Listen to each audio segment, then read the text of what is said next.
I'm fed up with scrubbing. Excuse me, but you need Tidy Bowl. Here. Oh, it's you, the Tidy Bowl man. Will this help? Sure. With each flush, Tidy Bowl releases strong cleaners that help keep toilet bowls stain-free. How do I know Tidy Bowl's cleaning? The sparkling color tells you that it's working hard. Tidy Bowl's powerful and safe on plumbing. That's great. Comes in lemon fresh blue or pine scented green. With Tidy Bowl, you'll scrub less. Safe on plumbing, too.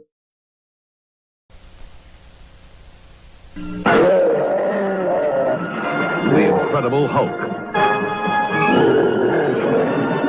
This man is searching for the cure to a raging force dwelling within him. Bill Bixby as Dr. David Banner. Lou Ferrigno as the Incredible Hulk. Together, a powerful combination for justice. The Incredible Hulk, today at 9 on Channel 46. To the hustle! It's the all-new Brady Bunch with guest stars Lee Majors, Farrah Fawcett Majors, Captain Cool and the Kongs, Ann B. Davis, and Rip Taylor. From the producers of Donnie and Marie, it's the Brady Bunch Hour. Sunday at 7 on ABC.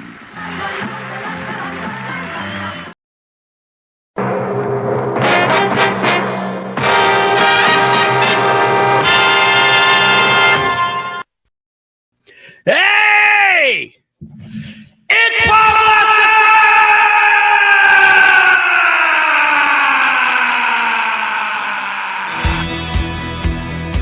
This ain't just a show.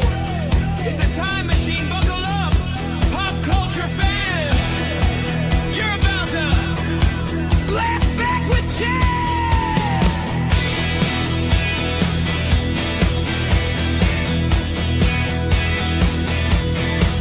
He's got the clips, got the knowledge, got the spark. Digging through the past, lighting up the dark. 16 millimeter film, vintage frames, toys and trivia, retro games, comic books, oh, they're his thing. Bringing back the joy that nostalgia brings. Let's back, rewind that track. Saturday morning in a Podblast flash.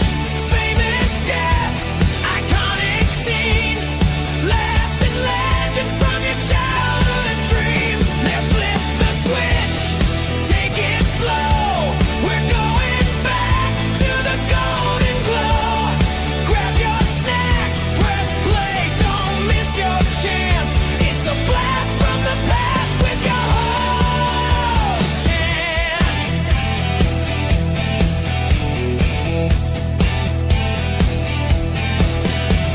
Vintage. Hey, it's Podblast time. It's Podblast time at last. Really good vibes, good times. We're going to take you back to better days. It is Podblast time. This is your weird, informative, and hopefully fun time capsule of memories of days gone by as we forge ahead together in the game of life, just like the Milton Bradley board game of life. Now, I was more of a Monopoly man myself, but right now we're reminiscing about life, specifically pop culture history and life experiences that we all have in common. That's what this show, the Nostalgic Podblast, is all about. This is your nostalgia show with a bite. Welcome, I'm Chance Bartels, your host. No relation to Chance the Rapper. As Steve Harvey says when he hosts Family Feud, we've got a good one for you today. We're going to have a new movie review from JT later in the show, our man in the seats, as well as a movie review from Mikey, who will be on the show in just a moment. And later tonight, we're going to have a 1970s TV trivia game and a 1970s era general trivia game for prizes. Before the trivia, this is a topic that Mikey came up with. We're going to talk about ours and your top 5 favorite and top 5 least favorite TV shows of the 1970s decade. Of course, you're invited to play along in the chat while this is live or after this is live in the replay crew. And here's how you participate. Simply leave a YouTube or Facebook comment, whether the show is live or not, or you can email me at this email address. Goldar is in the Space Giants Ambassador Magma Taishi. Goldar, Goldar, 3, at AOL.com. That's goldr3 at AOL.com. Or you can call and leave a message or talk live at 770-438-1050. And you can call in to discuss anything nostalgic, but particularly like to know your top 5 least favorite and favorite TV shows of the 1970s. Again, that number is 770-438-1050. If you're listening to the show with no video, I'll tell you really quickly how you can see the show and see the clips that I'm going to present tonight, but they're audio friendly. So if you just want to listen and kick back while you're driving or something, that's cool too. But listeners, if you want to see the show, simply head to the Nostalgic Podblast YouTube channel. It's easy to find the show's channel. Google search The Nostalgic, not Nostalgia, The Nostalgic with a C, The Nostalgic Podblast. And once there, click the live tab. That's very important. Click live. Then you'll see a thumbnail image of Daisy Duke in her Daisy Duke shorts and them Duke boys with Elizabeth Montgomery from Bewitched as Samantha in the lower center of the photo with the wording, "Can you pass a 1970s trivia quiz?" But without further ado, here's Mikey. Hey, Mikey. Hello, everybody. Welcome. It's Mikey of Mikey Sue's Ford channel, live from Scarborough, Southwest, outside of Toronto in Ontario, Canada. And I am so happy to be back again as a permanent co-host of Mr. Chance Bartels here. So you folks in the chat have some fun today. We're going to be talking about some bad 70s shows, and we'll be talking about some good ones, some really good ones. And like Chance said later on, before we get to JT's in the seats, my wife and I just saw Chance and his debut in there, so to speak, in Weapons. And it was good. I'll just say that much and we'll tell you more later. So I can't wait to hear your review. Hey, let's see who's in the chat really quickly. Romper Room style. You have a good day today, friends. Yeah. I did. I had a Superman day. You had a Superman day? Well, I'm glad to hear that. Spider-Man day. Good, I'm glad to hear that. Well, you know what? Wait! You know what time it is? It's time for me to see the friends at home in the magic mirror. Romper bumper, stomper boo, tell me, tell me do. Magic mirror, tell me today, did all my friends have fun at play? All my friends had fun today. I see David's having a special day today, and Olivia Joy had a special day on Sunday. And I see Robin had a special day yesterday, and Dana's having a special day today, and so is Reginald and Edward John and Margaret. And I see Justin and Megan and Courtney and Brick and Mark and Rachel and Sheila and Caroline are all having special days, and Cicely and Ashley and Matthew and Jose, and I see Bonnie and Anthony and Joe had special days yesterday, and so did Tammy and Brandon and Gregory, and of course, friends, you know I see you, and I'll see you again. Hey, we got quite a few people in here. We appreciate seeing Tracy and Kay Moonen. I put the comments on the screen, but listeners, we have Danny Staten in South Carolina here. Hello to you, sir. Hello to Skelly Tunn. Hello to you. Hello to Kay Moonen down in Florida. Skelly? Of course, Mikey's here, as you can see on the panel and hear his voice, those that are listening. Joe Gutfeld, very loyal viewer in New York State. He's a Mets fan, but we forgive him. Joe, we love you, man. Hey, good luck to the Mets, by the way. They might meet my Toronto Blue Jays in the playoffs. We'll see. Yep, and Omar Montgomery is here. Nice to see him 3 weeks in a row, if I'm not mistaken. Really, Omar has been here for us all 3 weeks. Yes, sir. Since you've been on. Saturdays. Here. So well, 2 Saturdays on a Friday. Something like that. You're a good luck charm, definitely. And we love Tracy. She's also in Florida. Tracy, we love you down there. Yeah, she's a sweetheart. All right, so. We got people already listing their. Is that your favorite or least favorite? I assume this is your favorite. Joe Gutfeld, we were talking about this pre-show, and I think Mikey came up with a good idea. Tell him, Mikey, you want to talk about what first? Certainly. Well, you know, when people ask you, is it good news or bad news? Usually, most people want to, know the bad news first before they know the good. So between me and Chance, we're going to give you our top 5 bad shows from the 70s first, so that we can spoil you guys rotten with the good shows from the 70s afterwards. So I think it's a good approach. We'll go bad, then we'll go good first.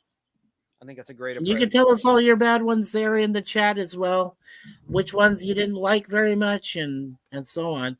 And if you know what's great is if Chance and I come across with the same answer, because that's great, because then we both agree that is a terrible show or was a great show. So yeah. And Omar says both you guys are best Saturday afternoon friends. Well, thank you, Omar. We love you guys. As we said, we couldn't do these shows without you guys. I mean, that's right. simple. That's right. And the other thing is, I thought about this while I was taking a shower before the show, getting camera ready, as it were. I'm like, why did I pick Saturday right before college football season's about to start? I moved my show from Friday night to Saturday. I want to watch Marshall get their butt beat by UGA, and I went to Marshall. I'm an alma mater of Marshall University. We are Marshall. Long live Marshall. I remember the movie. I like the Bulldogs, though, so I'm torn, but I got to root for Marshall, but they're getting their butts kicked. It was halftime when I turned off the game. But so I hate missing college football, but you know what? The college season is so short, it'll be over before you know it, so I'm not going to move back to Friday night. I got to keep it Saturday, 5:35 p.m. Eastern for a while. Anyway. Oh, Joe says he's a football hater, but he's a baseball fan. All right, cool. What a nice thing to say. You guys are great.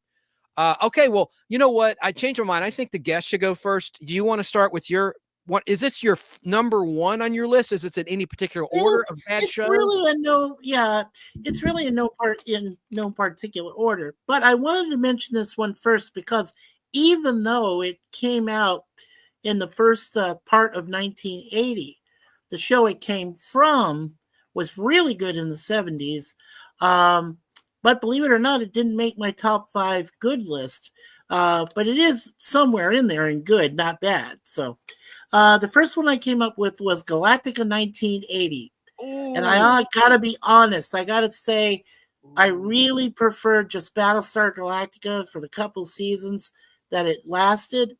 And then I don't know what happened. So when you're thinking of a sequel to it, and basically it was, let's be honest, if the performances were terrible, they were.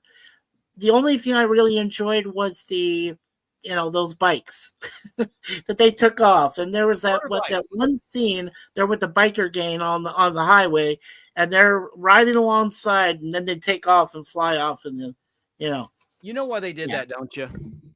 Yeah. Chips was a hot show Saturday night on NBC. That's true. I think they were trying to capture some of that.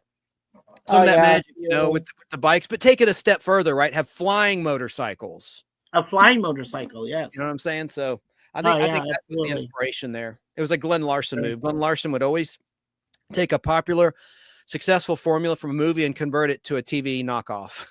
Anyway. Mm-hmm. So tell us about Galactica 1980. What are your memories of Galactica 1980? Was there anything good about it?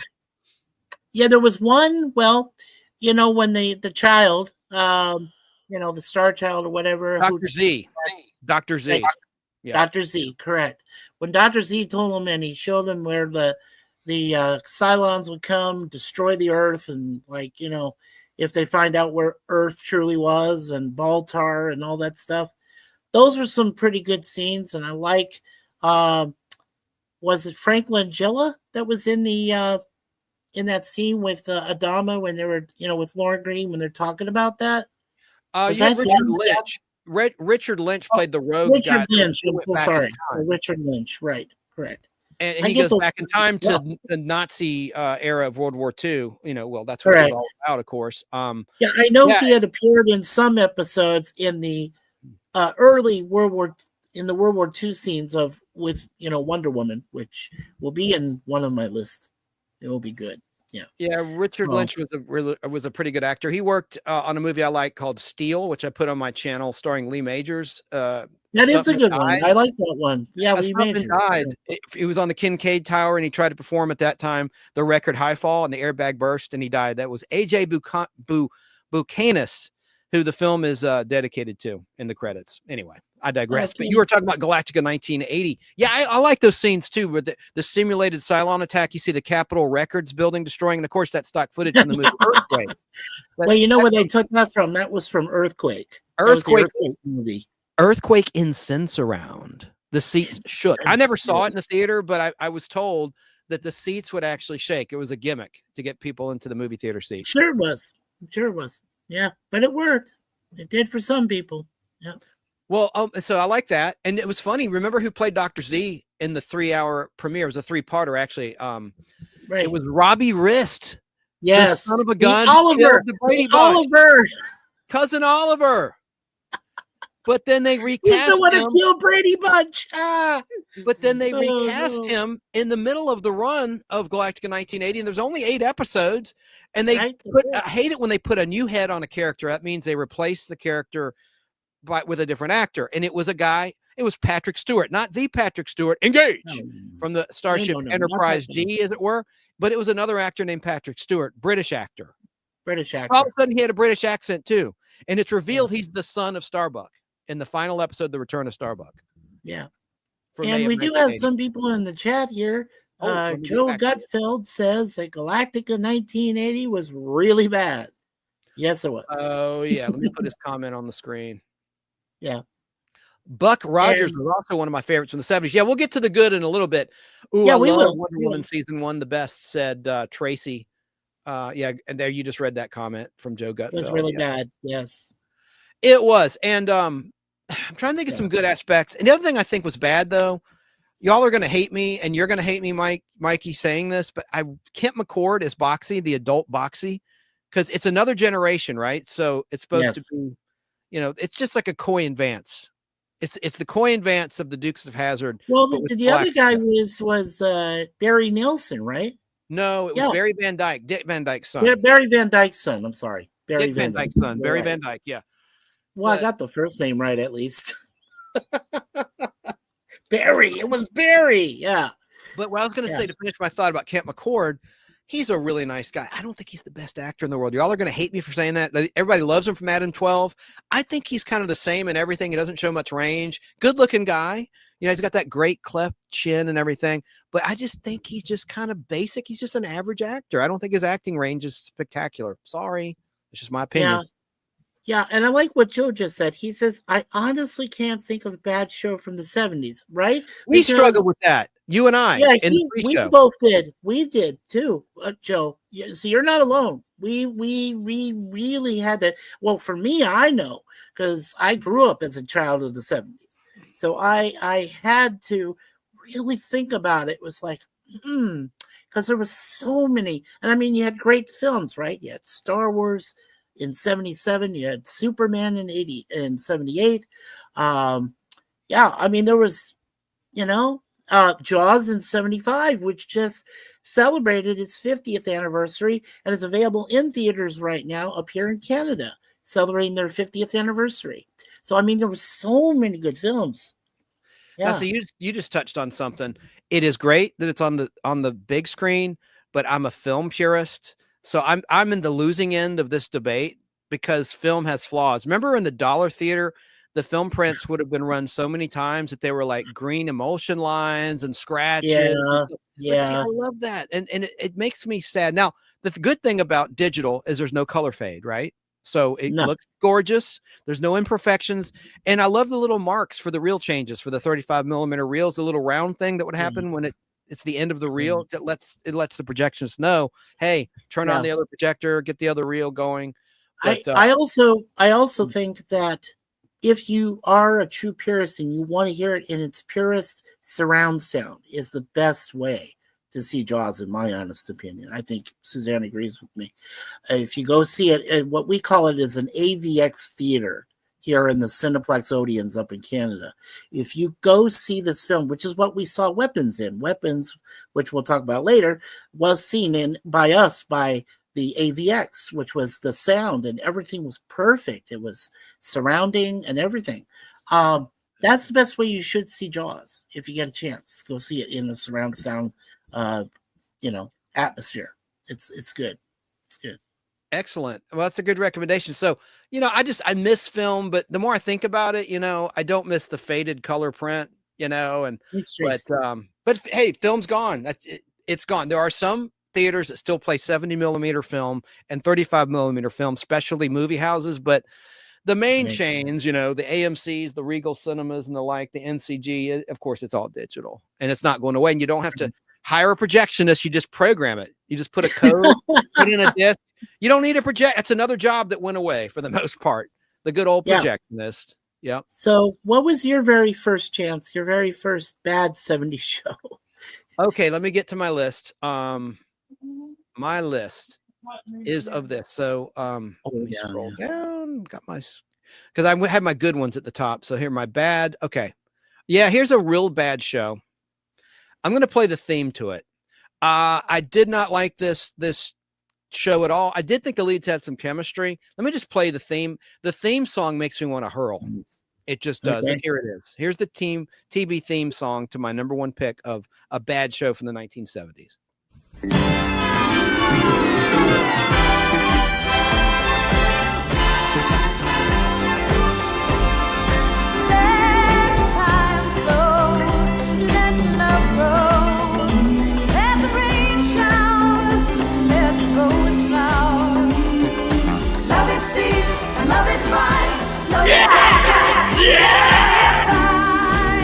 We come to each other from different worlds, drawn to each other by the loving side of us.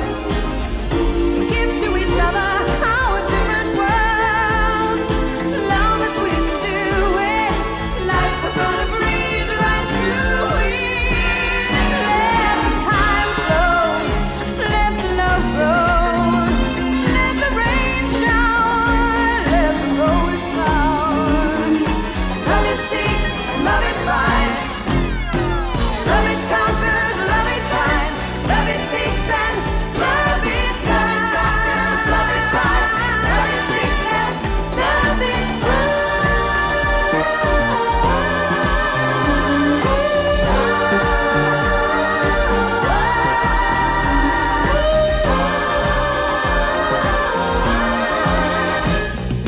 Love it conquers, love it finds. Love it seeks and love it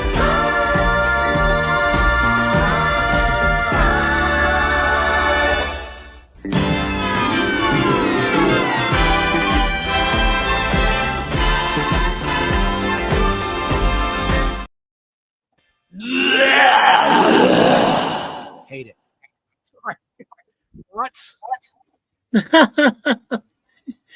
Wow. Okay. You know, to be honest, to be honest with Angie, I do miss Doris Roberts. I miss her. I think she was pretty much one of the very few, and Robert Hayes, of course. But I mean, See, I wasn't into Donna Pascal at all. it was No. hard to find one that was bad. So I am stretching a little bit, but that song just makes me want to puke. I'm sorry. I don't know. Monkey eyes. But Tracy loved the show. Tracy's Fractured History More YouTube channel says, I love this show, Angie. And then Joe Gutfeld said, Donna Pescow.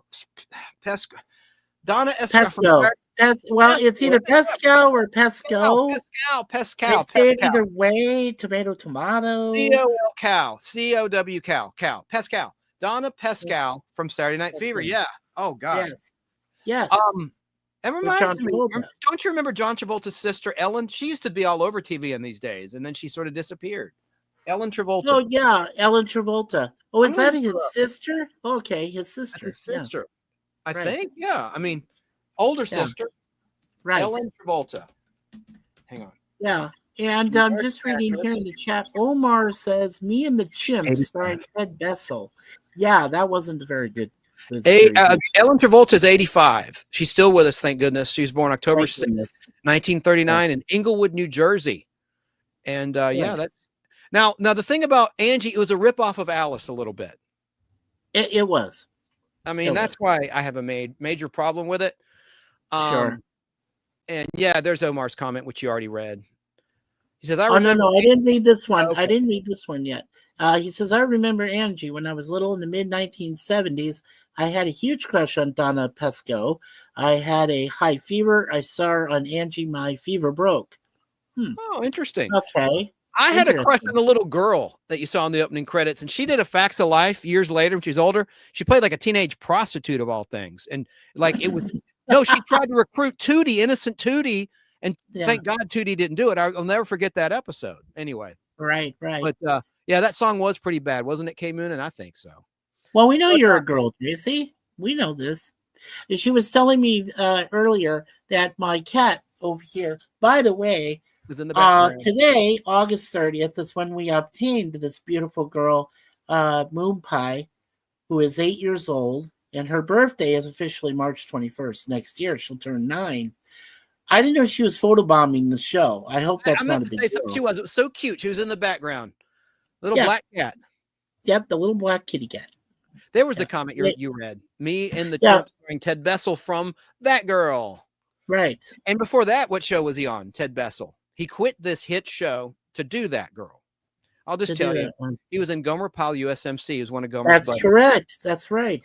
And Gomer Pyle USMC. Right. They had a 3-parter, I think, in season 2, the first color season, where they were doing training exercises with the Marines with the Navy.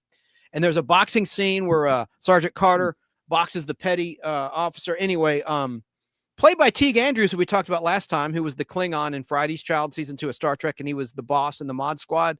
Well, he was in this series as a 3-week event on Gomer Pyle USMC, and I love those 3 episodes for some reason. And I love Sergeant Carter's girlfriend. I'm totally digressing here. Barbara Stewart played Bunny, Sergeant Carter's girlfriend, and I remember they had a double date episode where Gomer is going out with a really sweet girl, and Sergeant Carter wants to get rid of Gomer because he's all worked up and he wants to be alone with his girlfriend, and get it on, right? And he's Bunny. Like, he goes up to Bunny in the kitchen while they're entertaining Gomer and his date, and he's like squeezing up on her. He goes, "Babe, I'm dying to be alone with you." I don't know, just cracks me up. I don't know. Good old Sergeant Carter. Frank Sutton, God rest his soul. Frank Sutton, God rest his soul, for sure. Yeah, Omar, that's the girl I was talking about, Tammy Lauren. She was the little girl you saw on Angie in real life. She did a made-for-television movie called Playing with Fire with Gary Coleman. She's a good friend of his in real life. She was a good friend of his. Yeah, and I put that on my channel. Rest in peace, Gary Coleman, by the way. Yes. Absolutely. And that movie, Playing with Fire, is on my YouTube channel, Omar. The entire thing with the original commercials from the original air date. So nice. Good call. Whatever happened to Tammy Lauren? Let me look her up too. Why don't you talk a little bit? I can look her up. Yeah. Oh, okay. If you want to look her up, great. Tammy Lauren and I'll tell you a little bit about Angie real quick. See, if I don't hurry along, it will be a 4-hour show. We promised we're going to try to keep it to 3 hours or less today, folks. Yeah. Now, a lot of complaints. Now, Tammy Lauren. Yeah. Now, Tammy Lauren was in one of our favorite horror films, Wishmaster, back in 1997. She was born in 1968 in San Diego. Right now, she is 56 years old. So still alive. And I'm actually 4 years older than she is. I'm glad she didn't die of a drug overdose or something like. No, thank God. Like Dana Plato from Different Strokes. Speaking of Different Strokes, but wait a minute now. I got it. Memorize. Your birthday is. Wait a minute. Don't tell me. Okay, I'm not going to tell you. Go ahead. The 22nd, 1965. Let me think of the month. I'm just blanking out on the month. September 22nd. No. Yes. September 22nd, 1965. I got it. You got it. Now, you're just barely a boomer. You're technically a boomer. Now in the 70s, in 79 on Mork and Mindy, she did appear in one episode of that called Young Love, where she plays a young girl named Holly. And she was in that. I do remember that. She also, later on in 91, between 91 and 93, she did 41 episodes of the TV series Homefront, where she played Ginger Shabo. Yeah. Don't ask me how I know how to pronounce that. And then in 1980, she was in The Last Flight of Noah's Ark, where she played Julie in that. And like I said, in Wishmaster, one of my favorite horror films, she was Alexandra Amberson in that in 97. So I've never seen that. And she did Criminal Minds too. Wow, that's cool. Yeah, so she's still working. So what's the latest credit that you see, whatever you're looking at? Does it show the latest project she did in terms of the years? Yeah, well, in 2014, she did one episode of Criminal Minds, the TV series. She played Liz Foley in that. It was from a season 9, episode 18 episode called Rabid. So that's only 11 years ago. So I guess she hasn't really worked on anything since then. She was a really good actor as a child actor. I mean, I was a little bit younger than her, but yeah, she was really good, I thought. And I also like one lady from the Give Me a Break cast, who played Carrie Michelson. Carrie Michelson, she played the eldest daughter. And I first saw her in Chips right before the season before Give Me a Break started. And she played the girlfriend of some young parking attendant. It was an episode called Karate, in which I love this episode, Karate. Danny Bonaducci's in it as a real SOB. And he's a real black belt, you know, in real life. He knocked the hell out of Barry Williams once on Celebrity Boxing. I need to put that on my YouTube channel. I have it on tape from over 20 years ago. I think it was from 2003. Danny Bonaducci took on Greg Brady. And I think also one of the Sweat Hogs. Yeah, one of the Sweat Hogs fought and got beat to a pulp as well. Horseshack. Ron Polito. Ron Polito. Yes. Yeah. He got beaten to a pulp, unfortunately. Yeah. And Tracy, if you're into soap operas, Tammy Lauren from 2006 to 2008 appeared in 107 episodes of The Young and the Restless. She played Detective Maggie Sullivan in that. Ooh, and she does love soap operas. I know that about her. Tracy down in Florida loves soap operas. I know. We're currently examining Dark Shadows from the. That's a soap opera. That's a vampire soap opera. It is. I got raised on it when I was little. You know, I'd watch it in my high chair. My mom said, and I'd be riveted to every episode, even before Barnabas Collins, played by Jonathan Frid, showed up. You know, out of his coffin. Yeah. So. Wow. Well, did you like it better in black and white or in color? Dark Shadows. I liked it better in black and white. I thought so. I honestly loved the black and white before they went to color. The same. Color was okay because I mean they used a lot of they repurposed a lot of old sets, but really I'm a purist. Well, it's like when Wild Wild West came out in black and white. I mean that was Michael Dunn as Miguelito Loveless was a good thing. So that was the year you were born when that hit in the fall of '65, and who was in that a lot? Richard Keel before he was Jaws. Yes, I Love You, Moonraker. Yeah, he was one of the henchmen of Loveless. Of Loveless, yeah. Of How do you pronounce his first name? I almost screwed that up. Miguelito is Little Michael. That's what Miguelito means, Little Michael. Yes, in Spanish. Little Michael.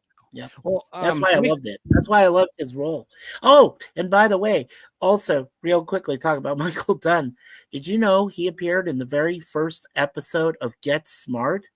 Yes. He played Mr. Big, but he's down there, short person. Yes. But yeah, he was in the first black and white episode. The first villain that Maxwell Smart Agent 86 dealt with was Michael Dunn. So, and of course, he was in Star Trek Season 3, Plato's Stepchildren. Right? Yes. With the people with mental telepathy powers with the mental telepathy powers. Yeah. He played. Can you guess what his role in that was in Plato's Stepchildren? Well, I know it, but tell everybody. Alexander. He was a short little guy. Yep. Alexander the Great. And Nimoy actually saying bitter dregs. Bitter dregs. Not well. But I mean that's an actual song that he's saying, which I'll get to eventually when I do my TOS reviews on Tuesdays, which I do here at the Mikey Zeus World channel. But so at least he really check out my reviews. Good. Yeah. Yes, please do. And I'm going to look at your review of Weapons. I thought there might be spoilers, so I didn't look at it yet, but I'll look at it after we go off the air here. But Angie, I just want to say real quick about Angie. It started February 8th, 1979. It ended October 2nd, 1980. It was on ABC Thursday nights from 8:30 to 9. And then they moved it to Tuesday from 8:30 to 9, then to Monday to 8:30 to 9, then to Saturday from 8 to 8:30, and then at the very end for summer reruns Thursday from 8:30 to 9. So that might be a case where the network just screwed over the show with just playing musical time slots, Right. And then you saw who it starred, anyone that watched it. But if you were listening and couldn't see the credits, Donna Pescow, we've said that a few times. Robert Hayes, the guy who had the drinking problem in the Airplane movies, the star of Airplane. Doris Roberts, whom you have great affection for. I never cared for her for some reason. That's just me. Deborah Lee Scott, John Randolph. He was the boat commander in the movie King Kong, among other things. And he was blacklisted for a long time during the McCarthyism era. And then Tammy Lauren, whom Omar enlightened us about, and you did too, and some others. Okay, so that song, Different Worlds, that terrible theme song was by Gimbel and Charles Fox, sung by Maureen McGovern. And it was a Cinderella story comedy. I'm reading from my TV Bible, so I didn't write this, about a young waitress like Alice who finds her handsome and rich young prince, played by Robert Hayes. That's all you need to know. Yes, I'm not at Dragon Con, Rick Clark. I used to go every year. I used to get a hotel. I'm not into it. It's gotten to be too big, too corporate. I like Stellar Fest. The second Stellar Fest is going to be in April 2026. I like smaller mom and pop conventions, and nothing against Dragon Con. Hey, be merry, go have a good time. But it's just, they take over like 4 hotels. There's a great parade, but you know what? It was on TV. I DVR'd it. I was sleeping when it was live from 10 to 11 a.m. So I'll look at the parade from afar, and I have a lot of great memories of Dragon Con. But I did not even look at the guest list. Maybe I'll go tomorrow. I don't know. But the dealer's room, the last time I went 2 years ago, was pretty pathetic. All it had were those Funko Pops, and no comic books came in, and I can't stand Funko. So a lot of people are going to hate me for saying that because Funko is really popular. I just don't think they look like who they're supposed to be. I guess that's the novelty of it. I guess that's part of the appeal. I don't know. I just don't like that. And there were hardly, I'm a comic book collector. So back when Dragon Con started, it was all about the comic books, right? And the bootleg VHS tapes. That's what I would shop for more than anything. Yeah. So I'm not there. Maybe I'll go tomorrow, but it's a 4-day event. It's kind of like the San Diego Comic Con of the Southeast, if you will. Yeah. But it's not nearly it's good to see you, Rick Clark. I guess let's get to my next bad.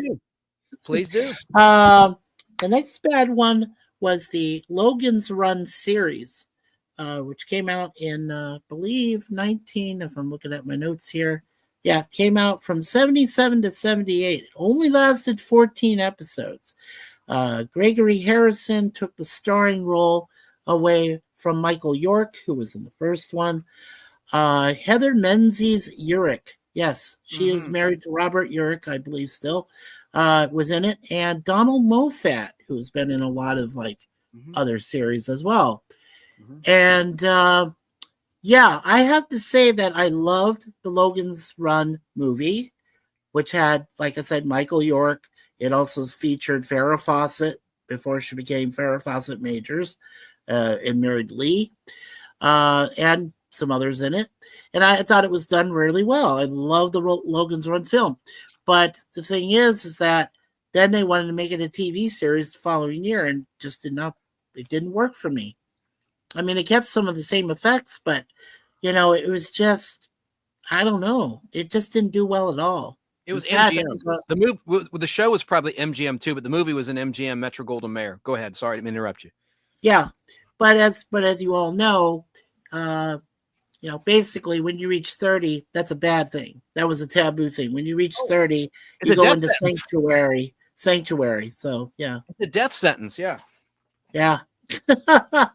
Yeah, Heather was in The Sound of Music. You're correct. She was one of the younger girls, along with Angela Cartwright and someone who starred in a TV show that could be on your good or bad 1970s list, Spider-Man.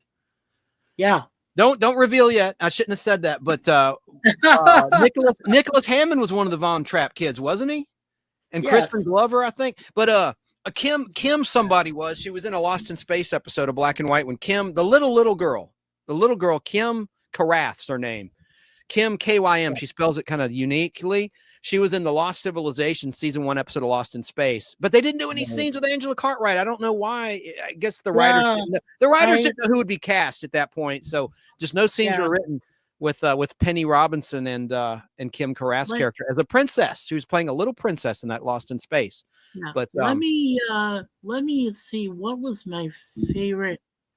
I think I agree with them here. My favorite episode from those 14 episodes of Logan's Run was Man Out of Time. And that basically was about a guy who they unearthed he was a scientist who time traveled 200 years into the future, where he encounters the Logan's Run crew. That was probably my favorite episode at least from that series, but the rest of it just wasn't that good. So There's the movie on Blu-ray in my collection. Yeah, there's the movie. That is, that's the cool. palm of the person's hand would glow. There'd be like a little red crystal. It would start going nuts when they turned 30. And they had, if they ran, they were called runners, right? And then you had these cops that would just assassinate people. Ooh, I shouldn't say that over the air. Sorry, yeah, don't say that. Oh, YouTube overlords. That was just a misstep. Okay. No big deal. I didn't mean it in a bad way. It's just a word. But they would terminate them. Let's say they would terminate. Yeah, they would try to make them unalive. Yeah, they would make them unalive. That's a great politically correct way to say it. That's great. Yeah. K-Moonin says, I have no idea how anyone can hold a comic convention or collectibles show without comics. I've made the comment that there has to be more pops on Earth than humans. I agree. I agree with you. Totally, K-Moonin. Heather Menzies that you mentioned, though, she met Robert Urich. They actually announced their engagement on a game show called Tattletales, hosted by Bert Convy on CBS. I have it. That's right, Bert Convy. It was kind of neat. It was in 1975. And they said, we're going to go public. We're going to get married. It was kind of neat. And he was on SWAT at that time, Robert Urich. That was before Vegas. SWAT was a great show. And Fred Silverman canceled it because he thought it was too violent. But I loved that show. And I loved the star of it, Hondo, the original Hondo. Of course, it's been remade. But Forrest, right? I love that actor. Yeah. He went up playing Jock Ewing on Dallas when Jock returned. It was written that Jock survived the plane crash, when the real actor Jim Davis died. Of course, he was written out of the show. But then many seasons later, in the 86-87 season of Dallas, they brought Jock back, and it was played by Steve Forrest, who played Hondo in SWAT. And by the way, trivia. Here's an early trivia question. What was SWAT a spinoff of? Do you know, Mikey? It was a spinoff. There was a 2-hour pilot that aired as an episode of a different show. I think I do, but I want the guys and gals in the chat there. This will be your first trivia question, guys, from the 70s. What was SWAT a spinoff of which show? And I'll give you a hint. Kate Jackson was in the cast. Ooh. You know it. Phil Gutfeld got it right. Ding, ding, ding, ding, ding, ding, ding, ding, ding, ding, ding, ding. Yes, the Rookies. It's the Rookies. It was, and here's the crazy thing. They released the entire series of and by the way, remember on DVD. Kate Jackson went on to do Charlie's Angels, which will be coming up pretty soon. Hint. Okay, so but that 2-hour episode, they didn't put it on the DVD for SWAT. And I've been looking for it. And here's the thing. They put seasons 1 and 2 of the Rookies on DVD and they didn't sell well. So they stopped. I think it's a season 3 episode. In fact, I know it is. Well, Joe, great guess. Great guess. Somebody in the chat, let me know. Is it streaming anywhere, the Rookies? And if they got into season 3, because then it can finally be seen. It hasn't been seen. Hey, it hasn't been seen since the original air date. And I want to say that the Rookies might appear on Shout Studios or on one of these other streaming services from YouTube. Might also be on Amazon Prime. So you may want to check those streaming services out. But you know what happens a lot of times? These places like that only run what's been released on DVD. Like, for instance, Knots Landing, only the first 2 seasons of Knots Landing were ever released on DVD, and that's all you can see streaming. So you're right, but there were 4 seasons of the Rookies, right? And season 3, let me tell you, it's called SWAT. More episodes. Yes. Let me just get you the air date. SWAT. Here it is. February 17th, 1975. And here's the reason I want to see it. A lot of the opening credits scenes were from the pilot, the episode of the Rookies titled SWAT from February 17th, 1975. And it says in the description, Harrelson is the head of the Special Weapons and Tactics Team. That's what SWAT stands for. A unit trained to handle unusually volatile situations. His hard-nosed attitude about police work irks rookie Terry Webster. And then part 2. It really aired as a 2-hour episode, but in syndication, it's recut as a 2-parter, but it was a 2-hour episode. It says, Harrelson is the head of the okay, same description. Okay, we can move on. Okay, so please continue, sir. So where were you at? You're talking about... No, I mean I just wanted to get the basic information. like I said, I'll look up two quick people, as I mentioned, Gregory Harrison. Yes, he's Me still with TV us. Plus. He just had, Me TV Ooh. Plus is what they said is where they're filming the rookies, or No, where no, they're no. showing the Showing the rookies. rookies. Yeah, Joe Gutfeld. I don't have that. I think you have. I need to check my listings. I still have cable. I have Xfinity. We have Me TV on Xfinity, but Me TV Plus, and they need to add the Me TV Tunes. They haven't added that yet. I want to get Me TV Tunes. I don't have it. Yeah, now Gregory Harrison was born May 31st, 1950, so he is officially 75 years old. He was born in Avalon, which is right there on Catalina Island in California. And he is currently married. Remember, he also worked on Trapper John MD and a couple movies called Razorback and Picnic. He has been married to Randy Oakes, who was in Chips since May 3rd, 1991. And they have 4 children. So she broke up that's a very relationship. I think he was with Juliet Prowse. He was married to Juliet Prowse, Gregory Harrison, was he not? cool. The dancer? Oh, wow. The dancer. Wow. Do me a favor. Will you look up Gregory Harrison? She busted up a marriage. Oh, Randy wow. Oakes from Chips. Okay. Who was Gregory Harrison married to prior to Randy Oakes? And they also recast, they got rid of my favorite, Brianne Leary, who was the Chippy in season 2 of Chips and part of season 3. And they replaced her with Randy Oakes, who played a bad character in season 2 of Chips, a car thief. She had a car theft ring. Yeah. Anyway. Now it says his acting mentor was the late Pernell Roberts. Yeah. Right. From Bonanza. Big Valley, right? Bonanza. Oh, one of those. See, I'm glad you're here, Chance. You can help me with some of these. And of course, Trapper John MD. He was Trapper John, but go ahead. He was also Trapper John MD. According to what I'm reading here, he's only been married to Randy Oakes, like I said, May 3rd, 1981 to the present. And they have 4 kids together. Wait a minute. All right. You're probably right. But she broke up some marriage. Hang on a second. No. Yeah. Wait a minute. Oh, yeah, here it is. His over 40-year marriage to former model actress Randy Oakes managed to survive Greg's early personal battles with alcohol and the coke thing. The other thing. All right. No. Juliet Prowse's husband is the guy who's married to her now. He's on a soap opera. He's on a CBS soap, has been for years. I'm going to look this up. Hang on a second. Randy Oakes. And like I said, Randy Oakes was an actress who played the character Officer Bonnie Clark on the TV series Chips. Yeah, Chips was one of was one of my few favorites too. But I didn't mention it in my top 5 list. So I have gotten this also. Yeah, but Gregory Harrison was the star of Logan's Run. That's how we got off on a tangent, or I did.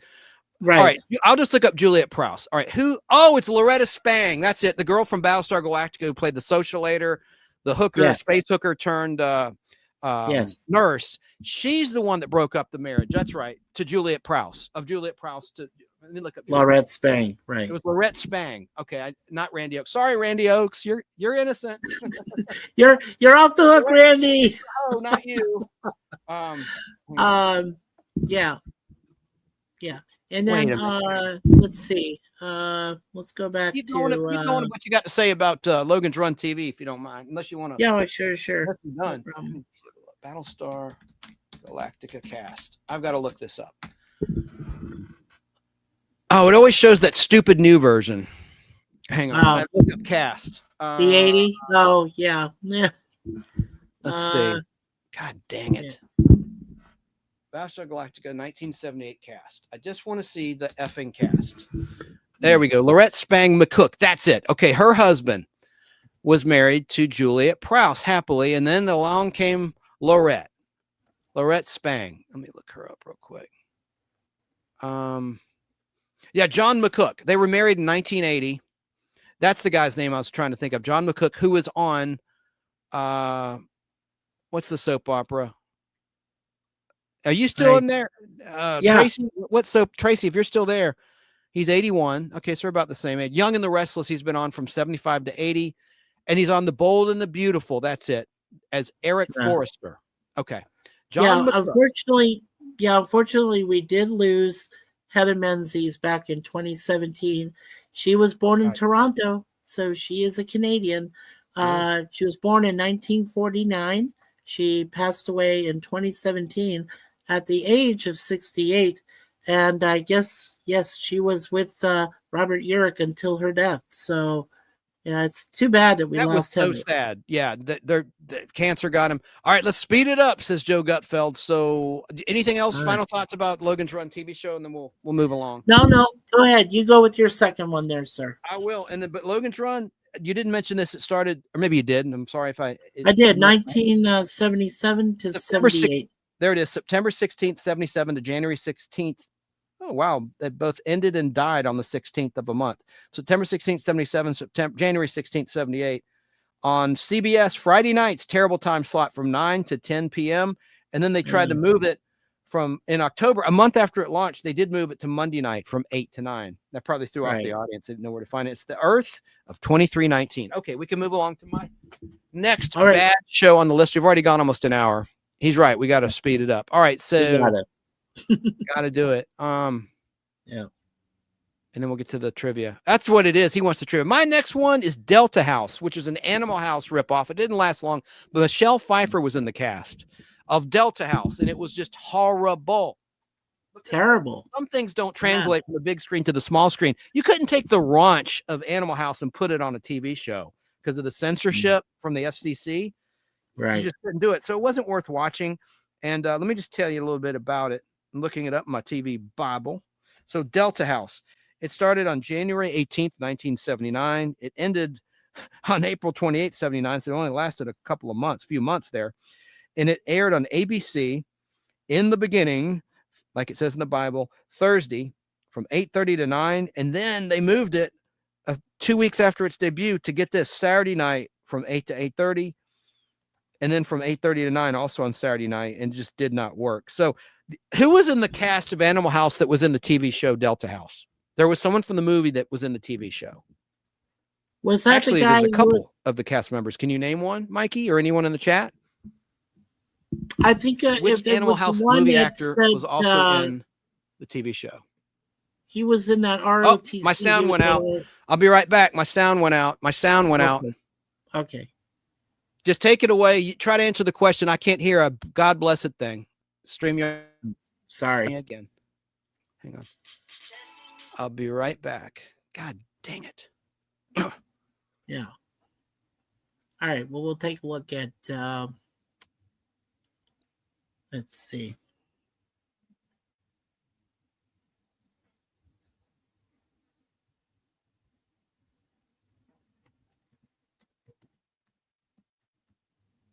Okay, I'm back. Can you hear me? Yes. I can hear you. So you were probably answering the question. You looked it up, didn't you? You looked it up. Hold on. No, well, I knew that the one. No. I knew that the one actor, John Vernon, reprised his role. Karen Allen. Nope. Karen Allen. Nope. Not Karen Allen. I'm going to reveal the answer. I'm going to reveal the answer real quick. Let me change my camera shot back to where it's supposed to be.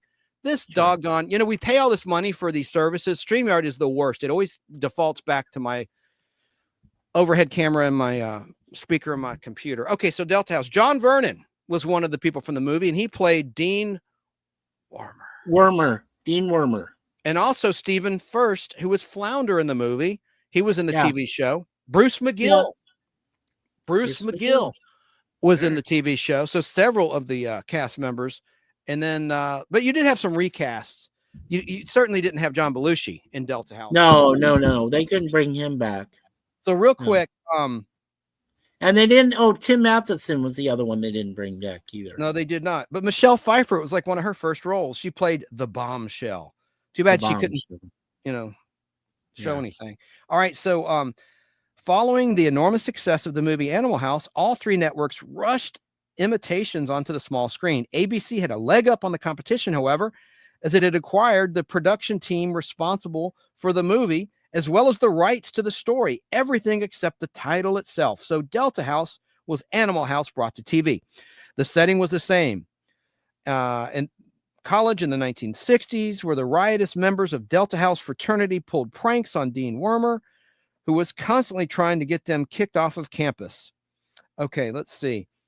You also had Omega House, who were allies, the stuffy rich brothers, and they were allies of the Dean. The series opened with the arrival of Blotto, the younger brother of legendary Bluto, John Belushi's unforgettable character in the film. Belushi wasn't available for the TV series, so the role was played by Josh Mostel, Zero Mostel's son. Okay. The other deltas included Portly Flounder, Greasy Mustache D-Day, and Hoover. Yada, yada, yada. And then it was a pretty pale imitation without Belushi and lasted only about 3 months. Wow. That was longer than NBC's Animal House ripoff titled Brothers and Sisters, which lasted 2.5 months, and CBS's Co-Ed Fever, which only lasted 1 week, one telecast with Heather Thomas in the cast before Fall Guy and before her stints on BJ and the Bear and Sheriff Lobo. Wow. Playing the same character, actually. There was I'm really going off topic.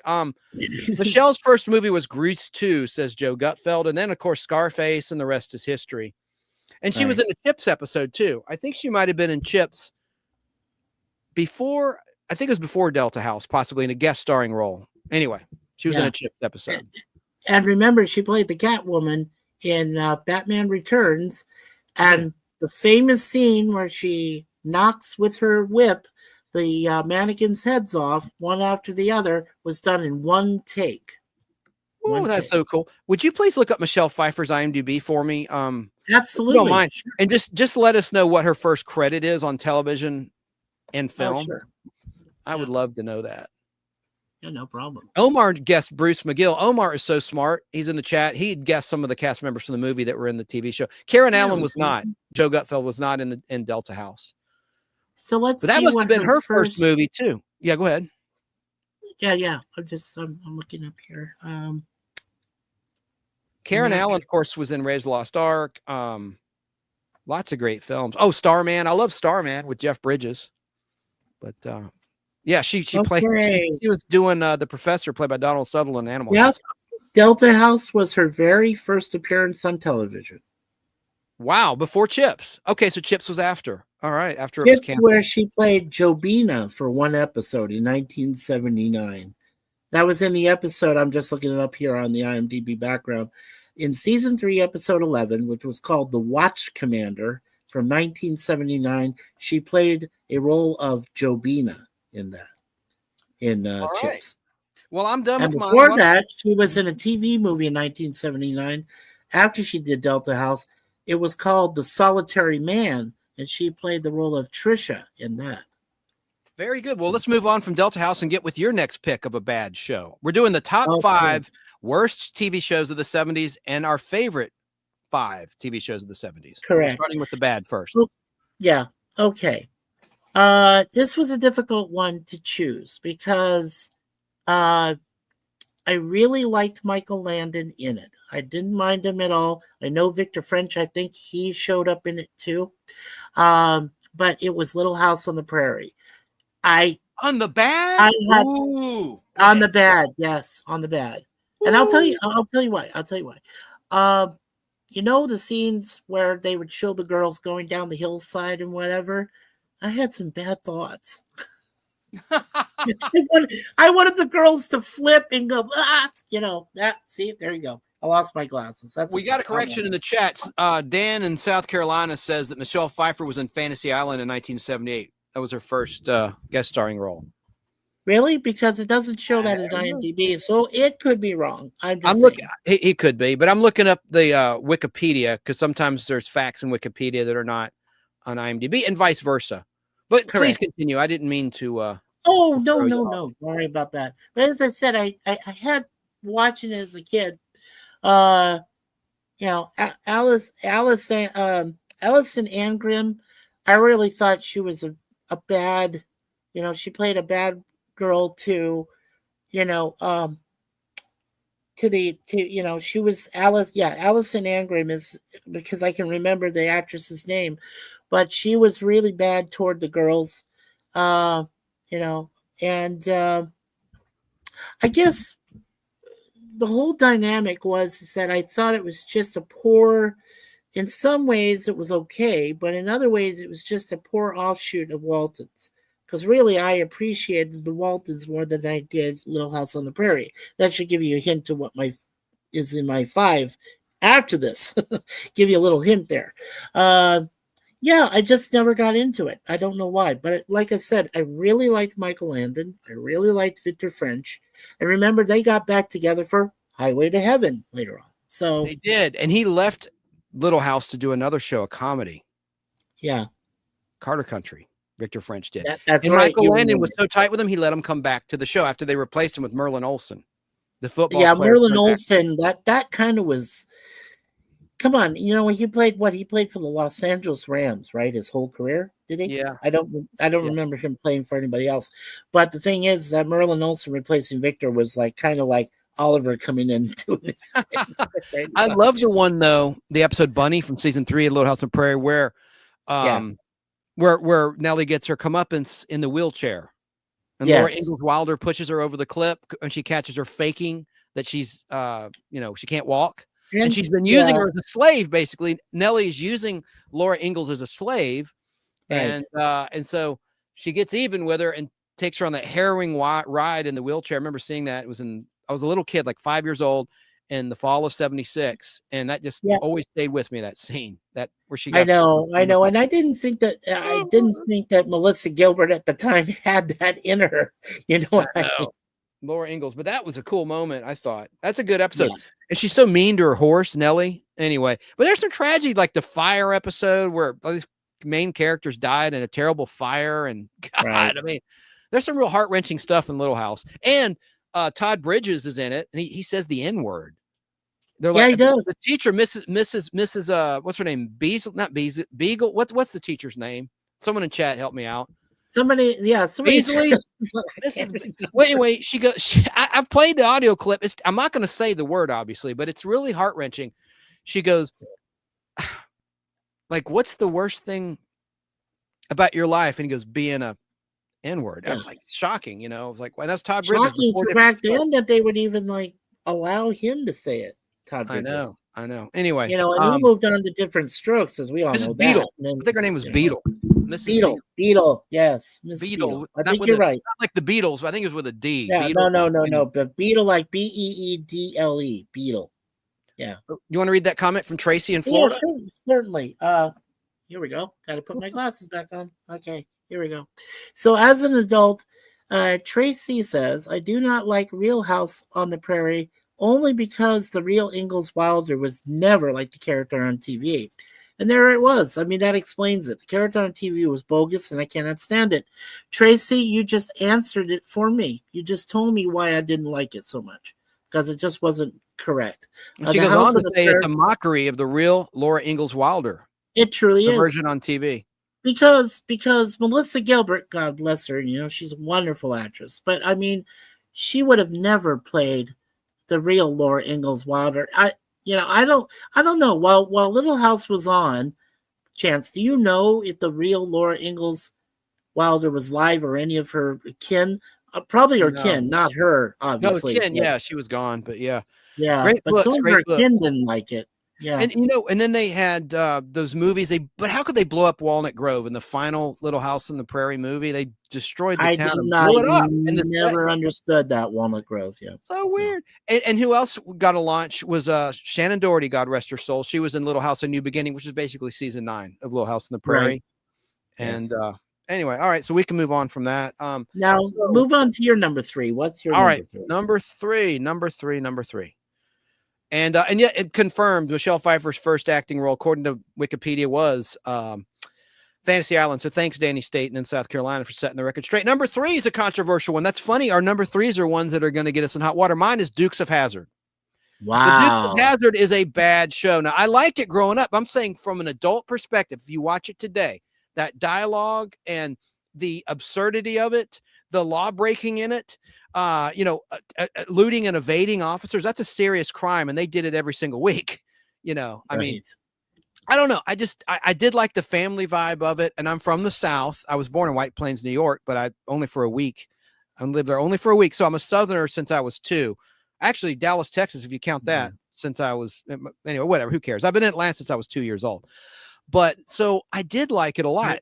But the whole Coy and Vance thing threw me even then when they just recast. When they recast them. Beetle. Okay, thank you. I thought it was Beetle, but let me look it up in my book.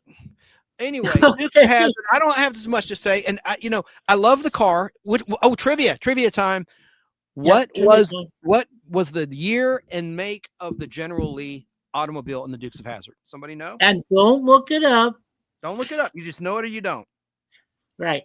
Not for a prize, just for Oh, fun. and by the way, Chance, I knew that John Vernon, you said, was the crossover from the Delta to One of them, yeah. Animal House to Delta House. I did know that, but the only reason I looked up because I want to make sure I confirmed that I was correct, and I was correct. It was John Vernon. So as Dean Wormer. Very good. It's Ava Beadle Sims. Beadle, Beadle was the teacher. Ava Beadle, there it is. Beadle Sims, played by Charlotte Stewart. Stewart. And she was on the show from 1974 in the very beginning until 1978. And it was a successful TV movie. Before it was a series, Little House was. It was a movie. And Joe is answering a 1969 Chevy Charger. You got the year right. It's a Dodge Charger. You got almost all of it right. You were so close. It's a 1969 Dodge Charger. So close enough. Close enough. Thanks for playing. Well, let me try another trivia question from that show. And it's probably easy, but don't look it up. Who wrote the theme song to the Dukes of Hazzard? Oh, I know. And who sang it? Let's let chat. I know it, but let's let chat answer for fun. I know it too. For poops and giggles. I love the theme song. I love the theme song. It's the same crap every week. Boss Hogg was funny. I love Sorrel Boke. I think he died back in 1990. He died a long time ago. Let me look that up. Sorrel Burke. Yeah. Sorrel Boke. He played Boss Hogg. Boke or Burke? I thought it was Burke. Boke. No, it's not Burke. It's Sorrel Boke. Let me ask you this. There you go, Joe. What spinoff? There was a crossover, not a spinoff. Let me be clear. There was a crossover with the sitcom on CBS with Dukes of Hazzard in season 8 of this successful sitcom's season 8 premiere. Name the sitcom. Can you name the sitcom? Can I name the sitcom? Anyone? Not initially. All right, well, the answer to the song was Waylon Jennings, of course. He's saying, yes, Bill got that. Boy. Very good. And it was a hit 45 record, too. It charted highly in the top 55 Billboard charts. Yeah. Just the good old boys. Never change if they could. Now, they did a song, actually, Tom Wopat and John Schneider sang a really good song for one of the reunion movies. And I love that song. It's called Carrying On Like We Did Before. And I like that as much as the. And and I have to say, this is a great role he played, even if it was for a few minutes. But one of the most recent roles that Tom Wopat was in was Django Unchained. And he's the marshal who comes in and, meets up with Christoph Waltz and, of course, Jamie Foxx. So there you go.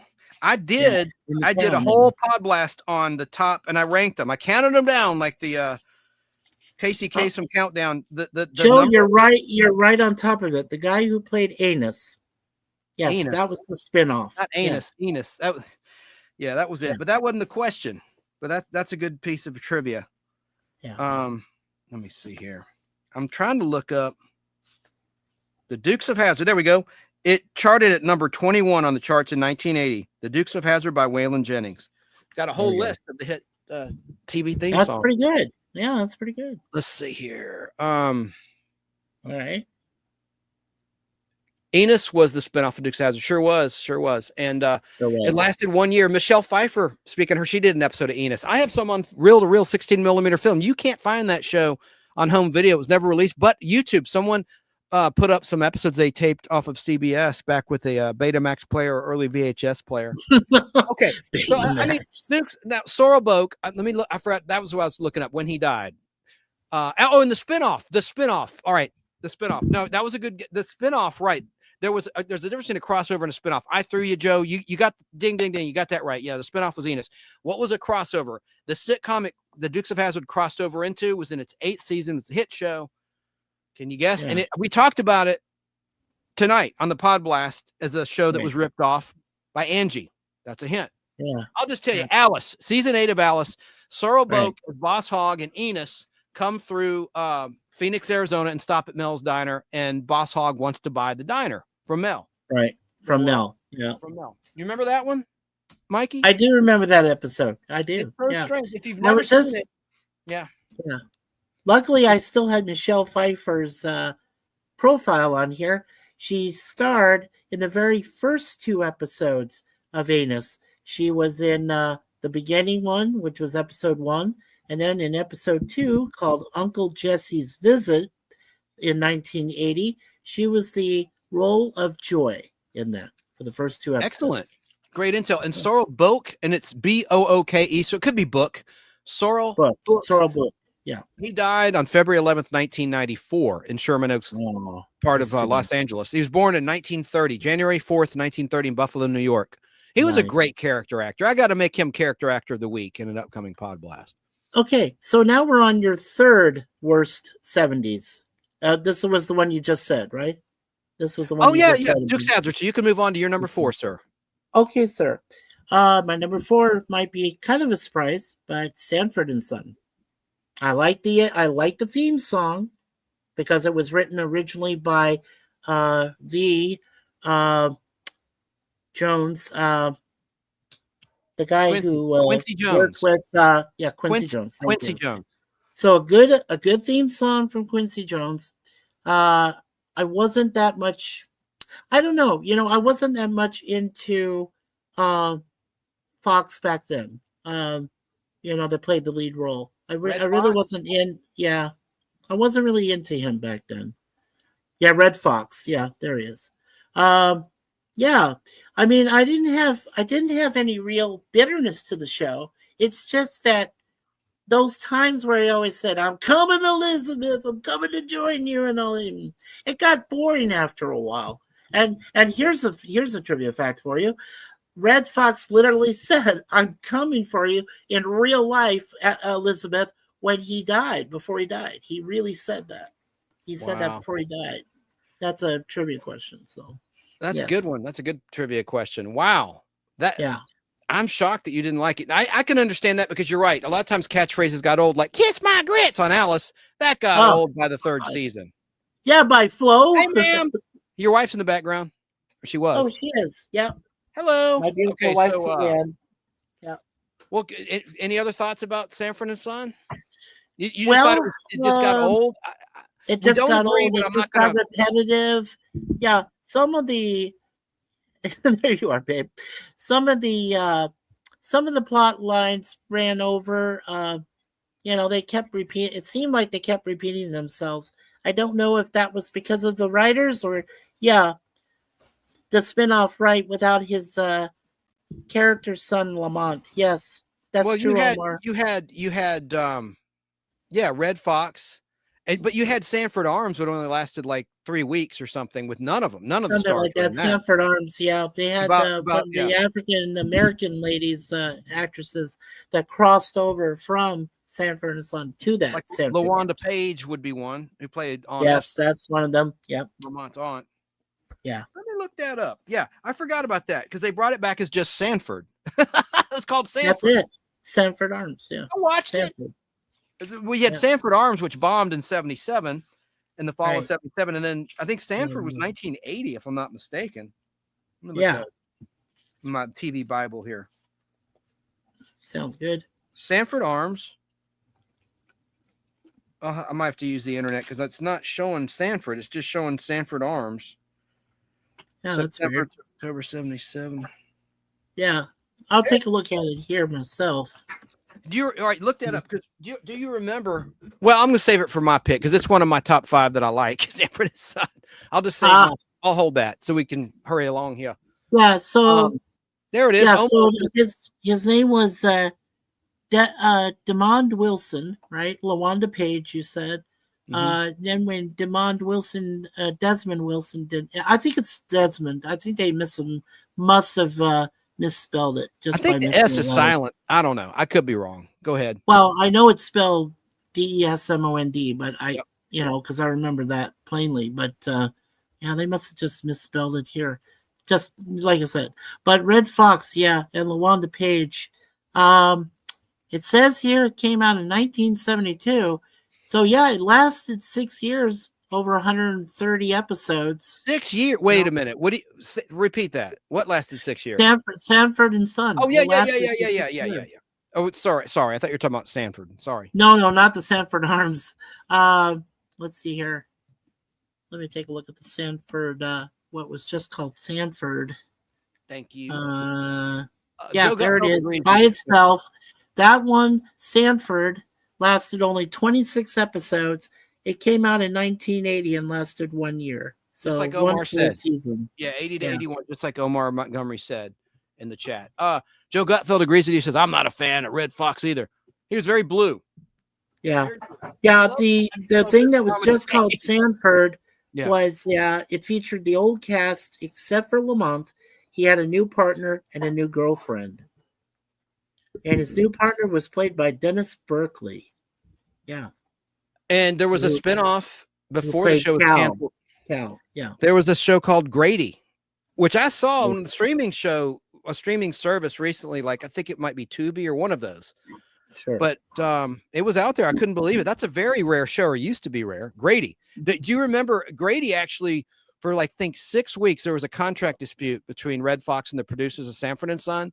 And Grady was watching Lamont. And some of those episodes were really funny. Like where Lamont's gonna box this huge dude. And so he shows up in a judo outfit and he just makes the guy think he's crazy. It's kind of like the Fonz, or when Richie Cunningham was gonna fight and they thought he was crazy because he was making weird sounds. And anyway, and I like the one where where Grady, Rollo had planted marijuana in the junkyard. And Grady's trying to make a salad, and he picks the marijuana and puts it on a salad. That was funny. And I like the one where Grady gets 2 Social Security checks, and he has a great line. He's like, "Look, when I put this money in, it was worth $1. When I get it back now, it's worth $0.25 because of inflation. So I'm keeping this other check." Anyway, I like Grady. He was in DC Cab. I love that movie, DC Cab. Gary Busey was good in that. I love that damn movie, DC Cab. Mr. T. Irene Cara. I'm sorry, we're going way off the territory now.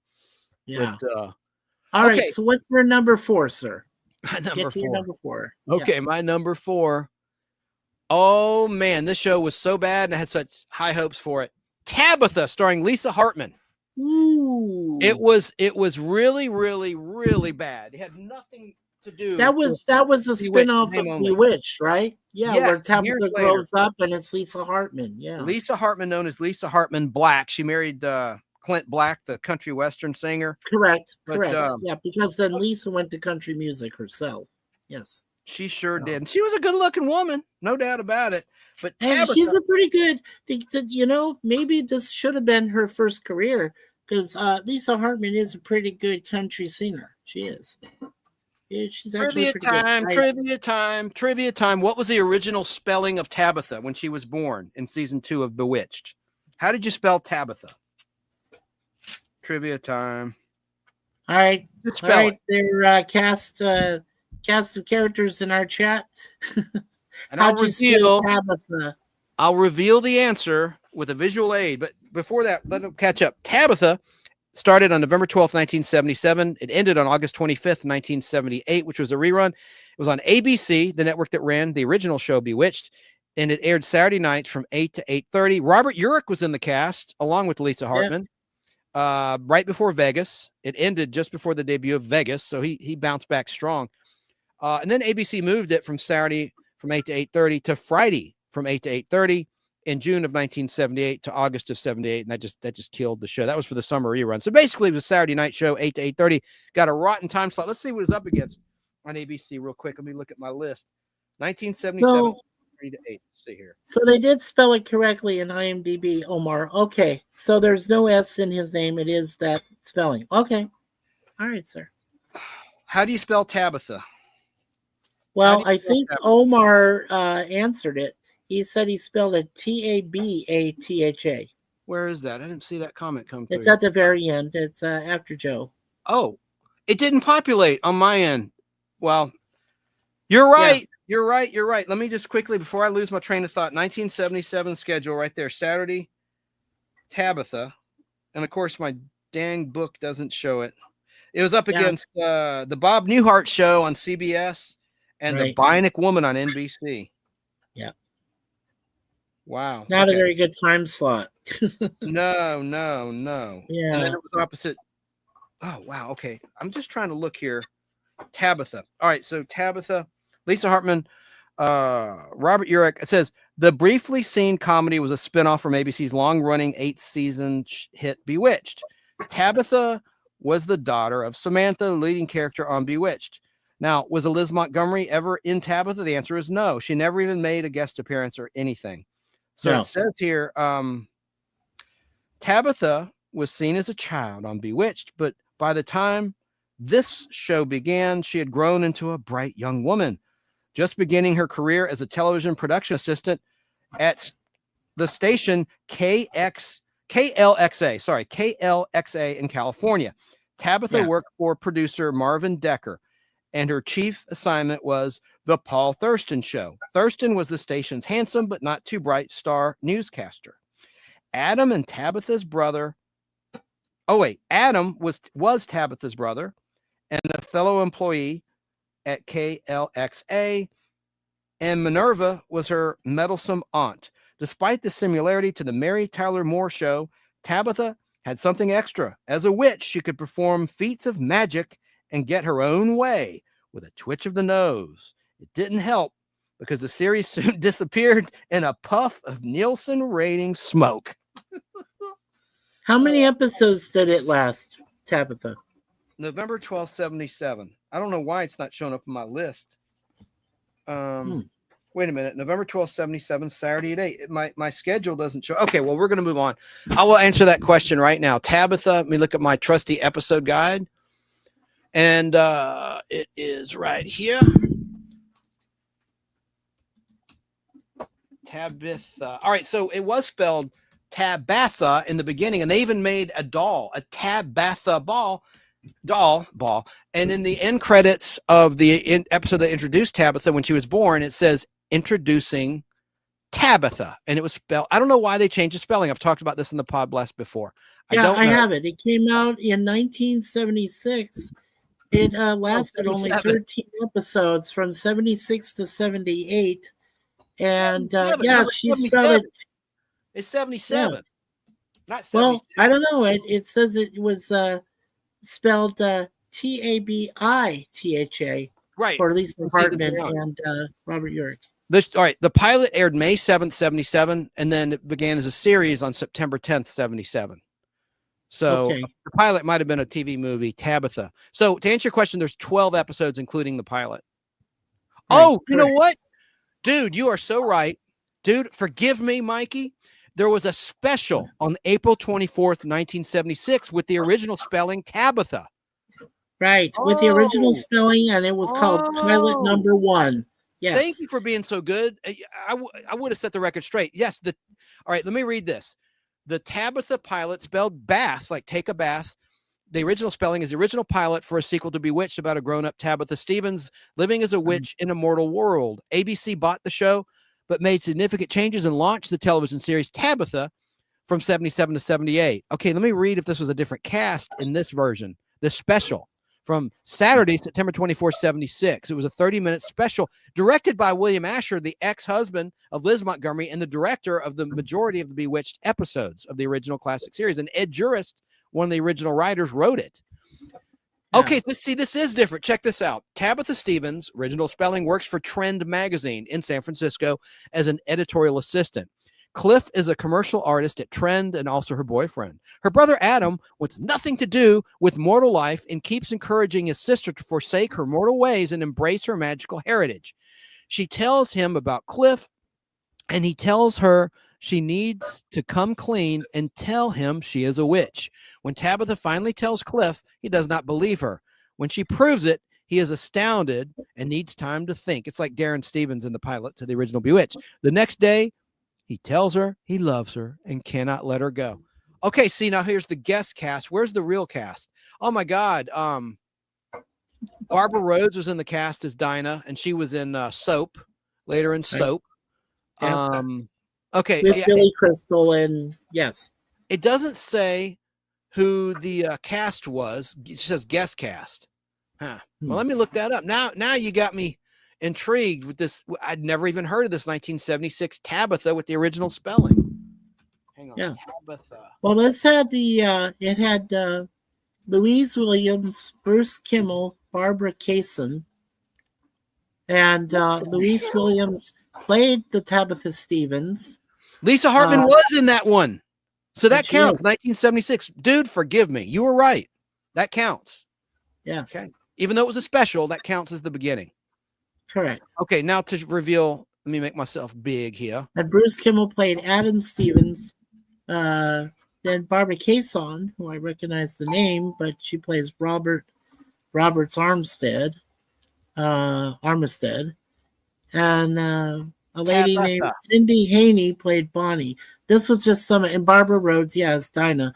That was just a guest cast. Right. Right. Look at the comic book. Yeah, like the comic book. Tabitha, that's what I wanted to reveal, but Omar's so smart, he got it right. He spelled Archie it right. and Archie Hahn was an actor who played Cliff in the that special pilot called Tabitha, spelled with the A instead of the I. Pilot number 1. Yeah, Dude, look at the cradle. Sorry, listeners, that is an obvious doll. I don't know if that's supposed to be Tabitha or a doll, but look at Liz Montgomery. She's looking upon what's in the crib as if that's really her baby. So it looks pretty fake. It looks like a little doll in there. That's really weird. Yes. Curious. Hey, Cool. my flock. My flock is everywhere. Southern California. Sarah's in the house watching on Facebook Live. Very cool. She don't want to help my channel, I guess. I'm just joking. SJ's my flock. There you are. Good to see you, Sarah. Very nice. That's Liz Montgomery as her dual role of Serena. Sorry, listeners, I'm showing some of my Bewitched comic books. I love this cover so much. We're hippy dippy phase of Serena. Yeah. Okay, so you want to go to your number 4 there, Chance? Oh no! Oh, don't lose your list. I won't lose my mind. I was about to get really angry. All right. No, can't do that.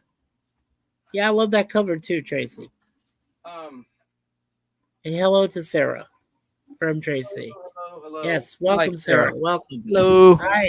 Okay, let me put you back on the screen. All right, so is this number 5? Is this your number 5? I think it's your turn. I think this is your number 4 because I did my number Tabitha. 4. I did Tabitha. Okay. You did. Okay. You do your number 5. My number 5 is really easy. I really couldn't think of any other series, and I apologize for being, not being able to think of a really 5th bad series. But I will say that a cast change, believe it or not, in Bewitched was when Dick York left and Dick Sargent came in. That was my 5th. That was it. When I saw Dick Sargent, it kind of killed it for me. We match. That's my number 5. Bewitched. The last season, from season 8, 1971 to 1972, it got so stale they were repeating plots from season 1 and 2. Like with that statue that made people tell the truth, they did several of the plots. That was number 5, and I had a little video piece too. I meant to show at the very beginning of the show, and I failed to do that. So it's just real brief. It's this right here from the beginning of the last season. This is Liz. Hi, this is Elizabeth Montgomery, inviting you to stay tuned for Bewitched. I sometimes show that at the very beginning of the show, and I forgot to. I meant to today, and I forgot to do it. No worries. But yeah, so on my list, I just said, so we can now start talking about our favorite top 5 favorite TV shows. But Bewitched, it just got to be so bloody repetitive and stale. And I hated the way they changed the set. The set looks so tacky, the colors and the carpet, and everyone looked tired. And the Dick Sargent factor, to your point. Yeah, but now let's get to the good and start with Mikey, because we matched. I can't believe that. Let me screenshot it. I want to prove this to you. Not that you're questioning anything. I want to see if I can figure out how to screenshot this. I just want to show you my notes. Where the hell is it? I'm always struggle to do this. Sarah, you're probably laughing. I'll present. Here we go. Share screen. Share screen. Let me just get it real quick. Yes. If it'll let me do it. Come on, you. All right, here we go. Omar says he doesn't want you to turn into the Hulk. I know. I saw that, and I love that. I love that, man. That's funny. There it is on the screen. You see it? Yeah, I see your list. Wow. It was right there, number 5 there, just to prove it. That was my list. Let's Right see. there. Yeah, there it is. The Right Bewitched, back their very there. last season. That is so weird. How did you and I come up with that? Great Big minds. Sergeant taking over. Oh man. Yeah. Great minds. I miss great minds think alike. Exactly. Let me remove Okay. Stop screen. There we go. No, All right. So according to what Joe says and everybody else, let's get to the good stuff. We call it the good stuff. All right, in no particular order. My very first choice, and I have a very quick, cool story from it. Charlie's Angels, one of my ultimate favorite series from the 70s. Absolutely loved it. Now, let me explain something. First season, you had Kate Jackson, you had Jacqueline Smith, and you had Farrah Fawcett. Now, I was not a big Farrah Fawcett fan, let's be honest. Okay? But when Farrah left after the first season, here comes Cheryl Ladd. Ooh, Cheryl Ladd was she was very, very short actress. So I figured at the time she was probably right around my size. Mm-hmm. And what I really liked about her, because she was humble, the background story was she came from San Francisco, which was my very first city I was born in, back in California. And she was in the police department, the San Francisco Police Department, if you guys remember that. And she was Jill Monroe, who was Chris Monroe, who was the little sister to Jill, played by Farrah. So when she appeared in the second season, I was ecstatic. Now, my little story is that I actually asked for a picture of her, a portrait. Not only did she send me a portrait of her, but Cheryl also signed it and had my name on it. I still have that portrait. I still have it. Very nice. Locked away somewhere. But I mean, it was because I didn't really think that she would respond to me. And they gave me the little address back then. Of course, there was no internet, right? But I mean, they gave you a little address that you could send there in Hollywood. And I did. And then they sent me her portrait, with the signature, my name and everything on it, her signature, and saying, "Glad you like the show, Mikey." And I was like, oh, wow. This, blew me away. And later on, one of her other great roles was she was in a TV movie. I can't remember the name of it offhand right now, but I do know she was in a later series called Las Vegas, where she premiered alongside the late James Caan, which was a great series. So, and she could sing really well, like an angel. She had record albums, and she was did Josie and the Pussycats. She was one of the voiceovers for that. Yes. And she was on Tattletales a couple times, being very sexy. Long before Charlie's Angels, she was talking about her lovemaking and stuff. I mean, she got really detailed. I was like, oh my God, I can't believe she's saying this. She's talking about noises. She's talking about the neighbors complaining, like they lived in an apartment or somewhere before she got successful. And she said there were complaints because of her screaming when she would have sex. I'm like, oh my God, what a story. But she sang the national anthem at the Super Bowl. Did you know that? Yeah, I did know that. Yes, I did. In Pasadena, California. I think that's so cool. She did. What a voice. Well, I have a trivia question for the guys here, and don't look it up, okay? But of the four actresses, or I should say not four, because there was, Tiffany, who was played by Shelley Heck. She came along later and replaced Kate Jackson, who played, the initial, right? So the star, Kate Jackson. She was all the rookies. Yeah, she was the star. Right. It was a TV movie. Listen, it was a TV movie that aired Charlie's Angels. Where is it? On March 21st, 1976. It was called Charlie's Angels, a 90-minute TV movie. The series debuted in September of 76, but that would have been, after she'd been making appearances on The $6 Million Man with her husband, Lee Major. She was on every season through season 4. By season 5, she was too big. Yeah, correct, Joe. She was in a very early episode of Happy Days. She did. She did. And then, do you remember the Alice episode, though? There were several Alice episodes in season 1 and 2 where Mel would wear a T-shirt with Farrah Fawcett's picture on it, like the poster. the classic poster. It's kind of funny. I Mel. know, crazy. Payback. But here's my trivia question for you folks there in the chat. Of all the actresses that participated as, and the replacement actresses in Charlie's Angels for all the seasons it was shown, who is the only actress who appeared in every single episode from the pilot all the way to the very last episode, and what was her name on the show? Easy. Yeah. I'm not going to say it. I'll let the chat answer your easy. question. Hey, Joe Gutfeld says he used to wear Charlie's Angels shirt in elementary school. Did you get beaten up at all? Be honest. Did you? Did you get bullied by jerks? Joe, you're correct, right? Reveal You it. are correct, yes. But For the what was her listeners. name in it? But what was her name in the series? The character name. But would you mind reading Joe Gutfeld's answer for the listeners? Yeah, Jacqueline Smith did appear in the very first pilot and all the way to the very end. She was the last smart. one. She was the opposite of McLean. Very good. The opposite of McLean Stevenson, who quit MASH in its heyday. That idiot. He wanted out. He didn't want to renew his contract, and then they had a great death scene for him in the helicopter crash, which you don't see. But what a fool! And everything he ever did, he failed at after that. Hello, Larry was probably the most successful show. And that didn't last long. A season and a half. He was terrible after MASH. Yeah, no, Joe said he never got beat up, but yes, Kelly. Thank you. Her Figures real name Omar was got Kelly it. Garrett. Yep, Jacqueline Smith. Thank you, Omar. Also, she played Kelly Garrett, and I had a big crush on her on Charlie's Angels. Oh, I bet you did, Omar. She was probably the only cards? one at Who age out 12. there? Who out there had the Topps cards, the Charlie's Angels Topps cards? They had several series. They sold really well. I wanted them so bad. I never got a chance to get them. If I did, I would have kept the Chris Monroe one for sure. I collected them, and they stuck together because of the gum, folks. Don't have a dirty mind. Anyway, remember that terrible bubble gum? It was like cardboard. In the Topps gum, it was the worst gum ever, and it ruined the cards in some cases. It would stick in the pack to the back of a card, and they had little puzzles, and I love the stickers and all that stuff.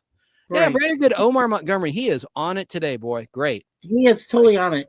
Okay, here's another trivia question, and it's a two-parter. Now, who played Bosley? Who was the actor that played Bosley? And who was the actor who voiced Charlie? And I'll give you a hint. He was don't look it up, but I'll give you a hint. He did appear and later on in Dynasty. I know that much. I know he was in there. Oh yeah, I know the answer, but I'll help them with a little bit of this. If you know the Patty Duke show, this actor who played Bosley played Richard's dad in a couple episodes of season 1 of the Patty Duke show, long before Charlie's Angels, about 12 years before Charlie's Angels. Oh my gosh, Joe had the Charlie's Angels board game. Wow. Very cool. That's really neat. I hope you still have it, dude. I hope you do. Well, yes, we have one correct answer. Forsythe was Charlie. Yes. That's from Tracy's Fractured History and More. Oh, and Joe got it right. Joe Gutfeld, David Doyle. Doyle. You're right. Doyle. Not Boyle. I know that. Why didn't my mind didn't catch it to my tongue or whatever? Yes, it's David Doyle. Close. Joe. David Doyle. Just like the Chevy Charger. It was the Dodge Charger, the General Lee. But yeah, my favorite scene of David Doyle as Bosley riding in the golf cart during the opening montage of all the different episodes. Yes. We could do a whole show on Charlie's Angels, right? That was a great Aaron Spelling, Leonard Goldberg hit. Up there with Love Boat. You know, they had so many great shows in the 70s. Fantasy Island, Vegas. Yes. I mean, oh my God, that was their heyday. Yeah, that was cool. Great answers there. Thank you, Tracy, and thank you, Joe. Yes, John Forsythe was his name. All right. Any other things you want to say about Charlie's Angels before we move on to my number 1 pick? Move on to your number 1. Wait, we'll keep this going. All right, I'll show a video to reveal my answer. My number 1, absolutely. This isn't a particular order of my favorite shows. This is my favorite show growing up in the 1970s. I'm an old fart. Here is the opening. I can't play the actual opening credits. This is an opening credits, and I'll explain to one of the several television movies leading up to the series. Here it is. And they do this in James Bond style. Let's watch.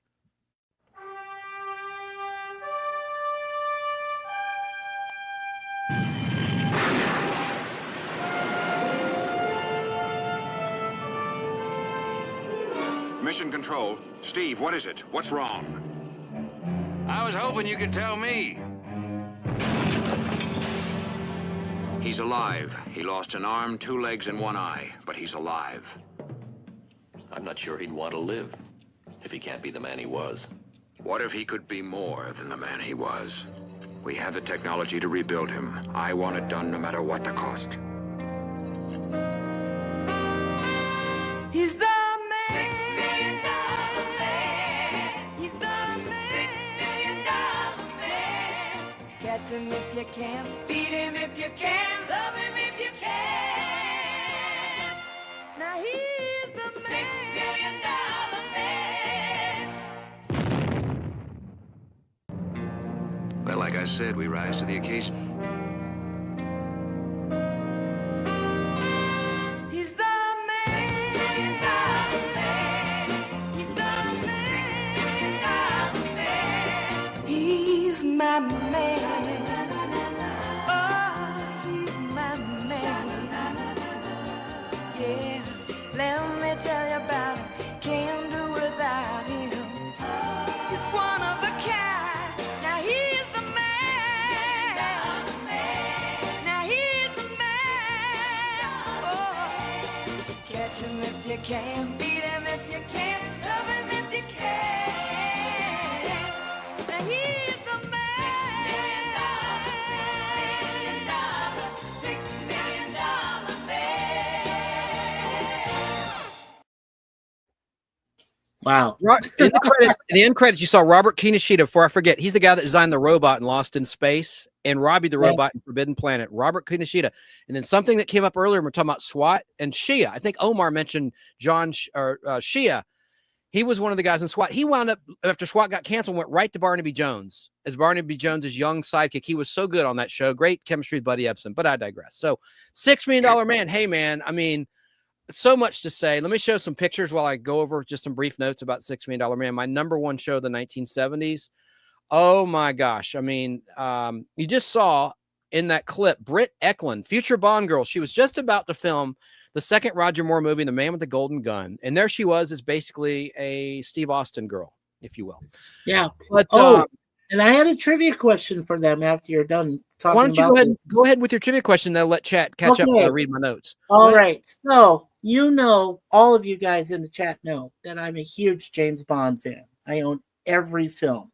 So, I want you to tell me the name of the James Bond movie she appeared in and what was the name of her character in that movie. I already know. So, you guys can fire away and tell me what she played. Excellent. I have another comment from Omar going back to John Forsythe. Omar Montgomery had said, watching on Facebook Live, John Forsythe, as the voice of Charlie, David Doyle, was in the crime drama movie in 1968 called Coogan's Bluff with Clint Eastwood. That is correct.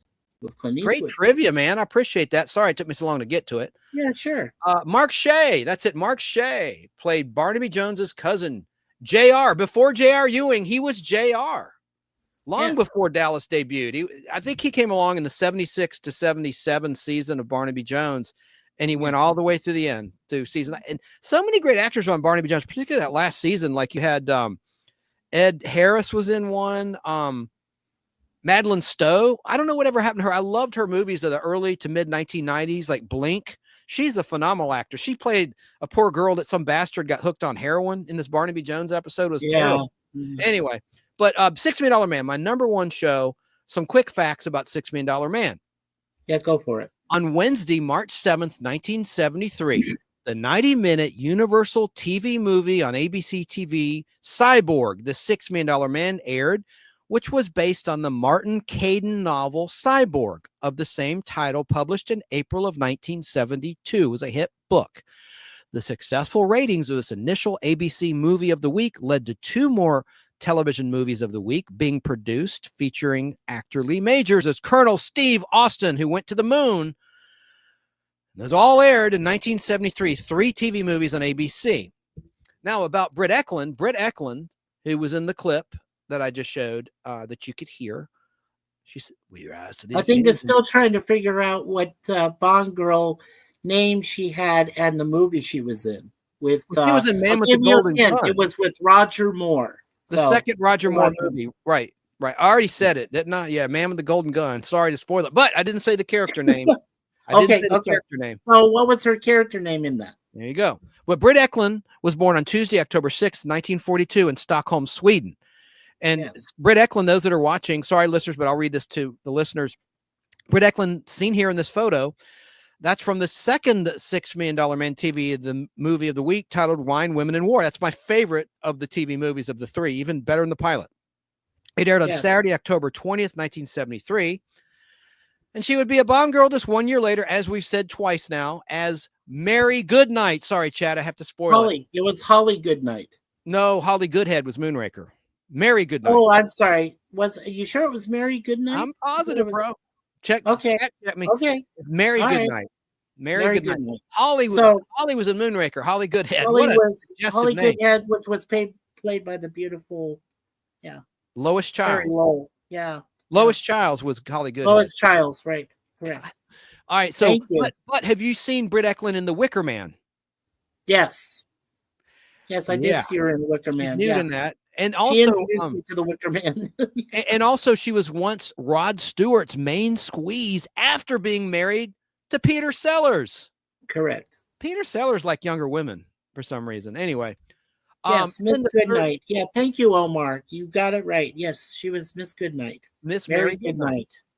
And Man with the Golden Gun. In that movie, who was a Bond girl twice in the cast of Man with the Golden Gun? Yeah, well, it was Maud Adams. There you go. Who was an Scaramanga's, who played Scaramanga's mistress. That's right. And then she appeared later in Octopussy. And here's another thing. And she was the lead in that, in Octopussy. And then she did appear. You'll see her. It's just very brief. But if you watch A View to a Kill, and you watch as Moore comes off the cable car, she is in that scene uncredited. That was her third Bond film, but uncredited, Maud Adams. So, hey Ricky. Rick. Hey, Ricks. I always say Ricky. It's Ricks. Sorry, Rick. Ricks. Hey, Good Rick. to see you. Cheers to you. Yes. Cheers. Good trivia, my brother. So, real quick. So, after these three TV movies aired in 1973, the last one being Solid Gold Kidnapping on November 17th, 1973, eventually, on Friday, January 18th, 1974, The $6 Million Man began as a 1-hour weekly series, which lasted for 5 television series, ending its original weekly 1-hour run on Monday, March 6th, 1978. But before that, for that 5th season, The Bionic Woman was canceled also by Fred Silverman, who canceled SWAT. Talked about that a little while ago. He canceled The Bionic Woman and Wonder Woman. How could you do that? And both of those shows went to different networks. Wonder Woman going to CBS and The Bionic Woman going to NBC. So they no longer could do their crossovers. There were several crossovers between The $6 Million Man and The Bionic Woman, like Bigfoot, The Return of Bigfoot, parts 1 and 2, or the season 4 premiere, $6 Million Man, season 2 premiere, Bionic Woman. And then they had the Fembot Kill Oscar 3-part crossover. The 3-part crossover. And then they appeared, right. And then they appeared in little cameos on each other's shows before those big crossover events. But they couldn't do that anymore in season 5 of $6 Million Man and season 3 of The Bionic Woman because they're on different networks. Anyway, but still you had Richard Anderson and Rudy Wells on both shows, so those actors still could have 2 paychecks, working leads. Wasn't it I forget Martin's last name, but it was the guy who then took over because Alan Oppenheimer was in the pilot. Martin E. Brooks. Right. Martin E. Brooks took it over. Thank you for helping me out. Yeah. Oh, you're welcome. Okay. So real quick, I haven't finished talking. I'm almost done though. I want to talk about I know you were. Go ahead. The toys by Kenner of the $6 Million Man. Here's a rare one from 1978. That's the Venus space probe. I loved those stories with that thing. It was a Russian Soviet, or as Oscar Goldman would say, Soviet. Steve, it's a Soviet weapon. You want to start World War III? This toy here, this was the Venus space probe toy, also known as the Death Probe. That was the episode title. Death Probe and Return of the Death Probe in season 5.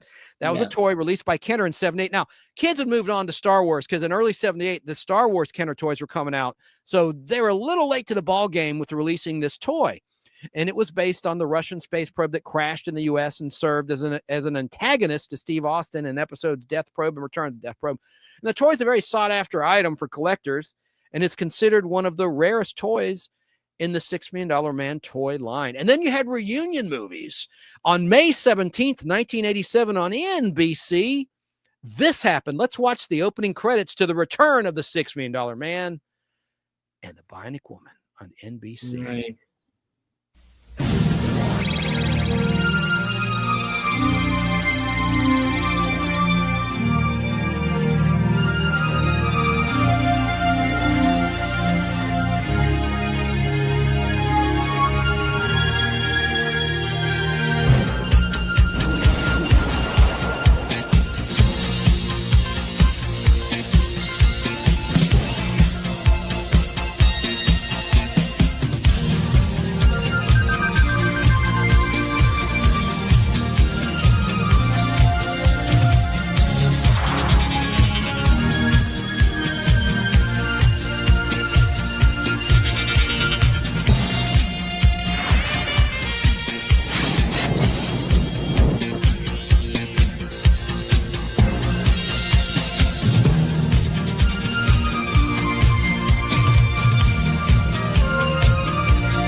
Yeah, that was great. There's a drum beat there that got cut off. Glad to be there in that too. Who did that music?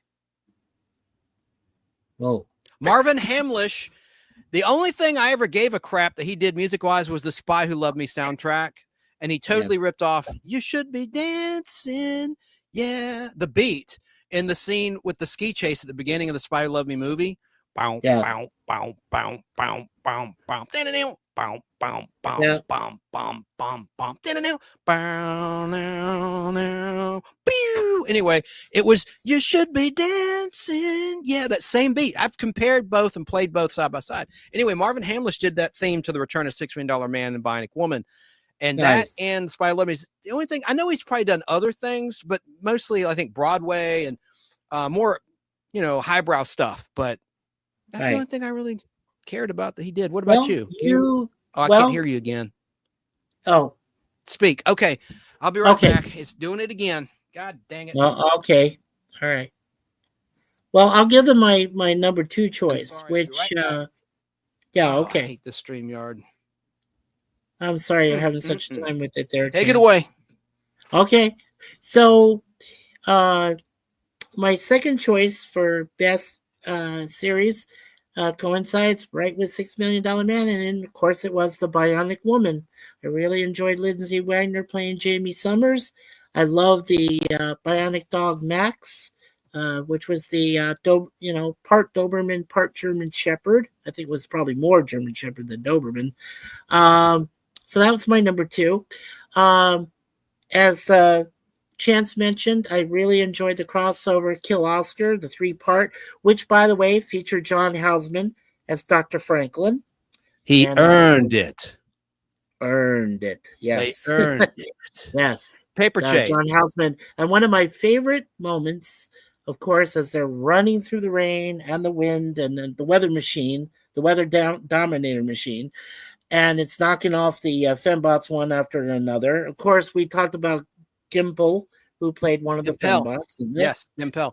She talked about, I've done an interview about getting struck by lightning. She said the smoke got in her mask and she couldn't breathe. It was very dangerous doing that stunt. And they had to put fire extinguisher on her. Hit by lightning bolts. Yeah, she was the little one in the back. She was the littlest, the smallest fembot because she's really small in stature. But she was the Callahan fembot. So she fought Lee Majors, the stunt as the Callahan fembot in Kill Oscar Part 2, which is on Halloween 1976, Sunday, October 31st, 1976 on ABC. Yeah. Always on Sunday night. I love watching. Yeah. Oh, yeah. I didn't finish. I kind of combined the two because I thought both $6 Million Man and Bionic Woman were kind of like my number 2. But since you already mentioned $6 Million Man, I'm glad you did. So all I had to say was Bionic Woman was my other one. So for number 2. Well, Yeah. Whoops, we just lost him again. And of course, don't forget that. no, I'm here. Oh, you're here. When I switch to my photos, it kicks me off. I don't get it. StreamYard, I'm going to give them a bad review at the end of the stream. I think you they should. keep defaulting my mic. And anyway, let me calm down. Take a breath. But remember that Jamie came back on her own, and she did Fembots in Las Vegas, which was a 2-parter. And supposedly Franklin's son, who we find out, spoiler alert, was his own robot. He's a man-bot. Man-bot. A man-bot. Yeah, not a man bot. He was a man-bot. I just came up with that. Man-bot. Yeah. Brilliant. Yes. Not really. And of course, but in Return of the $6 Million Man, who was in Return of the $6 Million Man? A big character actor, a big star of 2 hit shows. It was almost iconic because Colonel Steve Austin fought Commander John Koenig. There's a picture from the Return of the $6 Million. Look at that. Is that not cool? Yes, that's he almost Martin chokes Landau, him out. right? Yeah, here's my copy I wrote for that. That is cool. It is Martin Landau. Yes.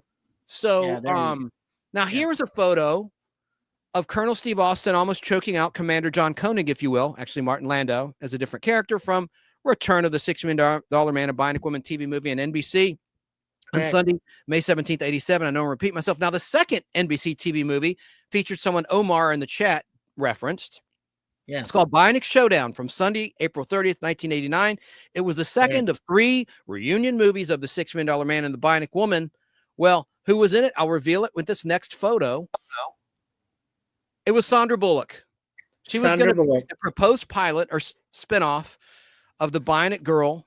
And there she is. And I've had this picture signed by Lindsay and Richard Anderson, who's no longer with us. And one day I'm hoping to get the trifecta and have Sandra sign that.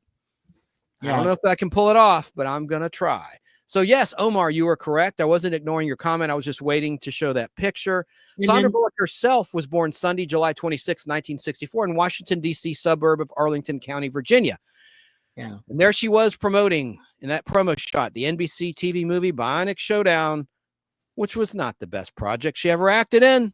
And then the final TV movie, and I'll finish, we'll move on to your number 2. Yeah. Bionic Ever After. The shooting title, though, was Bionic Breakdown. It aired on CBS, a different network than the other 2 movies on NBC. CBS, November 29th, 1994. Okay, so now it's your turn, Mikey. Well, I already said Bionic Woman was my number 2 choice. So it's your turn. I hate to hog the mic, but okay, that's what I do best. Let me move on to my number 2. And I want to. we differ on this one. Sanford and Son is my number 2. I like Red Fox. I love the characters. This is a show that made me laugh out loud. I love LaWanda Page. I loved it particularly when Red Fox accidentally ripped off Aunt Esther's wig, and she had she looked like buckwheat or something. I can't describe it. She had her hair like in braids, and it just was the most funniest thing to me. And I loved it when they went to Hawaii. There was a 3-part episode. I think it was a 1-hour episode. Then part 2 was a half-hour episode, total of 3 in syndication, 3 half hours. But where they went to Hawaii, I think it was in season 5. And another guy from Mission Impossible, along Martin Landau, Greg Morris was in it in this Sanford and Son, shot in Hawaii at Diamond Head. And Barbara Rhodes, whom we talked about earlier in the show from Soap, she played the girlfriend of the bad guys, but it was like a big diamond caper. Cool. And they played the theme to Hawaii 5-0. But the thing about Sanford and Son, I love the theme song that you mentioned by Quincy Jones. Yes. And it's right here. Let me put my record up. That's my soundtrack album. And I love this. The end credits, I've never talked about this. And sometimes like a show would go short or go long. And I loved it when they played the full version of the theme, like where the credits rolled and then there'd be no credits left, but they kept the song going and you'd hear more of the song. That's before I had the record or anything. And I just love that. I'm very much a simpleton. I enjoy simple things in life. And one of my favorite things was to hear the long version of Sanford and Son. And I'm like, oh, don't go to commercial. Don't go to commercial. I want to hear more. I want to hear the jam, And anyway, but this record has the full version. I listen to it all the time. But and there's a nice shot of them from Thanksgiving. Look at that. Making turkey. Oh, that looks great. There's Damon Wilson and the late, great Red Fox. Yes. Go to Big Dan. Wash your ass. He was so blue in his comedy. I love his blue comedy. I love this bit, Making Sandwiches. I won't say on the air because we're a family show. But there's a comedy special from 1983 in Las Vegas. It's called Red Fox Video in a Plain Brown Wrapper. I bought that from a video store that was going out of business. Blockbuster Video put them out of business, but then Blockbuster itself went away. The Dark Empire. Be kind, rewind. So, some quick notes about Sanford and Son. Yeah, go ahead. It premiered on Friday, January 14th, 1972 on NBC. And that's all I got to say about that. So now is your number 3. Best. All right. My number 3, and I'm still doing this on Friday nights, usually after 9 o'clock Central, 10 o'clock Eastern, with one of my best friends. He calls himself Gorilla's Random Thoughts. We do a review of every episode from The Waltons. The Waltons lasted for 9 seasons from 1972 to 1981. It did have a few TV movies afterwards, after the Waltons finished. Michael Learned as Olivia, and of course Richard Thomas as John Boy, and you had Ralph Waite as John, the father. And then, of course, one of my favorite friends, Judy Norton, who played Mary Ellen Walton. And then you had Cammy Coulter, who played Elizabeth. It's one of my all-time favorite shows. I loved the fact that it was set in the 1930s, around the Depression era. And then, of course, when they went to war, it went into the early World War II years, of course. And the whole show itself is perfect. It featured the late John Ritter, rest in peace, who played Reverend Fenwick. It also had Will Gear, who was Grandpa, and Ellen Corby, who was Grandma. I love her, Grandma. Love her. Yeah, loved her. One of the things that happened, which they incorporated into the series, Ellen had suffered a stroke, unfortunately. Mm-hmm. So what they did was they were able to incorporate that while she was away. They had another lady that came in to help around the house while she was going through that. And then, of course, they worked this in too. When Will Gear, rest in peace, did pass away, they worked that in there as well, that Grandpa had passed. And that was a very powerful episode. And we had just gone through, we had just covered season 5, episode 5, which was the one, we won't say his name on air, but about that German mustache man. And John Boy Adolf somebody actually, looked up to from his book. And Mrs. Brimmer, who was an actress that played Mrs. Brimmer. It's a very powerful episode. And we just finished covering Mary Ellen's Wedding. That was on season 5, episodes 7 and 8, to not David Spencer, but to the other person that came into town, Cliff Willard, played by Tom Bauer. So, yeah. Good stuff, my brother. I love the Waltons. Got the trivia. It was fantastic growing up. Yes. Waltons trivia. How many actors played John Boy in the Waltons? Let's take the chat answer. Yeah. I'll let the chat answer. Yeah. I do know the answer, but yeah, I'll let you guys answer it. Give it a second. I like Joe Gutfeld's remark. Good night, John Boy. Okay, Good Omar night, says. Good night, John Boy. Good You want to night, read that? Sue. You want to read that from Yeah, Omar? sure. Omar, John Walton cousin Rose and her grandchildren Jeffrey and Serena lived in the Waltons' house. Yeah. Joe Gutfeld guessed only one. Not correct. Nope, not correct. 3 guessed Tracy. Why don't you reveal the answer, Mikey? Yeah. Okay.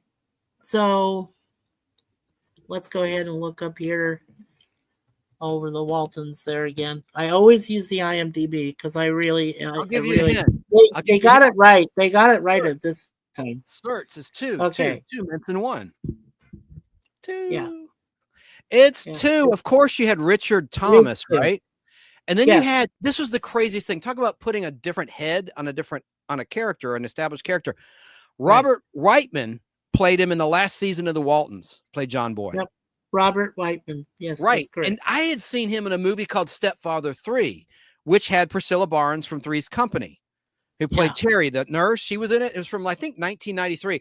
It was like a so bad it's good horror movie. That was the only thing I'd seen him in. So Am I wrong? It's 2 actors who played John Boy. It's 2 actors. No, you're correct. Yep. And the other thing you might like to know is that Richard Thomas appeared in Battle Beyond the Stars with Robert Vaughn, and it was kind of a space type reboot of the Magnificent Seven. And it also featured one of my favorite actors, George Peppard, who later on became Hannibal Smith in the A-Team, which is when we get to the 80s, that's going to be one of my favorite. It's my favorite all time from the 80s when we do these kind of lists again. So okay, yeah, I see your kitty cat in the background taking a nap. So cute. Yeah, anyway, adorable. Yeah. So that is my number 3. That's the Waltons. The Waltons. Well, that's a great pick, and of course, it started as a Christmas movie. It was a TV movie of the week, Christmas on Walton's Mountain. Yes. It began. Let me give you the date on that. I like to be factual. This is an educational program, the Nostalgic Podblast. You're listening to or watching the Nostalgic Podblast. But let's see here. So the Waltons, Christmas on Walton's Mountain. I love it. I have it on DVD. And they had some movies after the show was canceled. Not long after the cancellation, they had some 2-hour TV movies, Thanksgiving specials and things with the Waltons cast. And then they brought Richard Thomas. Can I just say, I really liked a TV movie he did about Hank Williams Jr., where it showed his face injury when he fell from the rocks while he was hiking and all that, and the alcohol abuse. I thought he was phenomenal, Richard Thomas as Hank Williams Jr. If you've not seen it, look it up. It's a fantastic performance. Yeah, there it is. A made-for-TV movie, he said, called The Living Proof. Yeah, the Hank Williams Jr. story. Oh, my God. He was so good in that. Yeah. All right, so the first movie, I'm looking at my trusty episode guide, and it's failing me. It's not showing it. Unbelievable. The Foundling was the first episode, September 14th, 1972, but there was a movie. Hang on. It was a special. Right. A Christmas special before that. It's always right there, and it's not showing it. Yeah. By the way, according to IMDb, I hope they're accurate, but there was over 200 episodes of that entire duration from 72 to 81. Now, Ben Walton, who was played by Eric Scott, as I mentioned, Cammy Cutler, who played Elizabeth Walton, Mary Beth McDonough, who played Erin Walton, and John Walmsley, who ended up becoming a good country music star and a singer in his own right, Jason Walton. Those were the only 4 kids that appeared in all 212 episodes. The only episode that Judy Norton, my friend who played Mary Ellen Walton, did not appear in was around season 5. But otherwise, she was in all the other 211 episodes remaining. And then David Harper, who played Jim Bob Walton, also, as well as Earl Hamner, the narrator, because there was one he didn't narrate. And the creator created the show, Earl Hamner Jr. Earl Hamner Jr., right. So those 3 were in 211 episodes. I got to say, go ahead, sir. I'm just keep interrupting you. Please forgive me. Oh, no, that's okay. Now, Ellen Corby, as I said, who was Esther Walton, the grandmother, was in 146 episodes up to 1980.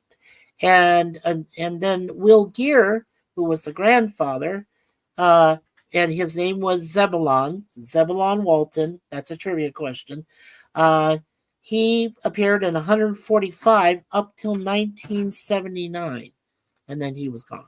Gone. Richard Thomas, believe it or not, since we were mentioning him, he only appeared in 124 episodes of the Waltons.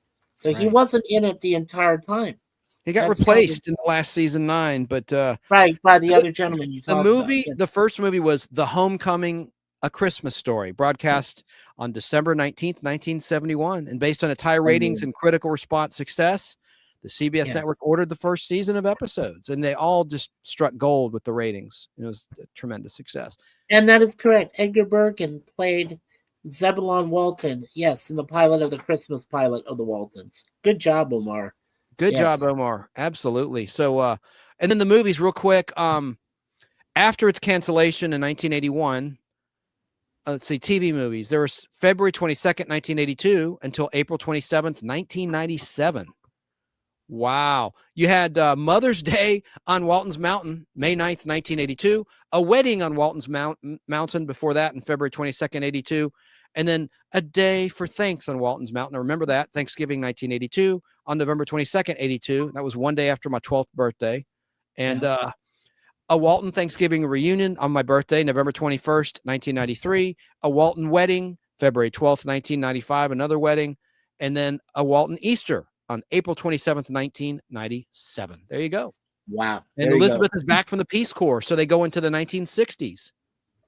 Yes. Because John F. Kennedy started the Peace Corps. I love the Peace Corps. That's where my aunt and uncle met and fell in love and had 4 kids. Anyway.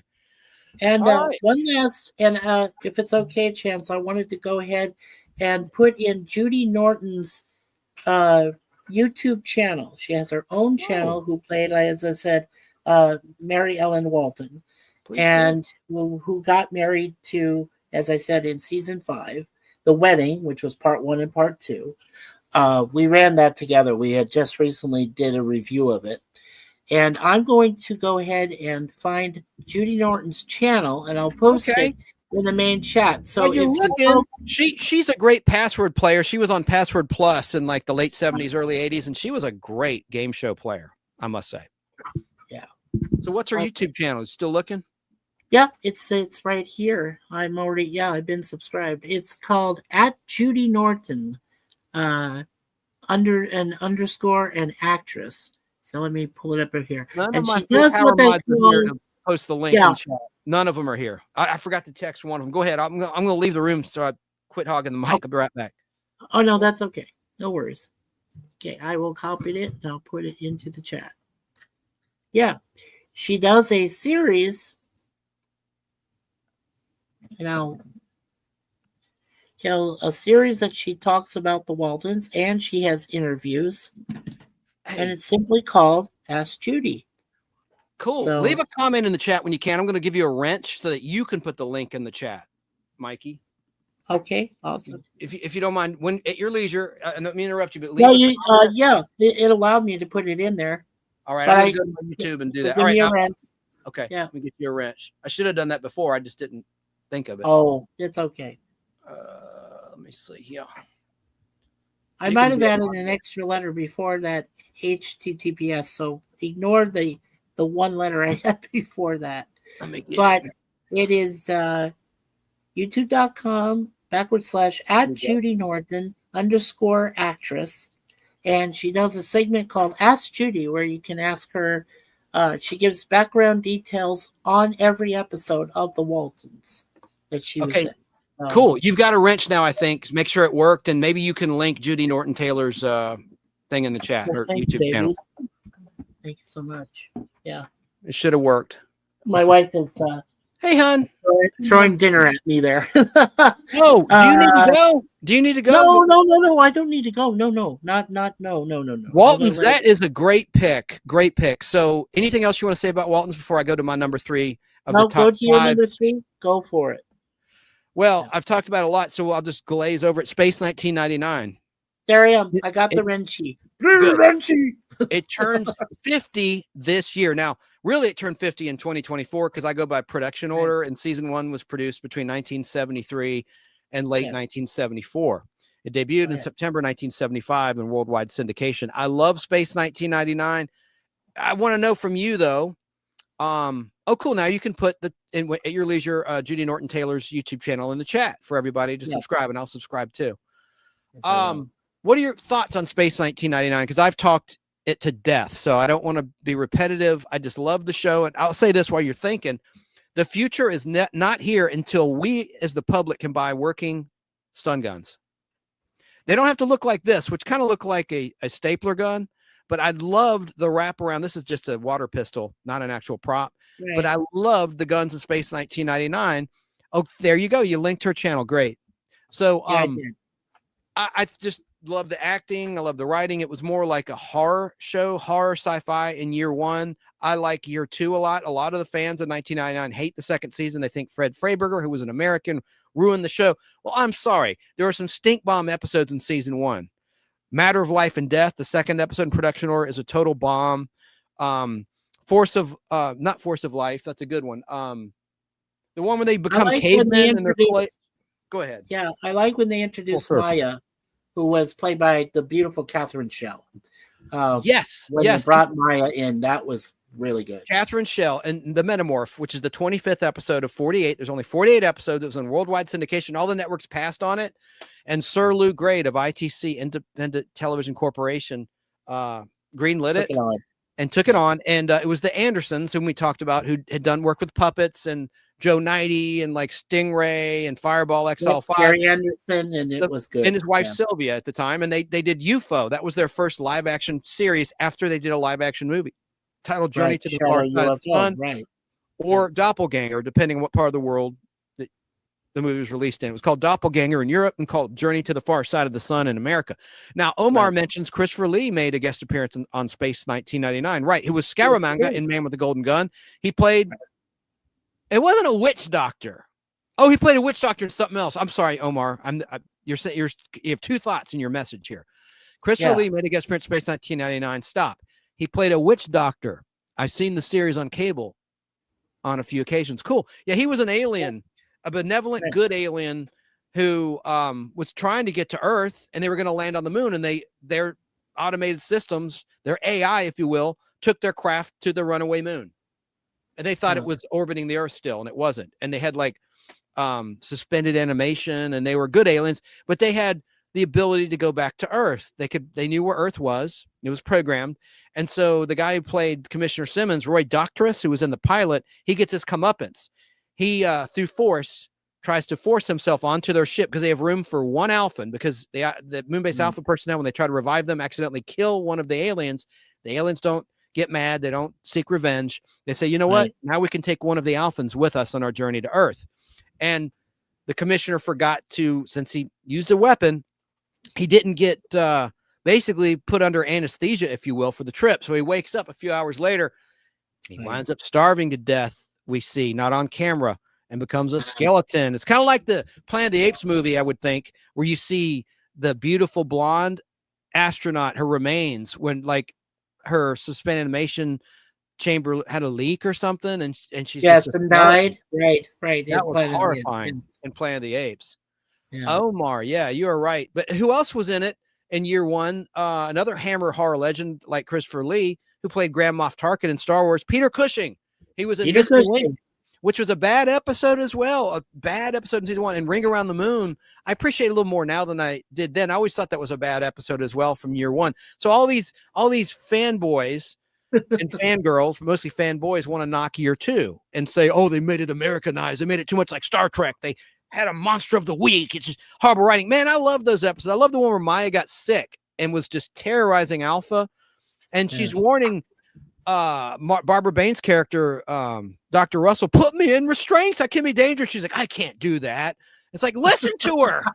Listen to Maya. She knows. And she turns into one horrifying creature after the next. And David Krause was in year two when Star Wars was being shot. He played Darth Vader. Guy, that played Darth Vader. He was underneath the beta cloud. He was a robot. That was suit. the secret of the episode. He was a robot, not an alien life form. Maya can't figure out. See, Maya can transform into any living creature just for 1 hour.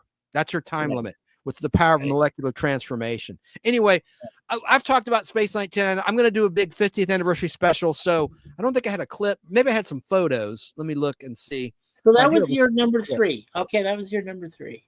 That was my number 3 or number 4. Let me go up my list. That was my number. Yeah, that was my number 3. You can get your number 3 ready. Let me just look at some photos, see if I got anything. Sure. Oh, I forgot to mention this when I talk about the Dukes. Guess how old he just turned? The actor Sonny Shower, who played Enos. He turned 90. Can you believe he's that old? He's 90. No way, he's 90? He's man. Yes. He must have been in his 40s or 50s when he did Dukes. Oh, dang. Wow. I mean, that is just I didn't realize. Unbelievable that he's that old. But happy 90th birthday. That was the other day he turned 90. Okay, Space 1999. Let me just give a look-see here and see. I've got this picture, which should have been a card from I love this spring break episode where the Alphans get an atmosphere, and it's called The Last Sunset. And this guy eats a space mushroom and goes crazy. Paul Moore, he just died. The actor who played him. Oh. But, he did. That's Prentice Hancock. And then let me just look at my clips, and then we'll get to your number 3 pick out of 5. Number 4 pick. I'm on my number 4. Number 4. Yeah, you're right. My bad. That's okay. Damn, I thought I had a clip. I played this. This is not the best clip. Colonel Paul. Commander Koenig. That's from another time, another place. And that's what I said to Martin Landau himself when I met him on the set of the Anna Nicole Lifetime movie. I was playing a photographer. Yeah. Like just a featured background role. And he was there for a fitting and we had lunch together and he couldn't have been nicer. And there he is. God rest his soul, Martin Landau. Okay. God rest his soul. And don't forget Barbara Bain, who played the wonderful scientist. Dr. Russell, Dr. Helena Russell. Yes. And what was the other series they showed, or that they both, Landau and Bain, were in? I think it was it before or after Space 1999? They appeared together in Mission Impossible with Peter Graves. Before. Who? Yeah. Martin Landau and Barbara Bain? Yes, I believe. Oh, yeah, they were in the first 3 years. They quit based on a salary dispute. But yes, okay, that so was 1964, right. 1966 through 1969. 66, 67, 67, 68, 69 seasons, the first 3 seasons. And then what was ironic, when Star Trek got canceled, Leonard Nimoy joined the cast of Mission Impossible as Paris. Yes. Same lot, Paramount Studios. He was in the same building and everything. Now, Omar mentions Barry Morse was on Space 1999, just season 1. And he's best known as Lieutenant Philip Gerard in The Fugitive. Correct. And guess what? This is in our rearview mirror. But on October 29th, 1967, well, hell, that was the day the running stopped. And I put on my YouTube channel the final 2 episodes of The Fugitive with the original commercials from my 16mm film print. So you can go back in time and watch the original spots. Quick story. I have them both on film. The commercials are in color on my film reels. And I remember a friend, not Al Hardy, but someone else who lives in Boston, Bob Knight. I had the reels mailed to his home so he could transfer them on the DVD. Yeah. And the episode is in black and white. It's a black and white of color. So the episode content is in black and white, but the commercials are in color. Well, he's like, oh, Chance, I tinted your commercials to black and white so it would match the film. I'm like, no, I wanted them in color, but that's okay. He did them for free, so I couldn't complain. I didn't get mad at him. But inside, I'm like dying. I'm like, oh, no, why did you do them black and white? So the commercials are in black and white, my YouTube channel, but I just uploaded it for the anniversary. And hell, in 2027, that show will be 60 years old, and The Final Fugitive broke ratings records. It beat the Beatles on Ed Sullivan, and it held the highest Nielsen ratings from August 29th, 1967 until November 21st, 1980. Guess what beat the record of The Final Fugitive, The Judgment Part 2? Can you guess? I'll give you a hint. Bang, bang. Bang, bang, bang. Gun, bang, bang. Who Shot J.R. Resolution episode? It's called Who Done It? From November 21st, 1980. That was actually my 10th birthday. And that beat The Final Fugitive. What beat the Who Shot J.R. Resolution in 1983? It was The Final Mash. Hello, goodbye. Final Mash, hello, goodbye, and forever. Yes. I think it's Hello, Farewell, and Goodbye, I think, where they put it in the rocks. Hello, Farewell, and Goodbye. Yes, yeah. That's it. And that broke the Who Shot J.R. Resolution. Both those were on CBS. So CBS took the crown from ABC with Who Shot J.R. Resolution in season 4 of Dallas. There you go. So happy anniversary to The Fugitive. It was Who Shot J.R. You got it, Joe. You got it, Joe. Good job, Joe. We got to get to the trivia soon. So I guess it's your turn, right? Yeah. I said Space 1999. My fourth one is very easy, and it's 2 shows actually I had tied for basically before that. I forgot. Martin Landau, Barbara Bain reunited trivia after Space 1999. What? It was a TV movie based on a popular TV show, a sitcom. There was a series of TV movies based on a classic Sherwood Schwartz TV show. They came back as Boris and Natasha from Bullwinkle. With the Harlem Globetrotters on Gilligan's Island in 1981. On Gilligan's, they played like they were Natasha. Yes. Not their shining. The Harlem Globetrotters on Gilligan's Island, correct. Not their shining hour, but they got paid, so that's all that matters. Now I'll be quiet. The floor is yours. I will not interrupt you. That's okay. My fourth one is basically made up of 2 shows, and I'll just mention them real quick. And, of course, the main star. In Wonder Woman, of course, we all know Linda Carter, best Wonder Woman ever on TV.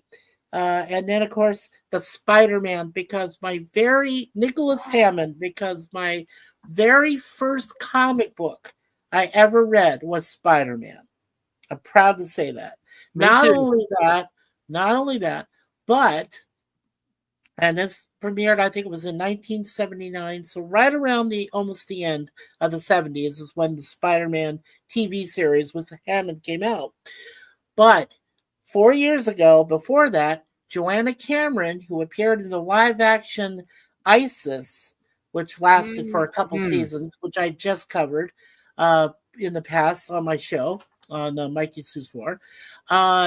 Joanna Cameron, she only recently passed away a few years ago. Rest in peace. But she appeared on the first few episodes of the Spider-Man series with Hammond. And I love that. And like I said, my Wonder Woman back then, of course, was Linda Carter. And, and I did see the pilot 2-hour TV movie, which featured Kathy Lee Crosby. But that's not Wonder Woman. I'm sorry. Even though I really did enjoy Ricardo Montalban playing the criminal in that. So that was good. But I think that I really enjoyed the first full season is where they were in World War II against the Germans. And then, of course, after that, they went on and did Modern Day. When it changed networks from ABC to CBS. Lyle, right. And, of course, Lyle Wagner, who appeared in both of those time frames as Steve Trevor. So that was, right. Yeah, very good. And they made it where wasn't he the grandson or was he the son of Steve Trevor in the son of Steve Trevor? I was under the impression. Son. Yeah, that would make sense. Right. And you have that spinning Deborah Winger who came over from Paradise Island, Themyscira. Oh, yeah. They wanted to bring her back, and she said no, by the way. When the show became modern, I would have been cool to see Drusilla in the modern 70s time She period. was supposed to do, this is, now tell me if I'm wrong or right, but her role of Drusilla, after they showed the two-part, it was a two-part episode, introducing her, saying that she was her niece, like something like that from the island. Well, she's Diana's younger sister. Younger sister, right? Yeah. Played by Deborah Winger, of course. So there was a rumor that they were going to take it from that 2-hour episode or two-part episode. They were going to take her role and do a spin-off of Drusilla, but it never came to pass. So, I never heard that story. Yeah, I believe that's correct. But if somebody in the chat wants to correct me, please do so. More than happy. But I was I was told that there was going to be a spinoff to feature Deborah Winger's Drusilla, but it just never came about. So, yeah. All right, we'll do the trivia in just a little while, but yeah, go ahead. Yeah, the first season was great. I agree with you, Tracy. I did like the second one, though, also. I love the season after that where it's more modern day. Yeah. But the very first episode, yes. And Linda Day George played a Fraulein, a bad Fraulein in one of the episodes. And John Saxon was a criminal who from Germany who invaded Themyscira, and that was Paradise Island. He went to Paradise Island. Yeah, the real name of it is Themyscira, though. I like to go. You're right. I just meant for the layman that didn't know. Yeah, good clarification. Yeah. Thank you. Yeah. All right, your turn, sir. That was my number 4 was the another one. Another show we could do an entire pod blast on Wonder Woman. Yes, we might want to do just that. But I have an author coming on next week, but I'll talk about that later. Okay. Yeah, the first season was better. Did you ever play the slot machines in Las Vegas? There's one for the World War II era of the Linda Carter show and one for the 70s era. They're both so much fun, and they're well made. World War II era one. I played the World War II era one. You Vegas. Did? Mm-hmm. Very cool. And did you see the one for the modern era, 1970s modern era? It's got the funkiest music in it. I might have seen it in one. I think it was in the Rio. Is one of those casinos. So I might have seen it there, but I do know I played the World War II one. Yes, that was a great pick, Wonder Woman. Excellent. Yes. Okay, well I'll get to my pick now. Good pick. Let me put us both on the screen. All right, sir. You're up. Number 4. Let's do it, sir. Number 4, and then I've got the trivia to get to. I know Joe's probably been waiting patiently. I did say I had to give away a prize. Yes. All right. Well, here is my number 4. I got to play a clip. It's a clip I play pretty regularly. Hint, hint. Of someone getting their ass kicked, and it's for a feature I do on the show. But let me just play the clip. The regulars know what I'm talking about. But here's my number 4 favorite TV show of the 1970s. You want to fight? I'll give you a fight.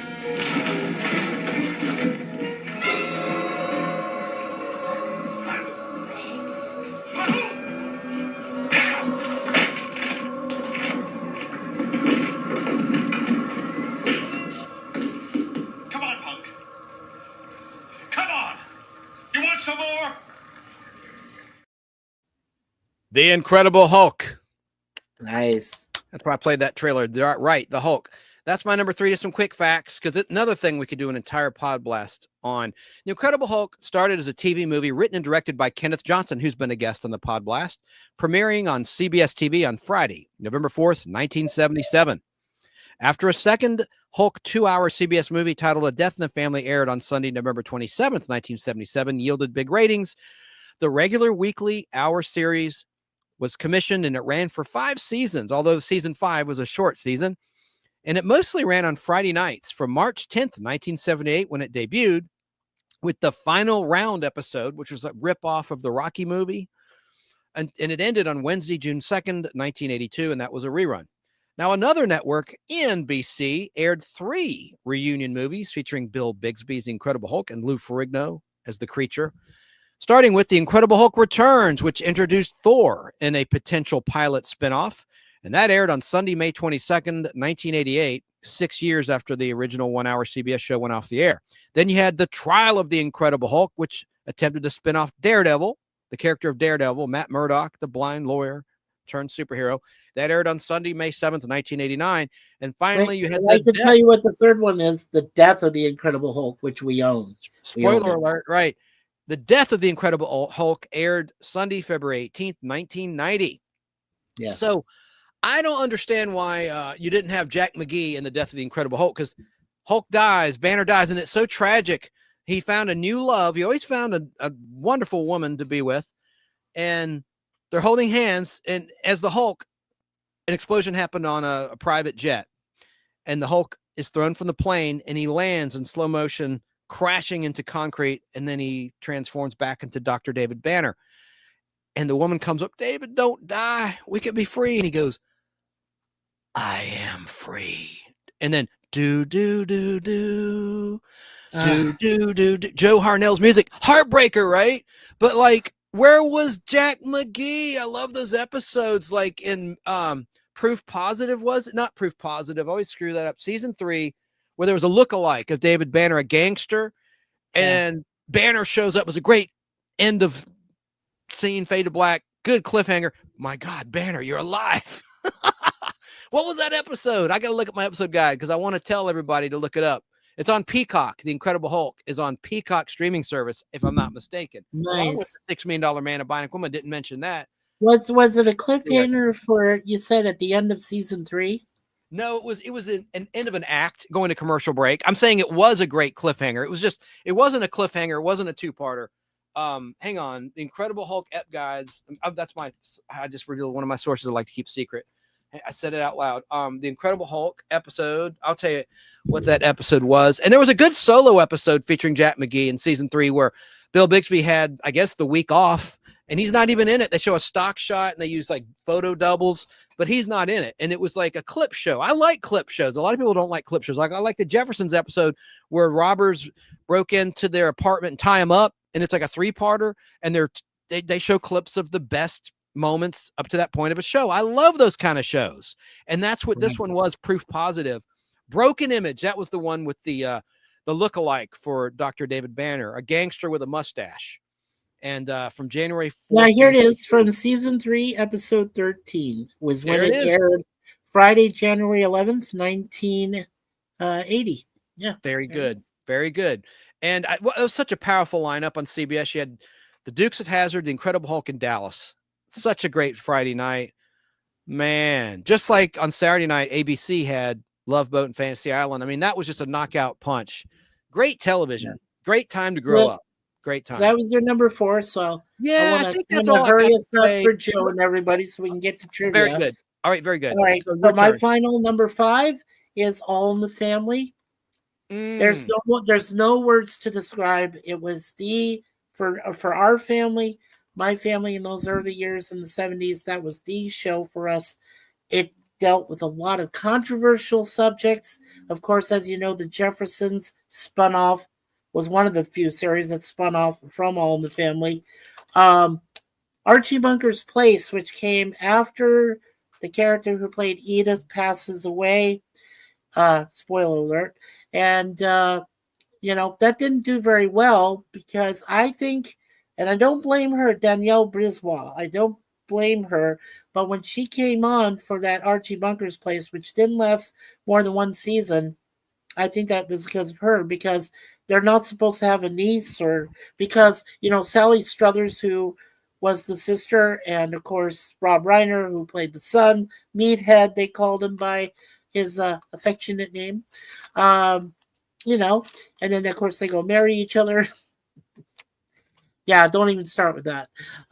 So it was just it was a very, as I said, there were so many good episodes. When what was his name, Sammy Davis Jr., when he showed up on an episode of All in the Family, when he was in town, and of course, would you like cream in your eye? Yeah, I love that. Yes, yeah. And the kiss, where he kisses Archie for the photo. Yeah, there were some great ones, and of course, as we said, when Edith passed away, that was a huge blow. I mean, towards the end of the series, yeah. So that was very tough. Oh, and what happened to her when she got the R word? We won't say the rest of it. Oh, that was horrible. That creep, that guy. Oh God, she gets sexually almost. She doesn't. Thank God. It's such an awkward episode. So terrible, terrifying. Yes, it was. Yes, it was. And I remember the one with the Vietnam vet, the Christmas episode, and Archie said GD on TV. That was a no-no back then. Yeah. I don't want to talk about the goddamn war. Yeah. Vietnam deserter at the table. He finds out the guy's a Vietnam vet deserter, and he goes, but Archie mellowed over time. I think Edith's death really shook him. And when little Stephanie, he really changed. He realized she's Jewish, so he changed a lot of his prejudiced opinions. And great comments came in about the Hulk. Going back to that, Omar said, well, proof positive the episode Bill Bixby wasn't in of the Incredible Hulk. That's because Bill Bixby was finalizing his divorce with Brenda Bonet. That's a tragic story. Brenda Bonet and their 5-year-old son, Christopher, who died. He had a rare condition, and she left the medicine at home. She was on a ski trip. She shot herself in the head, Brenda Bonet. And Brenda Bonet was with Paul Peterson from the Donna Reed Show before Bill Bixby. And she left Peterson for Bill Bixby. And who was in the room the house when she committed suicide was someone, Tammy Bruce. I think she's on the Fox News channel. She's like a conservative commentator. She was in a lesbian relationship with Brenda Bonet, and she was there when she took her own life. So allegedly lesbian. I don't know, let's just say they were friends. But Tammy Bruce, and she was there. Every time I see her, when she shows up on some news channel, if I'm channel surfing, I see her, I say to myself, yep, she was there. She was there when Brenda Bonet shot herself in the head over grief of losing and guilt of losing her son, Christopher. Oh, man. And supposedly Bill Bixby didn't sleep much, and allegedly he was addicted to cocaine. That's why he had this energy. I don't know if that's true or not, but I loved his acting. I loved his directing, and he died way too young in his 50s from prostate cancer. Could have been prevented. Get your prostate exam. I need to get one. I mean, but Danielle was a sweetheart. I loved Danielle. I love the addition of Stephanie.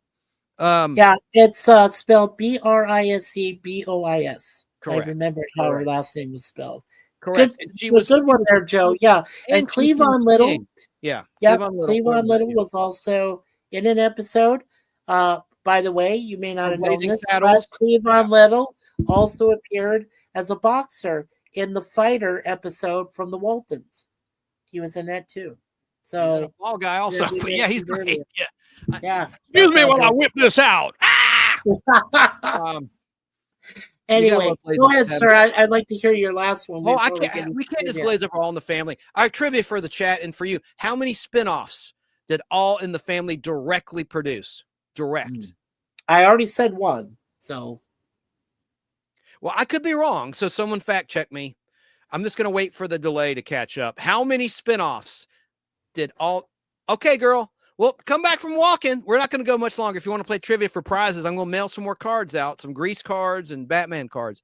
But we're going to get it done after I do my Joe Gutfeld guessed 6. I think there's only 4.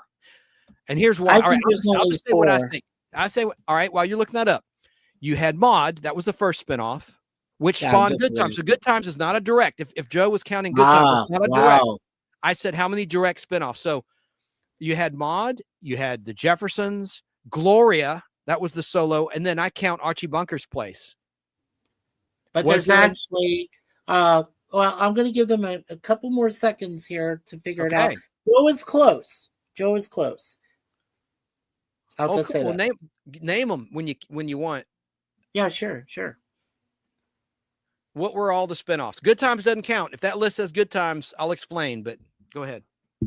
Okay, well, that was one of them.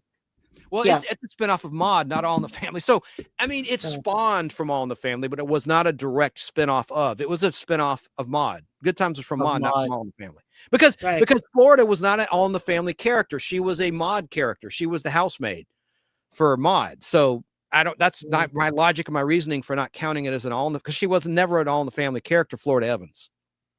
Okay. By the way, The Waltons depressed me, and so did Good Times, because I like to watch shows about people succeeding, not struggling like in a bad economy or the Depression era. That's just me. And I love the Waltons. Don't misunderstand. I love Good Times. Damn. Real dramatic show. Norman Lear Gold. But I just didn't like seeing, them struggling in the hood. I like watching the Jeffersons. I like watching people succeed. That's just me. Okay. So what's the answer? Okay. So the answer is 7. And it is Maude, Good Times, Checking In, 704 Hauser, Archie Bunker's Place, The Jeffersons, and Gloria. Those were the 7 shows, the spin-offs. Forgot about the Hauser. Will you repeat that 704 again? Hauser. And 704 Hauser was the final spin-off, it said. So repeat. So it's Maude, Good Times, The Jeffersons, Checking In, Archie Bunker's Place, which was a direct continuation, 704 Hauser, which was a final spinoff, and Gloria, which was a character focus. Gloria counts, but what about the Jeffersons? Good Times doesn't count. I've already explained my logic there. That's a spinoff of Maude. So yes, it comes. But what was that second one you said? I'd never heard of it. Oh, that weird. Checking In? It was a short-lived show, it said. That's all it said. But it was a spin-off of Archie Bunker. Checking In. Yeah. Who starred in it? Do you see that? Does it show a cast or anything? Yeah, it featured let's see. Marita Gibbs, Patrick Collins. Marla Gibbs. That doesn't count either, because that's a spinoff of the Jeffersons. She was not ever on All in the Family. But okay, I'm just saying, with my logic, that one, scratch that. That doesn't count. I remember now. Now in 704 Hauser, it was spinoff of All in the Family, the final of several that aired on CBS from April 11th to May 9th, 1994. And it's built around the concept of the Black family. It says John Amos was in it as Ernie Cumberbatch. Doesn't count. Lynn Godfrey as Rose Cumberbatch, and T.E. Russell as Thurgood Marshall Goody Cumberbatch. See, that comes from Maude. That's Mr. Evans. He's dead though. How could he be in that show in '94? He died, I thought. Yeah, I don't know. Maybe it was one of the last few appearances. Maybe it's a prequel or some shit. Could be. I don't know. Hey, introspective, gentlemen. And is this one of your people is telling me to quit interrupting you? Yeah, he says, "Hey, keep it down. You're interrupting my druncation." Yes, that's Gorilla's Random Thoughts. Sorry, he does man. the Waltons on Friday nights with me as a co-host. Also, our friend Pleasant Valley Picker from British Columbia, we call him PVP, and our other friend Resolute Germ. The 4 of us, we all do a Waltons. We go over the episodes and do a full review of them. It's a lot of fun on Friday nights. Yes. Cool. I'm going to check it out because I'm no longer doing my show on Friday night. Moved to Saturday at 5:35 p.m. Eastern time. So my list, I guess mine still holds because I still contend for my logic. I don't want to repeat myself, but directly from All in the Family, Maude, Jeffersons, because George, Lionel was the first character you saw in the pilot on the family, Lionel Jefferson. He was the next door neighbor. He was the first one. And then you had Henry, George's brother, until he was eventually introduced, I think, in season 4, All in the Family. Sherman Hemsley is George Jefferson. They referenced George, but you never saw him until pretty late in the run of All in the Family. And you had Louise was in season 1. Louise Jefferson was in season 1 of All in the Family. So that, to me, I still say there's 4. Because you can't count something with Florence. She was never on All in the Family. She came from the Jeffersons, which was from All in the Family. Okay, so as I said, I just looked from what it said, and there was a total of 7. Buddy, I'm not doubting you. I'm just explaining my rationale. You can accept it, which makes total sense, right? Sure. Yeah, it's just my rationale there. So, and yes, one of the chat, I think it was Joe. Was it you, Joe, who said that when they did the first season of Archie Bunker's Place, because there was 2 seasons of it, that's when Edith passed away, was at the end of season 1 of that. No, it was in season 2 premiere, and you didn't see it. All right. Edith was in a handful of season 1 episodes, not all of them, but she was in a lot of key episodes, right? Correct. It was after she'd passed away when season 2 of Archie Bunker's Place picked up, so we never saw the death on camera. They had a really good 1-hour Thanksgiving episodes. The last time you saw Meathead, Rob Reiner, was in season 1 of Archie Bunker's Place. It's a great episode where they come from California, Mike and Gloria, and he screwed up. Mike turned out to be a scumbag. He cheated on Gloria with a student. He was a college professor. So what a terrible way to write his character that way. I thought that was just bad writing to make him a scumbag like that, a cheater. Yeah. Doesn't that suck? Doesn't that kind of bother you? Right. I'm over it by now, but I mean, what they did to Mike's character. Oh, I didn't know it. Okay. Thank you, Joe. I knew that. I thought it was only 2 seasons, but you said it lasted 4. Okay. Oh, yeah, it definitely did. It definitely lasted 4. I didn't hear that. I didn't hear you say. I was probably. But very bad writing. Introspective. They made him a cheater, and he deserted his family, deserted his son Joey. That's what Gloria was all about. And Burgess Meredith was in the cast of Gloria, by the way. And Gorilla's random thoughts. Good, very good to see you, my friend. My pal Gorilla. Yeah. Welcome there, Gorilla. Well, I have a tie for my final pick. This is number 5 of my favorite TV shows of the 1970s. They both debuted on the same night. Hint, hint. Here's the opening titles, just 1-minute clip of the first part of my 5th and final favorite show of the 1970s.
Eight is enough. Yeah. Enough. And only has. Oh, there we go. I was going to say, purely, why get you back in here? Come on. purely for the timing of it. I wanted to be with all those girls in that family. I really loved Diane, the blonde. She was the one I really had a crush on. But it was like, I just loved Elizabeth. I loved all the women in there except for Abby, the stepmom, and the mom, Diana Hyland, who reportedly died in John Travolta's arms of cancer. Very sad. Very sad. 1977. But by the way, I forgot to mention Harlem Globetrotters on Gilligan's Island aired May 15th, 1981 with Martin Landau and Barbara Bain. Okay, enough said about that. But let me tell you some facts about all 8 is enough. 8 is enough. So it is superficial. It was a cheesy laugh track. It was a Laura Moore show. I didn't like the laugh track. It was a dramedy. It had drama and comedy. But 8 is enough made his debut on ABC TV back on Tuesday, March 15th, 1977 at 8:30 p.m.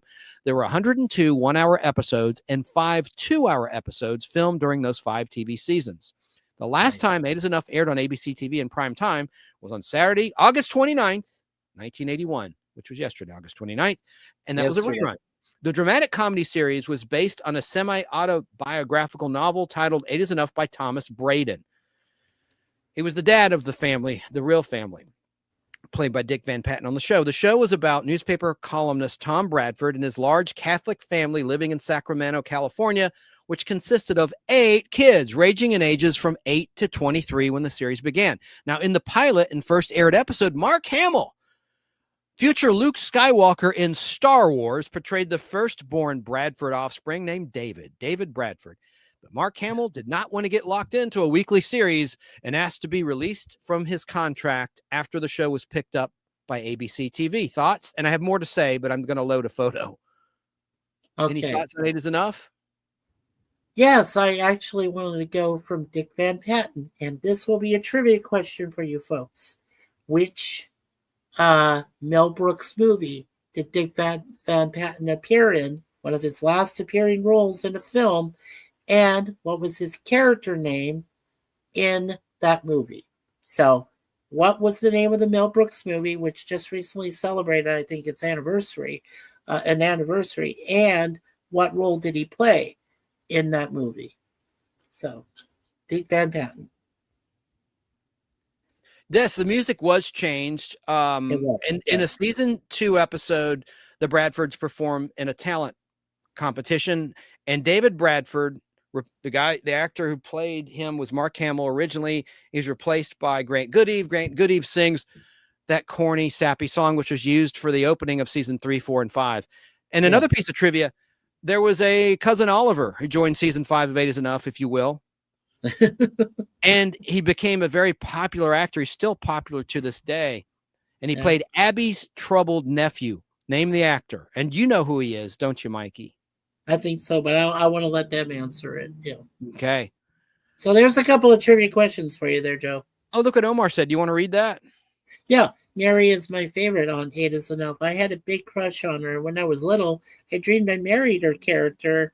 And as Lanny O'Grady, she is beautiful, talented actress. I will never forget her. Now, who was her brother? She died of a prescription drug abuse overdose, by the way. But who was her brother who died in 2012? He was on My Three Sons. That was look at the last name. Grady. So Don O'Grady. Don Grady. Yes. Don Grady was her brother. Very talented musician and actor. Good-looking guy. She was a good-looking. By the way, look, I'm not trying to sound creepy. She was topless in a movie, Massacre in Central High. I was shocked, from 1976, shot in 75, before 8 is Enough began. Mary Bradford, she was studying to be a doctor. I liked it when she had longer hair. I didn't like it when she cut her hair short. But there's a scene where she's having a menage a trois in a tent, and the bad guy is bullied, and he's under a car, and they kick the blocks out, and he gets crippled by these bad guys. So the whole movie, the guy who's bullied is getting revenge on the bullies and killing them off one by one in diabolical ways. He drains the swimming pool. One of the guys jumps in the pool thinking it's filled with water. He crashes right on the cement, dead right there. Yeah. And then with Mary's character, he sets off some dynamite, causing an avalanche, and they get crushed, their tent, with a bunch of boulders. And then one guy he maneuvers who's sky gliding into power lines to get fried, and just Massacre at Central High. Someone put it on YouTube. Check it out if you like those kind of movies, like revenge movies. It's fun, but sure, make it in it. Anyway, I always point that out, and people tease me about that. Ralph Macchio, you're right. The answer was Ralph Macchio. He was Jeremy, Abby's troubled cousin in season 5 of 8 is Enough. Yes. Long before Karate Kid. Yeah, that's right. Good job. Did you folks guess what Mel Brooks movie Dick Van Patten appeared in, one of his last appearances, and what his character was in that movie? Did you guys know? Ooh. Oh, and Betty Buckley played Abby. Was in Cats, but she also was in Cats. Yeah, and Broadway. Carrie. She was the teacher. Broadway. She was the gym teacher in Carrie. Yes, with Sissy Spacek. Yes. And who else is in that? Is Charlene Tilton before Dallas. Right. John Travolta before Saturday Night Fever. That was his first movie while he was Sweat Hog. Yes. And Piper Laurie, who William plays Catt. the mom. There you go. Piper Laurie, but William Catt. Yes, from Greatest American Hero. So many talented but Sissy Spacek, my God, as Carrie herself. that was her big breakout role. What a movie! Yes. What a cast! What trivia! And we own both movies. We own the original and we own the reboot, which featured Chloe Grace Moretz as Carrie. Betty Buckley was a stage actress, and she was really ashamed of her work on 8 Is Enough, actually, in retrospect. And so she got replaced there were 2 reunion movies in 87 and 89. And you had Mary Fran playing Abby in the reunion movie, the first one from Newhart, among other things. So I guess I really stumped the group. Okay. So Dick Van Patten was in Spaceballs. He was the king of Druidia, and his daughter is Daphne Zuniga, who played Princess Vespa. And in 2027, not only is Daphne Zuniga reprising her role as Princess Vespa, but Bill Pullman is going to reprise his role as Lone Star. That's 2 of them. And Mel Brooks, 100-year-old Mel Brooks, will be coming back as Yogurt. Oh, and they're bringing back. Well, you know what? Don't jinx it. I can't believe you said that because they're not filming it for a couple of years. The man's almost 100 years old. It's like, no, they're filming it right now. They're getting ready to put it into pre-production. Okay. It's like, hurry up and film it. You might die. And Rick Moranis will come back as Dark Helmet. And I just mine is not off. My camera's not off. It's at your end, dear. Not off. No, it's not off. And one last person that's coming back. You guys remember Michael Winslow, who did the boop boop boop boop and all those sound effects. Police and stuff. Academy, yes, the black actor. Yeah, he's great. He's coming back as one of Dark Helmet's soldiers. He's coming back. I was able to confirm that with him, as I have his YouTube channel, Michael Winslow. But the big news is something you just said. Spaceballs 2, the search for more money. Yeah, but you said the big news that Rick Moranis is coming out of retirement. He's one of my favorites from SCTV. He's going to come out of retirement and do Dark Helmet. Yeah, he refused to do Ghostbusters. He's doing this. God bless him. I love this guy. I love Rick Moranis. Yeah, man, he's so Canadian, funny. By the way. Originally. Yeah, so 8 Is Enough. Let me finish. My camera is on, dear. I don't know. I mean, I just checked the monitor. I don't know, dear. I don't know why. Okay, so almost done. So I mentioned the anecdote about Mark Hamill being in the pilot. Okay. Yes. Let me just finish where I left off. Okay, so yeah, Mark Hamill didn't want to get locked into a weekly series and asked to be released from his contract after the show was picked up by ABC TV. Then he had his car crash in January 1977, months before the release of Star Wars, and his face was altered. And so they released him. Grant Goody, go ahead. Sorry. No. Introspective gentleman was asking me, what is the kitty's name? This right here is our 8-year-old Moon Pie.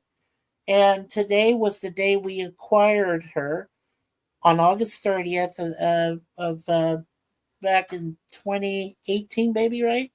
6 years ago, so yeah. 6 years ago, right. So that's when we got her. And we figured out her birthday is when spring equinox is March 21st. So next year, March 21st, she'll turn 9 years old. That's the one that's sitting right there in the background. And I just blew up the picture so we can see her better. She's so cute. Yeah, she's adorable. Kitty. The other one is hiding. The other one we have is Deja Vu. She is a Black Persian Mancoon cat. You know how they get really, big. And she is 4, and she's going to turn 5 on December 1st of this year. So. All right, we've gone almost 3 hours. See, I wanted to keep it to 3 hours. We just keep rolling. Let me just quickly, I do have some good notes about 8 Is Enough. Let me finish. So Grant Goodeve took over the role of David Bradford from Mark Hamill in the second regular episode, which he retained throughout the entire run and the 2 reunion TV specials already mentioned. There were other cast changes made as the original actor, Chris English, played Tommy Bradford in the pilot and the first aired episode titled Never Try Eating Nectarine Since Juice May Dispense, and he was replaced by Willie Ames. Actress Kimberly Beck was also switched with Diane Kay as pretty 18-year-old Nancy Bradford. Now, Diane Kay was in 1941, directed by Steven Spielberg. I like that movie. It gets a bad rap. The oldest daughter and second-born Bradford child, Mary, was played by Lonnie O'Grady, sister of Don Grady, who was Robbie Douglas in My 3 Sons. The other Bradford kid actors in the cast were Connie Needham as 15-year-old Elizabeth, and she wound up marrying a guy in the crew during the production of the show. Lori Walters as 20-year-old Joni.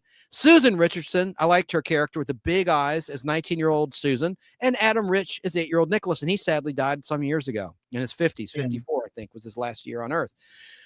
Dick Van Patten was cast as Tom Bradford. We already mentioned that as the head of the household. And originally, Diana Hyland was cast as Joan Bradford, the mother of the 8 children until her death from cancer, sadly, on March 27, 1977.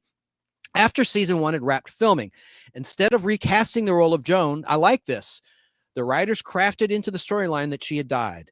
And during season 2, a new character named Sandra Sue Abbott, Abby for short, was introduced, who was the middle son, Tommy Bradford's tutor, who eventually married Tom Bradford and became the family's stepmother. Stage actress Betty Buckley from Carrie played Abby. Reportedly, Buckley resented working on 8 Is Enough, since she supposedly felt it was beneath her.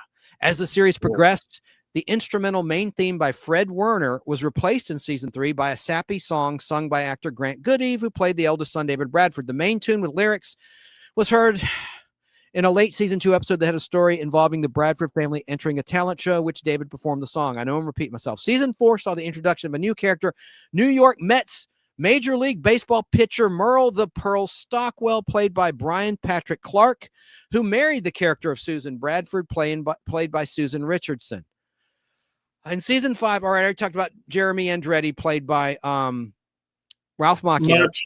The cousin Oliver jumped the shark moment, which happened with the Brady Bunch. I already said that. And ABC moved the show from a great time slot, Wednesday nights at 8, where it sat comfortably since the start of season 2, to Saturday nights at 8 p.m. towards the end of season 5, which negatively affected the Nielsen ratings. And also, Robin Williams appeared in season 2 of 8 Is Enough, and they cut him out of the show. He has a credit. He was playing a TV repairman or something. This is right before Mork and Mindy debuted, and they cut him from the friggin' episode, the editor. I don't know why, but he was in a season 2 episode, and you just see like his hand or something, and he's got a credit, though. I already said it. So Lorimor Productions produced the series. The company was founded on February 1st, 1969, who had major television hit shows as they did The Waltons, Family Matters, Dallas, Knots Landing, Falcon Crest, and Full House, among others. Oh, Falcon Crest was going to be on my list of bad shows, but it was an 80s show, not a 70s show. Anyway, in 1993, Lorimor was dissolved and was absorbed by Warner Brothers.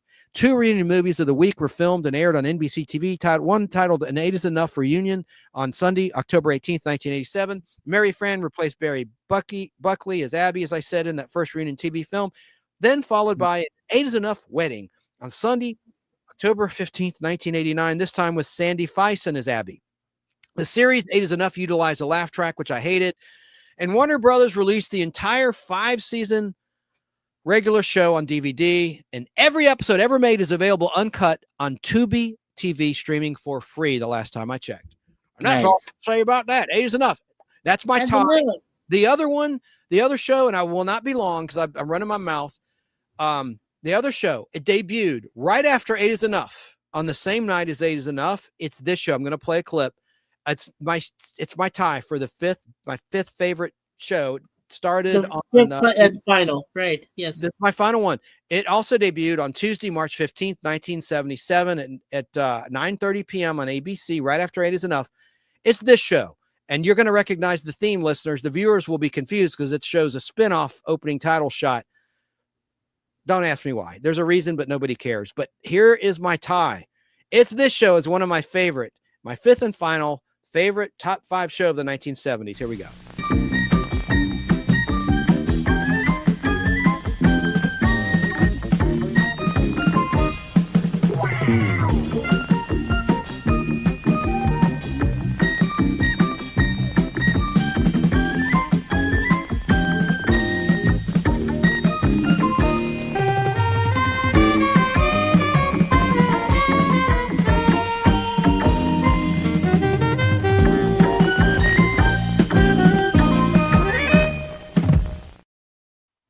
So that was the spinoff of Three's Company. Well, you saw that.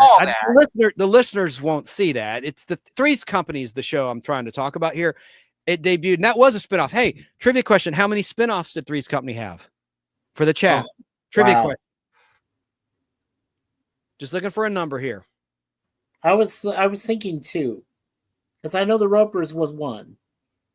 And then there was another one which actually featured there you go, Introspective Gentlemen. Those are good choices. It's 2. It's the Ropers and 3's a crowd. Oh, but Introspective is a crowd. Yes. It's 2 though. The answer is 2. The answer is 2. Yes. Interest Oh, Introspective says my top. Oh, Alice. How could I forget Alice? Alice should be in my top 5 favorites. His top 5 Introspective gentlemen are Happy Days, Alice, Mash, Three's Company, and Charlie's Angels. Very good. Thank you, Introspective. You got one of my top 5. There you go. Before we get to the trivia, now I'm going to mention Joe's. I'm going to try to find that picture Joe sent me in New York of Joanna in that bikini. Let me pull that up. Take it away. I've been talking too much. What do you got to say? What is the chat saying? Any other thoughts? And that was a great topic you came up with there, Mikey, for tonight's show. Thank you. I don't have much more to say, really. All right. The 70's had a lot of great shows. I was just going to read Joe Gutfeld's. He sent me a note here. Let me pull it up. Okay. He sent me some trivia questions, and let me find it. Okay. And these are he says, I have a good trivia question on your 70s show. What is the school that is featured in the opening and closing credits of Welcome Back, Kotter? That's a great question. There you go. Let's see if anyone can guess that one. That's a good trivia question. Also, what is the subway line that goes by the school? I'll go ahead and reveal that. The B train. And Welcome Back, Kotter. Good stuff. So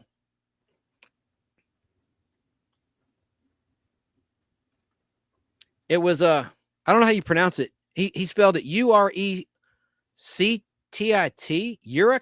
Urekatit. I don't know.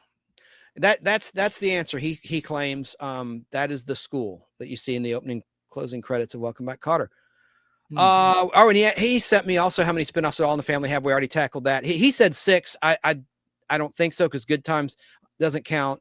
All right. Anyway, and the Marla Gibbs show doesn't count, in my opinion. I think it's 4, but that's cool. Oh, and he says, when you talk about your favorite shows, you better talk about Emergency as one of the best shows 70s. Yeah. And I left off MASH as well. I thought, you know why? I thought Mikey might cover that. I even sent him a message. Hey, if you want to talk about Emergency or MASH, go for it, because it's not going to be on my list, just to give him. I didn't want to pick all the good shows and have Mikey just sitting there twiddling his thumbs. You know what I'm saying? Having too much repetition. You know what? I think overall, you and I had very good choices. I think so too. I think there was only 1 or 2 times that we crossed over, that we both agreed about the same bad show and the same good show. And that was it. Otherwise, we had great choice, and you folks had great choices as well. I like some of your choices that were in there. And by the way, if you want to add this as a part 2 to that question of Welcome Back, Kotter, of course, who's saying the opening theme song? Mm. It was sung. It was not Sebastian. It was, a instrumental. It was sung. John Sebastian. There you go. I wanted you to answer that one. I know. I'm sorry. I'm bad. Oh, let me get the picture that Joe sent. Wait till you see this, folks. This is from Spider-Man, one of your picks. Yes. Hang on a second here. Yeah, great series with Nicholas Hammond and. All right. I got to see. Here it is. Check it out, man. Ooh, oof. As Jackie Gleason said in Smokey the Bandit. Oof. That's Miss Joanna Cameron, babe. Yeah. You got that right. In all of her glory. God rest her soul. I mean, dude. Let me put the text that was I should have probably also said that besides Wonder Woman and with Linda Carter and Spider-Man with Nicholas Hammond, I should have probably also mentioned ISIS with Joanna Cameron. That was a good live action show in 75. Yeah, good. And I like also Shazam! Yeah, with Jackson Boswick. Yeah. I didn't write this. Yes. I did. Yeah. Go ahead. Repeat. I'm sorry. Go ahead. No, I was going to say Jackson Boswick, and then was played later by John. I know his first name. I don't know the rest of it. But there were 3 crossover episodes with both ISIS and Shazam. There were 3 episodes they crossed over. Check this out. I didn't write this, but it said for the listeners, as we head into the final holiday weekend of summer, let's reload our web fluid for wowza. Joanna Cameron in 1978, Spider-Man Strikes Back. Yep, that's ISIS. Yes, it is. Oof. Man, yes. Oh, man, oh, Rama. No wonder the camera loved her. The camera just loved her. Woo! Yeah, I do miss her, though. Tracy likes Faulty Towers, too, British show. So many shows came from British, like Steptoe and Son was Sanford and Son. That was a British show. Tracy, let me ask you real quick. Was Faulty Towers the one that had John Cleese from Monty Python's Flying Circus? It was, wasn't it? Yeah, I remember that. That was one of the reasons I liked it. And Man About the House was Three's Company, another British television show adapted for American audiences. Anyway, I digress. Yes, and she said yes. A lot of people may scoff at 8 is enough, but it just, for me, it was a coming of age kind of thing. And I just love those girls. I love their personalities, not for weird reasons. I mean, I don't know. I just liked them, I just liked them. And I never did what Howard Stern said, in his heyday. I never got that excited. I just like watching pretty girls, and about, who doesn't, right? Or pretty guys. If you're a girl, you like looking at handsome guys like Poncherello on Chips or whatever floated your boat in those days. Eric Estrada, by the way. Yes. About Little House, one of your choices of bad shows, I like Melissa Sue Anderson as a kid. I think that was the first girl I ever had a TV crush on, was Melissa Sue Anderson. Was her older sister, right? The blonde? Yeah, the one who lost her eyesight. She went blind. Melissa Gilbert was the younger one, right? So, and she did that horror movie, Happy Birthday to Me. It freaked me out of 10 Years Growth. It was so terrifying. It's on Tubi last time I checked. That's a freaky horror movie. Yeah, of course. But as I said, real quickly, just going back real quick, as I said, I really had bad thoughts, and it wasn't about both Melissas. It was the twins. I wanted to see the twins fall and go down the hillside, and I thought of all sorts of bad things for those twin girls. That was the worst actress. That was that Greenbush's daughter. He's been in The Incredible Hulk. He played the sheriff in the Del Fry episode, the first parts 1 and 2. Yeah. Billy Greenbush, I think his name. That's his daughter. And they wanted twins. They needed twins for the Screen Actors Guild, child labor rules. But Tracy says my favorite. My first crush was on Sylvester Stallone as Rocky. Good choice. He's one of my. And I like Talia Shire as Adrian.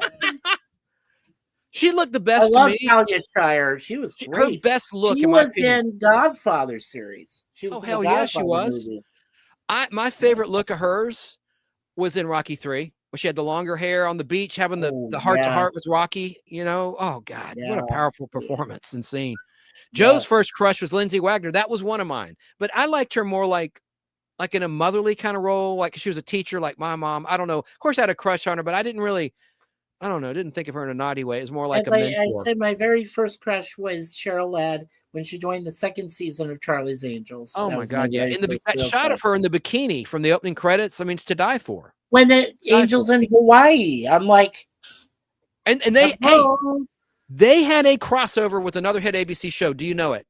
For their season premiere, it was another show. Vegas featuring Robert Urich. The Love Boat. And the Love Boat too. And the Love Boat. They were on the Love Boat. But Robert Urich from Vegas, before he started his Vegas show, was also in Charlie's Angels in a episode. It was Angels in Vegas, Angels in Las Vegas. It was. You are so right. And Introspective Gentleman said, I like Kate Jackson. I liked her. Yeah, and she was great. I liked her when she had the longer hair. I thought she looked much more elegant when she had longer hair than the short hair. Made her look kind of butch. Nothing wrong with that. But I don't know. Does that make sense? And in, oh my God, Dark Shadows, she was to die for. Kate Jackson. Yeah. And she was supposed to be, you know what? You know why she quit Charlie's Angels? She was cast to be in Kramer versus Kramer in Meryl Streep's role, but they wouldn't let her out of the contract. Wow. And so she was so pissed that she couldn't get out of doing that silly show she'd been on for years that she said, when my contract's up, I'm out. Yeah. So when she left, it was Shelley Heck that came and replaced her. And then they had Tanya Roberts that came later after that, before she did that James Bond film. Yeah. Oh, yeah. View to a Kill. With more. Yeah. Another person who couldn't get out of a contract to do a big film was Lee Majors. He was on Big Valley. Midnight Cowboy, the role that went to John Voight. That was written and supposed to star Lee Majors, who was good friends with Elvis Presley. And also featured Dustin Hoffman in an early role. Great role. I like that role better than the thing that really put him on the map. I'm walking here. You can't beat it, right? I like Marathon Man, those early movies of his, but I liked Dustin Hoffman, of course, in The Graduate. That was his first big movie. Catherine Ross was beautiful in that. Yes. And that was Mel Brooks' wife, Anne Bancroft, is Mrs. There you Robinson. go, Anne Bancroft. That- Which, as far as I know, they're still married. Well, no. Did Anne pass away? Yes, she did. Let's write this down as a topic. Hit songs written for movies. That would be one. Mrs. Robinson. Let's, because we can't do music rights. Sometimes I can get away with playing live versions that sound just like the studio. I can get fool the bots. But I write that down as a topic that we can do together, like hit songs based on movies. I've already done TV, but movies would be good. There's so many. Just movies. Okay. We can do one weekend, one Saturday, we can do hit songs based on movies. And then the following weekend, we can do the hit songs based on television shows. Okay. I've done that topic, but it's been a few years. Okay, cool. Yeah. But it'd be good to do it with you because you're so knowledgeable and it's good to bounce off somebody there. That's good. Yeah. No pun intended. All right. Joe said Tanya Roberts also played Sheena. That's right. She did nude scene in that. Yeah. Cool. Yes, she did, and sadly, Tracy was confirming what you already read that Anne Bancroft sadly passed away. Bancroft, yeah. Yeah, she was amazing. Hey, and what about a miracle worker? One of my favorite actors of all time, Patty Duke. She was one of the youngest actors to win an Oscar as Helen Keller. Anne Bancroft owned that movie along with Patty Duke. Yes. Anyway, and Melissa Gilbert played her in the TV movie in which Patty Duke played the Anne Bancroft role. They did a TV version of Miracle Worker years later, I think in 1979.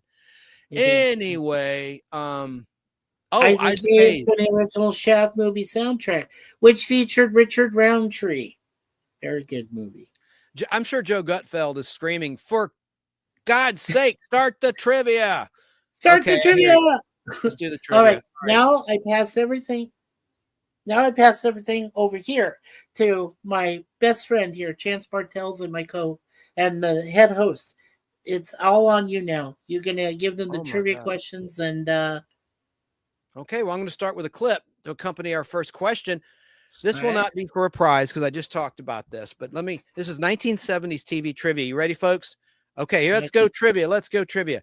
Well, I'm going to show a clip of someone who passed recently because this question pertains to this character. This little sweetheart right here.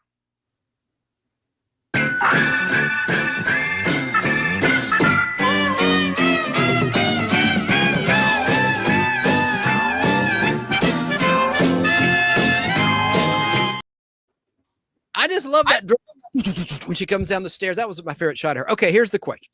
Here's the question for the chat, and I'll put your options on the screen. In the show, What's Happening? The character of D,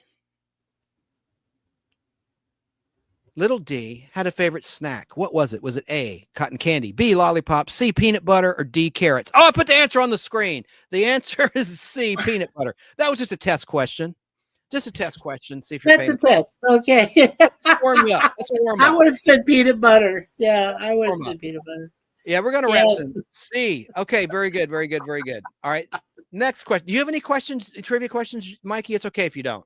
You said it's all me, but do you have any? Not offhand, but let me hear some of yours first. And all right, let's do it. Let's do it. I think I have 20 questions. So here's question 2. Okay. I'm going to put it on the screen. 1970s TV trivia. All right. In the hit sitcom Soap, it featured 2 families as the main storyline. One of them was the Tate family. Can you name the other family? And Soap. Yes, I know the answer. Soap had a hit spinoff show, Benson, because Benson was a domestic at the governor's mansion or something. No. Okay. Why don't you give a bonus? Why don't you give a bonus to this? Okay. No Google cheating. Who was the actor who played the role of Benson from the spinoff and in Soap? Omar's going to be on this. He knows TV so well. I know he is. So that's a bonus question to this. It's in the opening credits of Soap. They mentioned 2 families. Ooh, Danny got it. The Campbells. The Campbells. Great job, Danny. Nice. Danny. The Campbells and the Tates. Yes. I've got a prize for you. Okay. He has a prize, everyone. And give a prize bonus there. You're gonna get a $6 Million Man comic book. Look at that great cover. Nice. Psych. I'm kidding, Danny. You're gonna kill me. I'm not gonna. He loves this book. Look at that. Isn't that cool? Look at that pretty girl in the background. Just my hero. Yes. Okay. Now I will. And of course, Omar came up with the correct answer. Yes, Benson was played by Robert Guillaume. Robert Guillaume. Yes. Robert Guillaume. So that is the bonus that we give for that today. So great job, Danny and Omar. Yes. Way to go. Awesome. Way to go. Okay, I should have shown this when we were talking about Space 1999. I meant to show the comic books. Let me put you back on the screen, buddy. But yeah.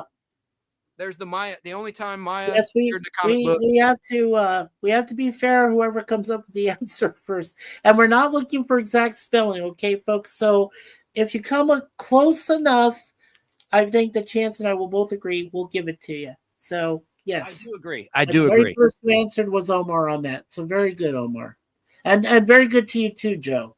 I'm glad that you answered it Robert as well. Guillaume. Yes. 6 Men Hour Man was also one of my favorites. That was my number one pick of favorite show of the 70s. Let me put you back on camera, buddy. I'm sorry. I didn't mean to.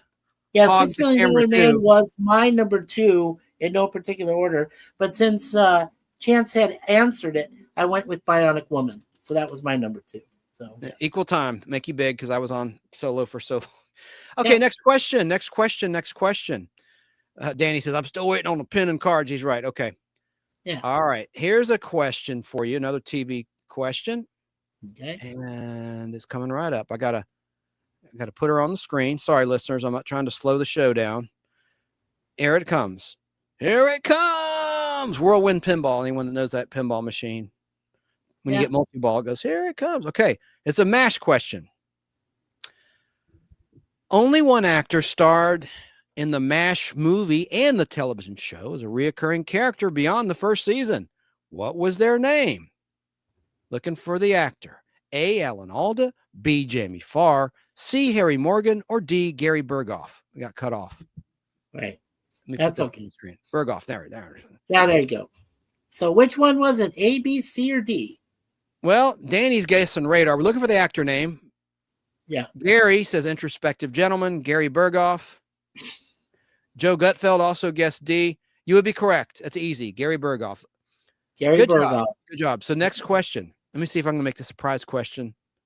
No, this is too easy. I got to have one that's a little challenging. Okay. Here is question 4 of 20 of 1970s TV trivia. What famous actor, so easy, what famous actor once portrayed the role of Vinnie Barbarino on Welcome Back, Kotter? A. George Carlin, B. John Travolta, C. Jeff Goldblum, or D. Dennis Quaid? This audience is too smart for this question. Oh, the Night Stalker's coming to Blu-ray, the series. Kolchak. It is with the original with yes. Nice. It's coming. It's coming. Kolchak. Danny Slayton guessed John Travolta. It's John Travolta. Let's not waste any more time. It's too easy. Exactly. It's too easy. That's beneath the audience. Your intelligence. Okay, here is the next one. Now, please, let's be honest. Don't look this up. I want you to answer this correctly. Oh, is this from you? You got a question? Yes, I do. Okay. Jamie Summers from The Bionic Woman specifically lived in a town which, believe it or not, does exist in this state. So, 2 parts to it. First, name the town. And I don't care about the spelling. If it's close enough, I'll go with it. But name the state it's in. And it's a real town. And that is where she says she's from in the series. So I'm waiting to see. I need the town and the state that Jamie Summers lived in. I know. It's a real town. I know. I can't play. Introspective. Got it. There you go. Ojai, California. Ojai, California. Yes. It's in the opening credits. In the little printout, the classified information top secret. So what does he get today, Chance? What does he get for that? I'm not giving no prize for that one. Oh, come on. Give him something. Okay, you win. I'm going to let you have a choice. Okay. A choice. I'm going to mail 5 top cards. You can get 5. Let me make them big so you can see what I got here. These are mint condition. Go for it. Topps cards for either Batman 1989 or Grease, your choice. And all you have to do is email me a mailing address, a P.O. box or physical address, and it doesn't matter. Here's what you do. Email goldar3@aol.com. I'll type it out. Since you're on YouTube, GOLDAR 3@aol.com. with a mailing address and your choice. Do you want 5 Grease cards or 5 Batman cards? And I'm going to give out some others tonight too. So don't think that was the only one, but I have some cool Batman the movie cards, Topps cards from 1989. The Grease cards are from 1978. So that's so cool. Here's the email address. Thank you for doing that, Chance. You're very sweet. No Thank problem. you. No, I meant I was going to make my next one a prize. I think I confused you, so I will honor that because I don't want anyone to feel slighted or like I'm dicking them over or something because I would never do that. And he even spelled it correctly. I was so happy for you there, introspective gentleman. Oh, God, yeah. Yeah, OJAI. That's exactly how it's spelled. That's it. I'm just hunting for a letter D. The D key is missing off my computer. Okay, so I can copy and paste it. So I can Gold R3. Here's the email address, introspective gentleman. Email me there at goldr3@aol.com with an address. And I'll get you those cards. And what do you want? You want, I love the Bionic Woman too. Batman. Batman. Yes. There you go. Well, there's your pick. So you get Batman. 5 Batman cards and just mail me an address. All right, you got it. So we can move on. So move on yes, to the next question. And I'm going to get it right now. And let's take turns. If you got other questions, I love your questions. That was a good question. Thank you. Thank you. All right. So next question. Let me see if it's worthy. Okay. Yeah, I'll make this for a prize question. Please, no cheating. This will be for 5 Grease or Batman cards. I said this earlier in the show. If you were here, you might not have been here. It's been a long show. Bewitched began in September 1964. What year did the show end its 254 episode primetime run? Your choices are A, 1970, B, 1971, C, 1972, or D, 1973. First, the way the rules work, I didn't explain this. First person that correctly guesses that has not already won a prize, introspective gentleman, guess 1972. Tracy says, I'm not doing trivia tonight because I don't want to be sent any gift surprises. I just want to have a good time with you guys. You're so sweet, Tracy. I love you. Thank you, Tracy. 1972 claim. You're correct. All right, Joe. What do you want? I have your address. Do you want Batman or Grease? Batman or Grease. So that is correct. It is 1972. That's when Bewitched ended. Correct. It's 8-season run. Good job, Joe. So, all right, Very next good. question then. And I'll do another prize one tonight too. So I owe 2 people prizes at this point. Yeah, and to be exact, the show ended Saturday, July 1st, 1972. That's when Bewitched actually went off. I've got a great question. I've got a good. Your turn. For them. And it's involves 3 actresses. Now, you heard me mention that one of my all-time 1980s, during the 80s, my all-time favorite series is the A-Team. Okay. Now, I need you to name the 3 actresses. Now, first of all, I'm going to mention that the 3rd actress was in the final episode of season 4 of the A-Team, where one of the very few people, played by Jack Gang, who played General Harlan Bull Fulbright, got killed, and his daughter is this actress in that final episode of season 4. You can name her last. That's totally fine.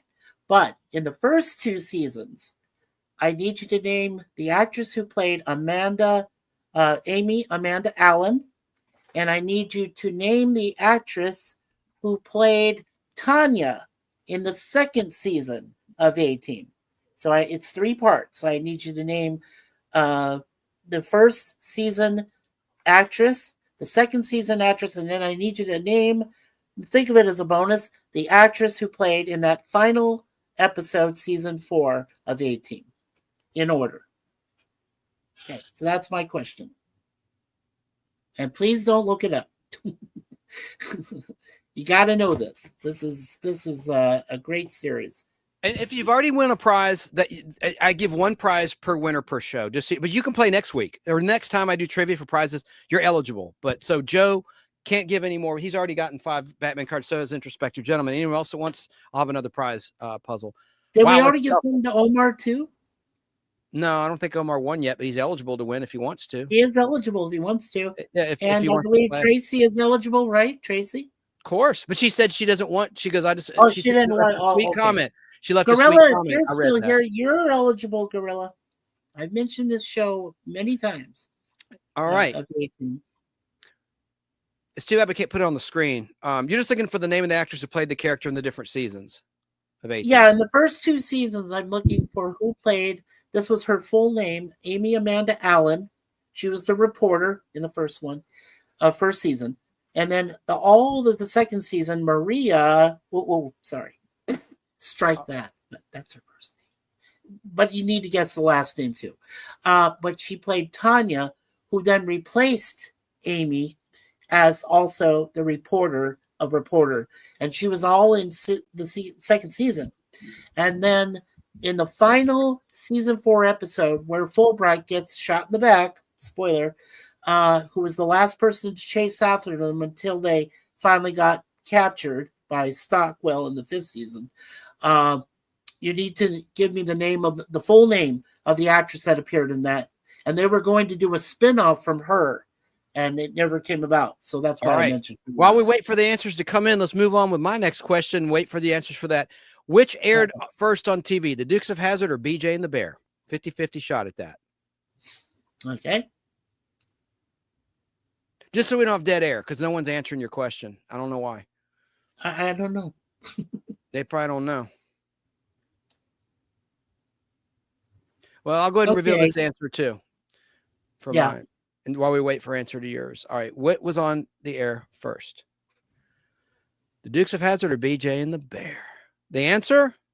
Dun, dun, dun, dun. I don't know if it all fit on the screen. It will through my Twitch. The answer is BJ and the Bear. It was an NBC movie of the week on Wednesday, October 4th, 1978, titled The Foundlings. The regular weekly series BJ and the Bear started on Saturday, February 10th, 1979. And on CBS on Friday, January 26th, 1979, you had the debut of The Dukes of Hazzard with an episode titled One-Armed Bandits, filmed in Covington, Georgia, before production shifted to Burbank, California. And Joe Gutfeld got it right. BJ and the Bear. Very good. All right, let's wait on I am typing in, as of now, I am typing in my answers. Okay. And just good on you. I'll put it on the screen. Yeah. Good on you. And I'm going to make this next one a prize puzzle when it's my turn, but let me put your answer on the screen. Is it there? Yeah, hold on. Okay. Sorry, you're typing.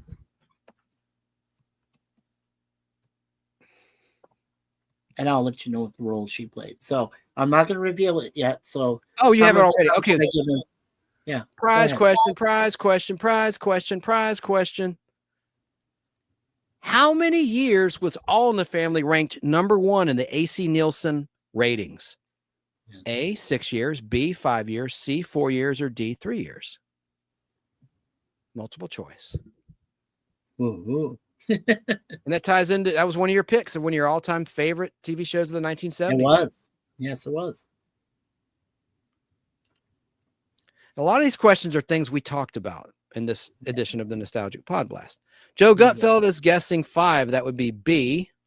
5 years. All in the Family is ranked number 1 in the AC Nielsen ratings. In the 1960s, Beverly Hillbillies was number 1 for a long time as well. Mm-hmm. Joe is correct. How did you know that, Joe?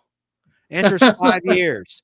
In 1971, right out of the gate, 1972, it debuted in like late 1970, 1971, 1972, 1973, 1974, 1975. That's 5 years in a row consecutively. It slipped to number 12 in 1976 with Happy Days taking the number 1 spot that year, the only year that Happy Days ranked number 1 in the ratings. Correct. That's great. You knew that? I really should have made the surprise.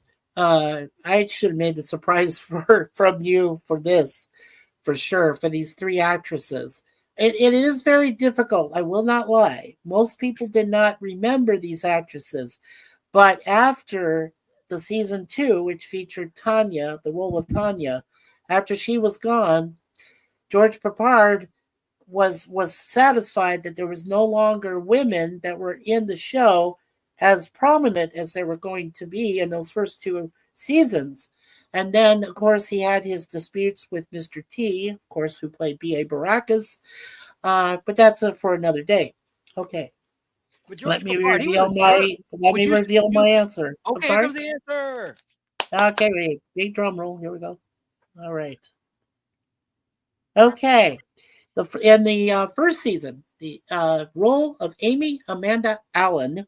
And by the way, another part of that, Ron Polito, who was in Welcome Back, Kotter, Yeah. he also appeared in the very first episode of A-Team. That's another trivia question, part of it. He was in the episode called Mexican Sleigh Ride. That was the very first episode of A-Team. Melinda Kulea was the actress who played Amy Amanda Allen in that very first season throughout as a reporter for the newspaper, doing a article of course on the A-Team, the Alpha Team. Okay. In the second season, Maria Heasley, I hope I spelled her name correctly, the last name, she played Tanya in the second whole entire season. And she was in a few episodes, but not everything. Correct. And then the very final season finale, which involved Jack King, who plays Harlan Bull Fulbright, and who became the very last person to go after them and didn't capture them. In fact, he did briefly capture them in that episode, but he also had them do a mission. Tia Carrere played Fulbright's niece, who was trapped over in Vietnam, and they had to go and rescue her. And of course, he was betrayed. Yeah, introspective. You know that, right? Yeah. Tia Carrere. I never And knew what that. would have happened was, as I said, after that season 4 finale, there was a lot of discussion that Tia Carrere could have became the 5th member of the A-Team. She was going to join the cast, but again, she was under contractual obligations with another show. And remember, she appeared, with Mike Myers and in that, the comedy, from Saturday Night Live. Right. What was that? Right. What was that again? Yeah, you know which one that is. Yeah. But anyway, yes. So due to contractual obligations, she did not, and it moved on to season 5, which of course featured Robert Vaughn as General Hunt Stockwell, and it featured Eddie Velez, who became the Oliver of the A-Team, as The Frankie cousin Oliver. Santana, who joined the group. The cousin Not Oliver, yeah. Austin Powers. No. It was it was the other one. Tia Carrere. Excellent. That She one. was in Never Say Never Again with Connery coming back. The Thunderball remake. Anyway. Right. Thunderball. Okay, remake. so Jack Ging, I just want to give you, Jack Jing, who you mentioned a couple times. Jack That Jing. 18. Correct. Yeah. He was in the $6 Million Man in a very prominent role in one of my favorite crossovers, Kill Oscar Parts 1, 2, and 3. Yes, he was. He played Chief Inspector Hanson, who suspected that Steve Austin was a fembot, and he was wrong. Or a man-bot. Man-bot. There you go, the man-bot, because he ran that Geiger counter over his leg and detected the rate. Because people don't know this. He's the nuclear man. The $6 Million Man is nuclear powered. The bionics are nuclear powered. Okay, next question. My turn. Go ahead, sir. All in the Family question ties into something we said tonight. Easy question. Yeah. In All in the Family, Archie Bunker's grandson was named what? A. Ricky, B. Billy, C. Jimmy, or D. Joey? Which? What say you? In All in the Family, Archie Bunker's grandson was named what? A. Ricky, B. Billy, C. Jimmy, or D. Joey? D. Joey, said Joe Gutfeld, and you would be correct. Joey says, introspective gentleman, you're correct. You're correct. You're correct. It definitely was Joey. Now we've got another. Oh, do you want to do a question next? It's your turn. I got one for you guys. Okay. All right. So, this will probably be an easy one. We mentioned Space 1999 and the role of Maya, played by Catherine Schell. Yeah. But she also appeared afterwards. She appeared, it could have been before, but she appeared in a James Bond film as one of Blofeld's ladies that was going to deliver the bubonic, the bacterial plague. And she, which was, of course, played by Telly Savalas. Okay, so that should give you the hint right there. What Bond film was Catherine Schell in? before she did Space 1999 or after. So nice. You know, she was also in a movie called Moon 02. Have you heard of that? Yeah, It was a that's sci-fi true. movie Yeah, like in Moon 02. 1969. And Olivia Yeah. Newton-John was in a sci-fi movie, Tomorrow. Yes. Tomorrow. From the So 60s. yes, Catherine Schell. What Bond film was she in? And if you can tell me who the guy who played Bond was. Introspective got it. On Her Majesty's Secret Service. Nice. Underrated And that was- movie. Joe And that Gutfeld was got it Lord too. Lazenby. Yes, very good. Very good. Okay, Yes, who's still Catherine with us, but Schell. hanging by a thread. Hanging by a thread, sadly.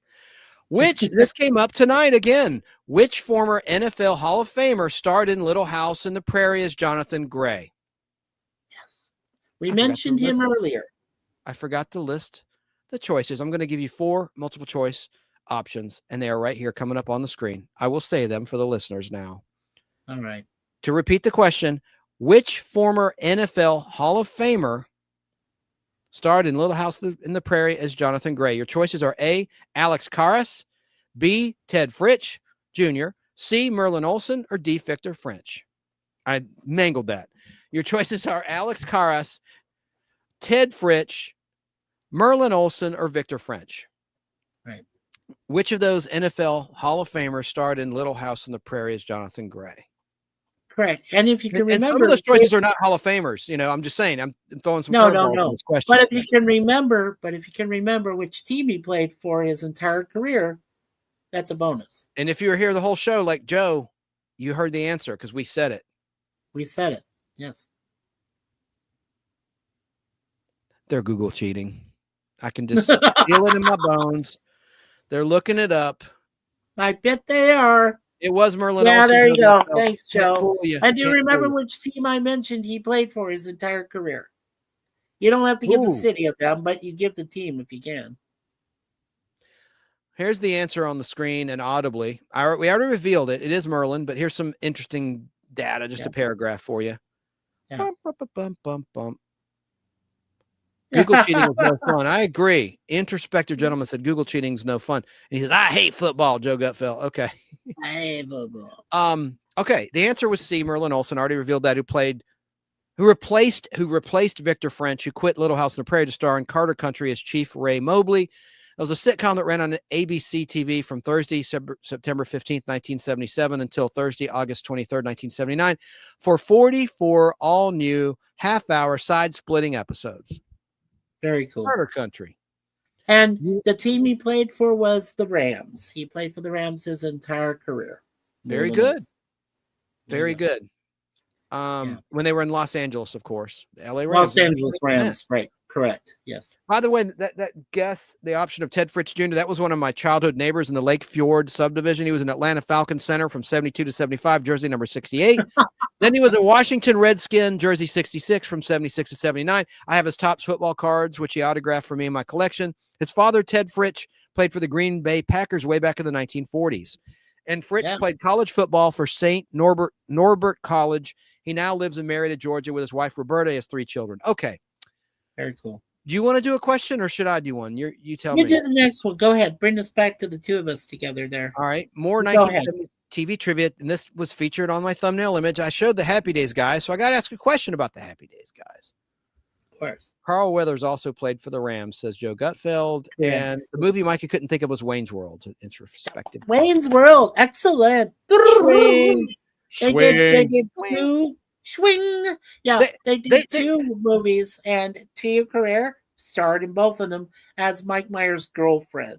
Right. And remember Heather Locklear's cameo in Wayne's World, like the fantasy of Garth. And they kind of got that from Zapped. Zapped, there was a scene with Heather Thomas in the movie Zapped with Willie Ames and Scott Baio. Anyone remembers that 1982 R-rated teen sex comedy? There's a scene where Barney, played by, I just said his freaking name, Scott Baio, he's fantasizing about her taking off her pink sweater. And he gets an erection, and the teacher calls him to stand up and answer a question. He tries to hide it with his, it's just juvenile comedy. Anyway, next question. Anyway. So they were similar though. But I'm saying Wayne's World in this little fantasy thing with Heather Locklear, they totally got that from Zapped with Heather Locklear. The two hottest Heathers of the 80s, Heather Locklear and Heather Thomas. In fact, I got a picture of them. I will put up on the screen. And right now together. Heather Thomas right? It was Thomas who was That's on what I said. DJ Hooker with Shatner. No, that's Heather Locklear. That's Locklear? Oh, okay. Thomas was on Fall Guy. You're, you're fine. You're fine. Thompson, right? Thomas. I'm sorry. Thomas. Was the Fall Guy with Lee Majors. Correct. Oh, damn. And a sad update. She just lost her husband, Skip. I meant to mention that. That's right. Skip's passing. I need to show some pictures. No. I know. He died in July. He was a very powerful, successful entertainment attorney who brokered some huge deals and represented some big talent in Hollywood. And I'm very sad because they were very close. They've been married for 35 years, I think. She's devastated. But, and so we're sad about that. I'll show a picture of that later. I meant to pull that up. What the heck am I looking for now? Oh, yeah. I lost my mind. What was the name of Richie Cunningham's older brother on Happy Days? Was it Arthur B, Chuck? I see what you did. Number A, Arthur. B, Chuck. C, Roger. Or D, Potsy. This is what I was trying to find. The Heathers. There's Heather Thomas on the left, anyone that's watching. There's Heather Graham in the center, who's a 1990s hot Heather, and 2000s, Roller Girl and Austin Powers. And then you have Heather Locklear on the right. All three Heathers right there. That's and Heather Graham was in The Spy Who Shagged Me. Correct. Okay, now I can relax. Now the next question. Oh, B, Chuck. So the answer, you already read it. Yeah, what was the name? Richie Cunningham's older brother. Easy one. Yeah, that's very easy. And it was Chuck, who disappeared after season 2, never to be mentioned again. He didn't exist. It was an alternate universe, an alternate happy day. Joe's asking what future TV cop was also a football player. Future TV cop was a football player. My sister's name is Heather, says introspective gentleman. Oh, very cool. Nice. Hey, nice trivia question from you there, Joe. Okay. And I have another question about Chuck. Same question. We put this up on the screen real quick. Question 11. Yeah. Got 20 questions and all, so we're just over halfway done. Okay, next question. Bam. How many actors portrayed Chuck in Happy Days? Was it A1, B2, C3, or D4 actors? How many actors portrayed Chuck in Happy Days? Yeah. Take a stab at it. I bet Omar's left the building. It's been a long show, almost 4 hours. Joe Gutfeld, guest 2, introspective gentleman, guest 2. Let's just reveal the answer and move along. Maybe I'll save some of these questions for next week and not do all 20. Okay, here's your answer. And I know this won't fit on the screen. This is from my prepared notes. I will see on Chrissy's live. Yes. Otherwise, have a great night, Chance and Mikey. Oh, yeah. I'll be on there. She starts it in 30 minutes. So I got to start to wrap the show. All right. Okay. Well, here's the answer. Chuck Cunningham was actually played by 3 different actors. In the Love and the Television Set pilot, which was a segment of Love American Style, Chuck was played by an actor named Rick, R-I-C, Carrot, C-A-R-R-O-T-T. But in the first 2 seasons of Happy Days, he was played by Gavin O'Harley, who was replaced by Randolph Roberts for 2 episodes in the second season. By year 3 of Happy Days, Chuck was gone altogether, never to be seen or mentioned again. Aside from the Twilight Zone, One Step Beyond, and The Outer Limits, this was cut off. This was the first alternate timeline. This was the first alternate universe timeline storyline of the 70s TV history. Just only joshing. Okay. Okay.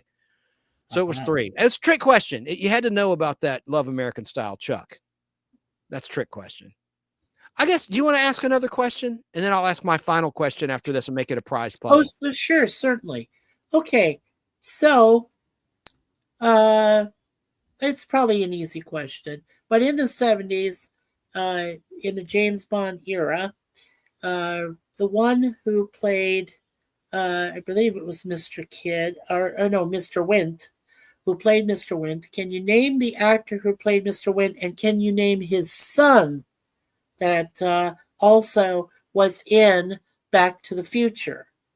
So go ahead and name the actor who played Mr. Wint in the Diamonds Are Forever movie. That's the hint. So name that actor and then name his son who appeared later on in Back to the Future. Got a guess of Crisper Glover from Joe Gutfeld. Little typo So there. you got Crispin. Yeah, it's Crispin. Crispin. So you got it, Joe. Good. Good Now, job. who was his dad? Who was his dad? Joe also Diamonds said, Are Forever? another tough question, says introspective gentleman. By the way, yeah, Gavin also played Chuck, who played Chuck, was also in Superman 3. He Gavin played was really Brad, good. played the drunk Brad, and his dad was the villain in Halloween 3. Another film from 1983 with a third in the franchise, Halloween 3 and Superman 3. Father and son in the threes in 1983. Yeah, and believe it or not, he just passed away. The other one that was Putter Smith, who played Mr. Kidd, is still alive. But this other one did pass away that played Mr. Wint. So if you can name the name of his dad, Crispin's dad. Now, come on, you know it's the same last name, so all you need is just the first name. So that's all I really need is the first name. But like I said, he did just pass away recently. Yeah.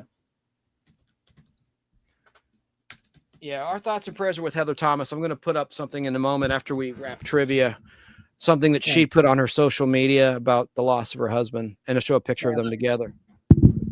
Okay. Does anybody know? No, it's not John Glover. No.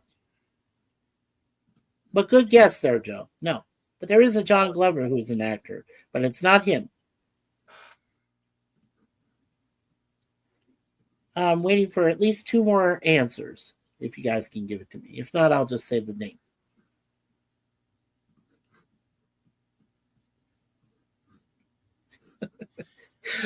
Or maybe I'll just say it, because we want to get to Chance's last one. Well, Jill St. John played Tiffany Case. We know that in the movie. Who, by the way, was married to Robert Wagner at one time. All right. Yeah. Okay. His name was Bruce. Bruce Glover played Mr. Wint in Diamonds Are Forever. His child offspring is Crispin Glover. Great question. I knew the answer. That was a great question there, Mikey. Thank you. Thank you.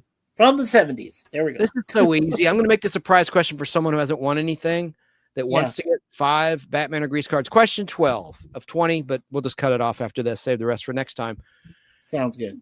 Starsky and Hutch drove a bright red vehicle with a sexy white stripe on each side. What model car was that? A Ford Grand Torino, B, a Pontiac Firebird, C, a Ferrari 308 GTS, or D, a Ford Thunderbird. And my letters got screwed up. Let me put it's normal here. Okay, there we go. Yeah. Starsky and Hutch drove a bright red. And I know the answer, so I'm not going to say anything. Yeah. Thank you for that. Starsky and Hutch drove a bright red vehicle with sexy white stripes on each side. What model was it? A Ford Grand Torino, a B, Pontiac Firebird, C, a Ferrari 308 GTS, or D, a Ford Thunderbird. Joe Gutfeld guessed B, Pontiac Firebird. Any other guesses before I reveal the answer? Oh, well, when you're ready to reveal it, I'll give it a shot, but I think I know which one it is. Well, why don't you go ahead and guess it? Okay, is it A, Ford Grand Torino? Ding, ding, ding, ding, ding. You are correct, sir. And there's the answer on the screen. 1976. There it is. Yes, Ford. my favorite cars have always been Ford. And some people say, no, Chevy's better. Joe points out the Nike swoosh logo was on the side of the car. You know, that's a good point. Everyone talks about how brilliant the Nike logo is. It did look like that, did it not? He's right. The side of the car on Starsky and Hutch looked like the Nike logo. It had the original swish right before the creator of Nike, who was Allen, who was also, I think his name was Bruce Allen, back there in Washington State when he came up with the Nike symbol. He took it from the show. So, yes. Heck yes, he did. Or Phil Allen. He was either Bruce Allen or Phil Allen. I can't. He managed the Seattle Seahawks at one time, and also the other Seattle team, the Mariners. Great. And Paul Allen. That's it. Okay. Very good. Now, so that'll wrap trivia, and I will get those out in the mail for the winners. Just email me your address. I know yours, Joe, but Goldar3 introspective at AOL.com. wherever you want them to go to. Now, I want to congratulations to the winners, and congratulations to everybody in the chat for guessing. That's right. Thanks now, here's so a sad much. message from Heather Thomas. This is from back on July 25th, 2025. With prayers, she put a prayer emoticon up. I want to thank you all for your very kind and thoughtful messages. We were an us for 36 years, and not a single day went by where I didn't feel like the luckiest girl in the world. I'll be back when I can function a bit better. Heart, Heather Thomas. So Skip passed away at the age of 83. I'm going to read an article. He was Harrison Ford's attorney. He was Eddie Murphy's attorney. Now, I have a pop-up from Variety. I'm trying to read the article. I might not be able to, doggone it, because of an ad pop-up. But let me just see here if I can do it. He was a Hollywood power lawyer who repped Harrison Ford, and he brokered some huge deals. Let me find another article I can read, and then we'll start to wrap the show. Wasn't he the lawyer that worked for the dissolution of the marriage of Harrison Ford and Anne Heche? Or Anne Heche? No, he was married to Melissa, the screenwriter from E.T. Right, E.T. Okay. And now, of course, he's with that was Melissa. Forget her last name, Melissa. Well, hang on. Let me find this article on Skip. I want to stick on this, but yeah, it's a good point. Skip. Oh, it's giving me another damn thing here too. Let me just find an article I can actually freaking read. Okay. I think I can get. I'm just getting frustrated with these pop-ups. Yeah, this was a great show tonight, folks. Thank you for being here. Oh, I think I can exit out. For having me, as always. Yeah. You're welcome. Skip Brittenham, Hollywood power lawyer who repped Eddie Murphy and Harrison Ford, dies at age 83. This is from July 17th, 2025 from Variety. Skip Brittenham, the powerful Hollywood attorney who represented clients including Harrison Ford, Bruce Willis, Eddie Murphy, died Thursday. He was 83. Brittenham founded the Zifrin Brittenham, which confirmed, damn it, Brittenham founded. That doesn't make sense the way this article's written, folks. I'm sorry. Let's just say here. Let me just read this and skip this sentence because they need editors on these websites. I swear this makes no sense. Let's see. He worked on major deals such as the launch of Pixar. Wow. David Ellison, Skydance Media, and Christopher Meledandrini, Illumination Entertainment, as well as the split of DreamWorks into two entities. The value of the deals he helped negotiate was said to be more than $1 billion a year. $1 billion. $1 billion. He also helped pioneer the famous back-end deal with clients such as Henry Winkler, the Fonz, Ted Danson, and Tom Selleck. This guy was loaded and talented. He had recently left Brittenham and remained a partner. Okay, let's see. He left a firm. Okay, let's see here. Yeah. He also repped Drew Carey, Michael Keaton, Ridley Scott, Sean Levy, Kevin Feige, the president of MCU Marvel Cinematic Universe, Toby. Oh, just I could go on and on and on. Let's see here. I'm trying to figure out a cause of death here, if it was just natural causes. He was born as Harry Brittenham II in Port Huron, Michigan. He graduated from UCLA School of Law in 1970 and served in the U.S. Air Force. Thank you for your service, sir. He was an avid fly fisherman, and just like Heather Thomas, he got her into that, I bet. She liked to fly fish as well, probably still does. He was an avid fly fisherman and served on the U.S. national team. I did not know that. In 2012, he co-wrote the graphic novel, which he worked on developing as a film. Let's see here. He's survived by his wife, actor, screenwriter, and activist Heather Thomas. They have three daughters, Christina Lynn, Shauna Lee, and India Rose, whom he had with Heather Thomas. His brother, Bud, 4 grandchildren, and 2 sons-in-law. A celebration of life was held later this year.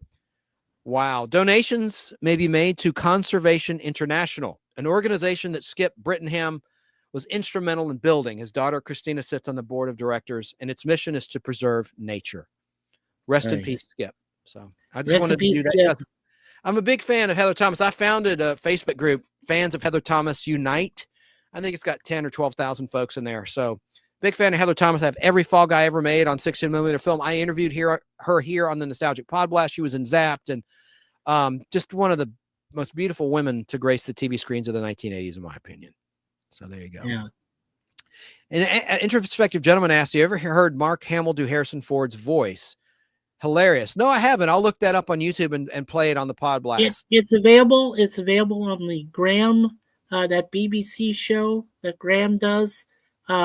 He has an interview with Mark Hamill, and he does Harrison Ford's voice perfectly, and it's hilarious as hell. So check it out. I can't remember Graham's last name, but it's on that BBC show that he interviewed Mark Hamill. Oh, cool. So, it's available on YouTube. It is, by the way. I did not know that. That's good. Now I want to also mention a little shameless self plug.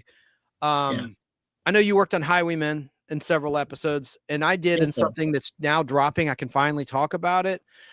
Between July and late October 2024, I was a core agent of Argus in season 2 of a little show that's on. It's a really good show directed by James Gunn. He directed so many episodes in season 1 and season 2 of a show called Peacemaker, starring John Cena, the wrestler, and his wife, Jennifer Holland. And here's my ID badge from lunch on the set.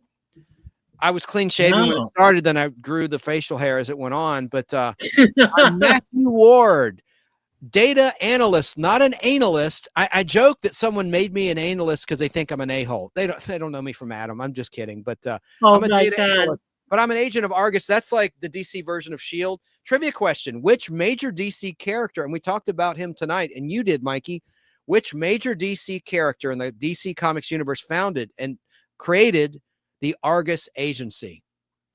And what does Argus stand for? You can see it on my ID badge. I'm in season 2 only. I think starting in episode 3, maybe. I haven't watched 2 yet. I just started watching it for the first time. I'm in the middle of season 1, and I love it a lot. It's kind of like The Boys. It's edgy. It's funny. It's horrifying. Season 2, I can't talk about the surprises. You're not going to believe how good the writing is and the directing is, and the gags, as they call them, that they pull off, stunts and things, really big surprises. And I can't wait to talk about it once these things finally drop and have been out a while for people to watch on HBO Max. Go ahead. So Argus stands for Advanced Research Group of the United States. That's right. Now, who founded it? Which major character in the DC universe founded Argus? Norton. A Norton, says introspective gentleman. Nope, it's not Norton. Do you want to guess, Mikey? You talked about this character. Was it? If you think about it, you'll get it. If you think about it, what makes sense. Think about it. Okay. I'll give you a major hint. The guy from S.H.I.E.L.D. Was the guy from S.H.I.E.L.D.? No, S.H.I.E.L.D.'s Marvel. S.H.I.E.L.D.'s Marvel. S.H.I.E.L.D.'s Marvel. Argus is like S.H.I.E.L.D., the agency. Right. But I'll give you a hint. The character does not have powers. He has authority, but he doesn't have superpowers. The character that founded Argus. Batman founded it, Argus? Nope. Good guess. Nope. Okay. All right. Graham Norton Show. Okay. Yeah, the Graham Norton Show is the name of that. Okay, thank you, introspective. Yes, Mark Hamill's appearance on that where he mimics Harrison Ford is available on the Graham Norton Show. Thank you, sir. Who founded Argus? Nobody knows? I guess I'll just reveal it. Well, let me let you guess, Mikey. Let's play off each other a little bit. Let's think about it. Okay. The person doesn't have superpowers. You mentioned them. He's a character in one of your favorite shows of the 1970s. Yeah. So think DC. Non-superpowers. He has authority. Great authority. DC, and he's from the DC universe? And he's a character in one of the TV shows you listed tonight. He's one of your favorites, your top 5 1970s favorite TV shows. Okay. DC? Just looking through my thing. Was he did he appear in Charlie's Angels? No. Or was he in Spider-Man? No, he's a DC character. Wonder Woman? Not know the difference in DC. He's in Wonder Woman. You're on the right track. Okay. And I revealed the gender. So that was Trevor? Steve Trevor. There we go. Who was played by Lyle Wagner in the series. Yes. And his big break was on the Carol Burnett show, Lyle Wagner. Of course it was. Yes. And he auditioned to be Batman. Adam West edged him out as Batman. That's Batman in the early years series, yes. They did have a screen test which is available on YouTube, where they show Lyle Wagner and another character, not Burt Ward, but somebody else that did a screen test for Batman. You know who else tried out to be Robin? The guy in the robot costume in Lost in Space. Bob May. He auditioned, but of course it went to Burt Ward, and the rest is history. He was going to be Robin.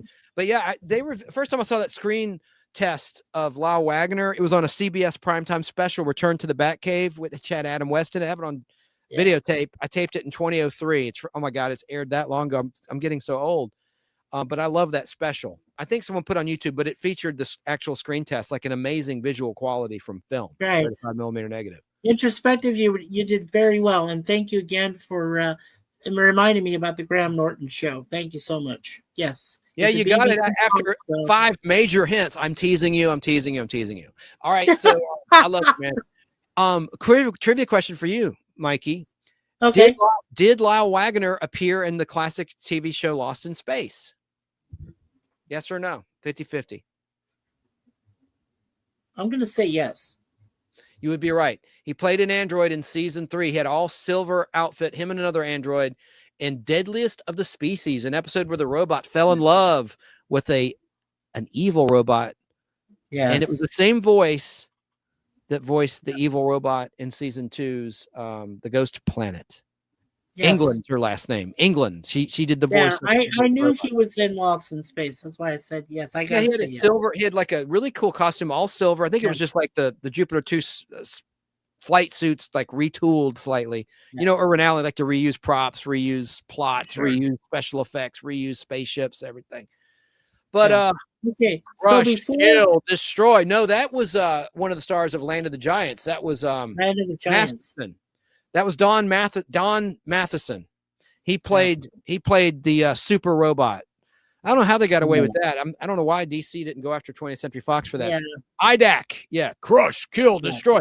And he also was in season one's episode where he played an alien black and white episode with the alien boy that gets lost with Will, and he gets a disease, and they hide out in a cave and almost starts a war. Smith almost starts a war. Yeah. What's that one called? It's like The Sky is Falling. That's it. The Sky is Falling, I think, is the title of that episode. Sure. Yeah, and he, of course, played the wealthy businessman on the ill-fated Spindrift in Land of the Giants. And he was involved with Deanna Lund. Oh, speaking of Deanna Lund, the redhead in Land of the Giants, I featured and I released a Bel Air cigarette commercial she did, which aired in the final episode of The Fugitive, The Judgment Part 2. It's on my YouTube channel. I put the last 2 Fugitive episodes with the original commercials, and look for that Bel Air ad with Deanna Lund. Just the right touch is her line. Cool. Just a touch of menthol. Just the right touch. Sure. And they had a great little jingle. Bel Air, Bel Air, Bel Air.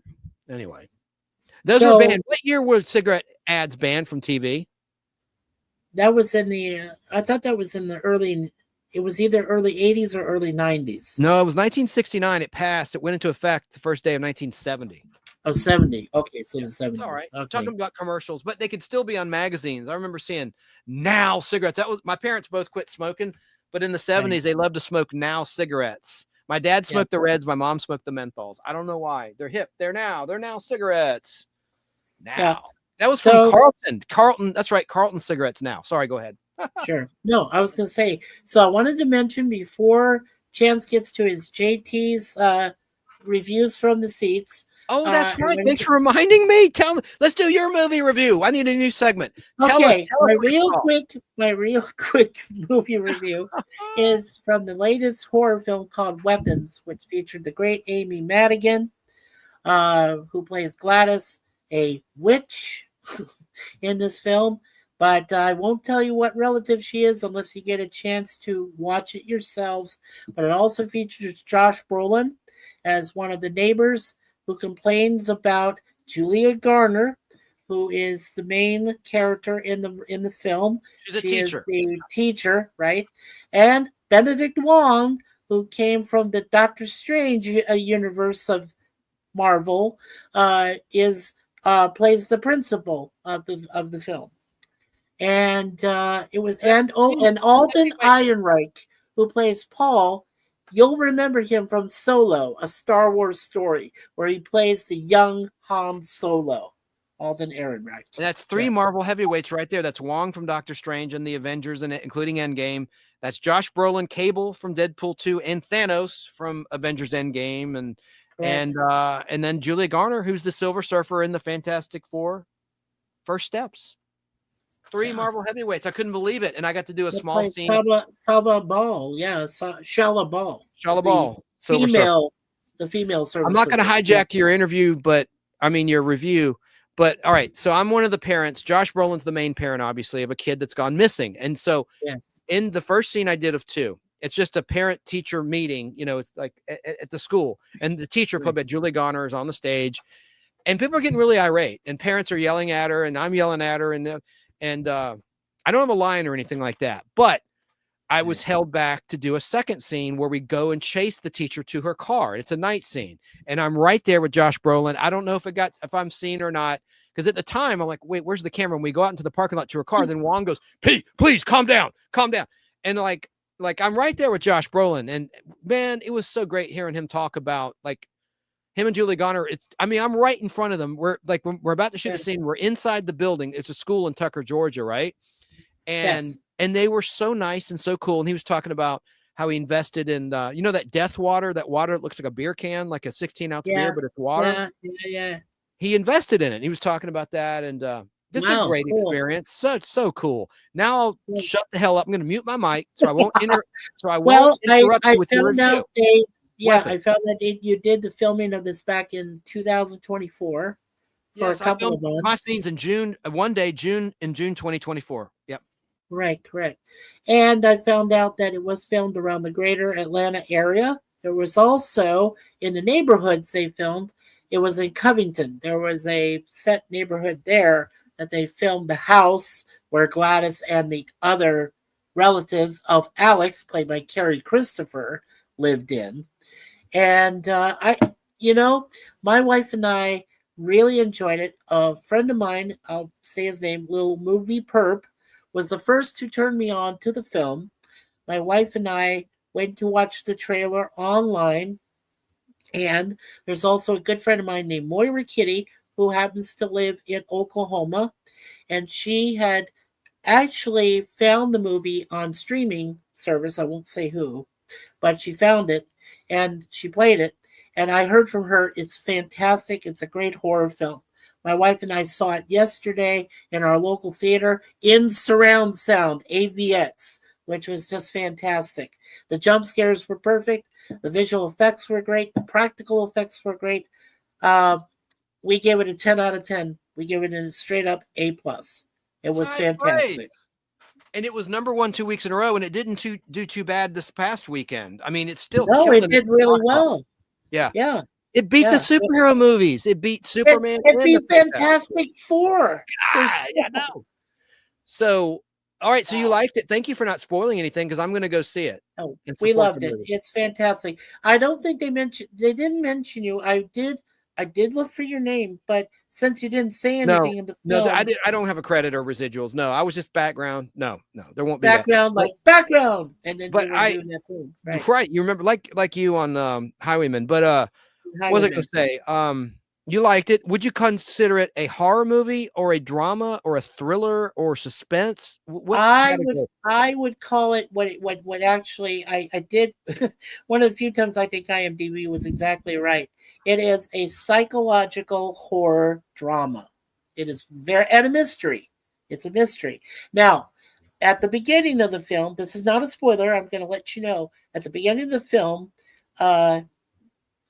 Cher, who is the narrator, is the last name Sher, and I think her first name was. Let me look it up for just a quick second. Okay, I had it in there, because I know I've recognized her voice from other things too. Let's see here, weapons. So there we are. Okay, so the narrator. Let's see, is Scarlett Cher, Sher, who, by the way, has appeared in. She guest starred as Harlan in a movie called Extrapolation from 2023. She was in The Mysterious Mrs. Maisel, a student in 2023, which is a TV series. She was in Hustlers in 2019 as Lily. And in this one, as I said, she's the narrator. And the Extrapolation series, she did one episode of that. So that is Scarlett Cher. And what she mentions is this was based on a true story, which only occurred a couple years ago. She didn't say where. She didn't say how it happened, but she said it's based on a true story that occurred only a few years ago. And it is a great plot story. I mean, it's the person that you suspect is the least person you suspect until you see it later That's the way on. Barnaby Jones would be. Those are the best shows. Columbo, I love that. Mystery shows like that are so wonderful. But initially, they think that Julia Garner's character playing the teacher was the witch. She is not. I'm going to show you something from the day we filmed it. Keep talking. Oh, do I have the beard? I don't remember. I don't think I did.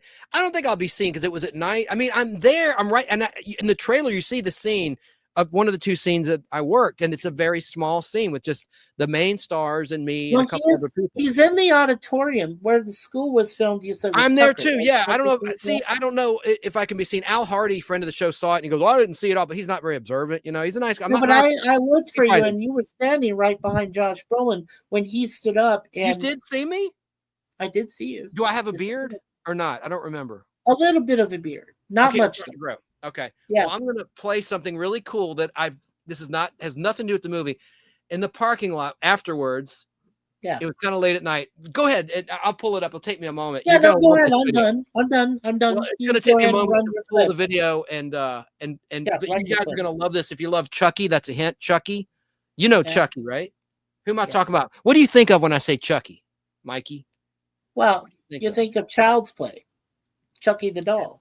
That's right. And some guy had a Chucky out there in the parking lot scaring everybody. Let me find it. I put it on my other YouTube channel, Chance Acting Demo. And I'm going to play it for just 10-second clip or something. But look at this freaky thing. If I can go for it. Let me find it. But that's why I didn't want dead air. But go on about the movie. So that's pretty nice. So Al's wrong. I figured he didn't know what the hell he was talking about. Because he didn't know where to look. I mean to knock him, but yeah, that's pretty cool. I'll check it out. I mean, no, I mean, that's all I wanted to say. There isn't much more to say. It had all the elements you wanted, even comedy. There's a very funny scene which has a guy that's mowing his lawn, and, well, I'll let you guys see it for yourself. Oh, boy. We laughed our asses off when we saw that scene. Okay, I'm pulling the clip now of what I saw in the parking lot on weapons. And hell, now I can figure out the date because I posted it when I got home. This video has nothing to do with the movie. I'm professional. I never will reveal a secret of a plot or do anything like that because I like to keep working on these shows. And the experience is more than anything. It's nice to know I'm seen in the movie. I didn't think I would be, but if I am, cool. I'm not that big of an egomaniac. But just being around those Marvel superstars and I just loved it. And I was talking to him about Tattletales. Josh Brolin, his mom was on that with his dad. I don't know. His mom. Joe, I know. We both apologize. I know you're saying it's over 4 hours now. I am. We did it. I know. Look, we're 2 motor mouths. I do have to run in 6 minutes, but hang on. Let me now. I'm uploading the video. Go for this it. This is what I saw, and it was so funny, and it kind of freaked us out. What the hell is it? Yeah. And then we'll get to JT's review, and then we're done. So that's right. I'm in the wrong spot. And let me go to clip. All right. It kicks me out every time StreamYard when I switch from my photos to my clips.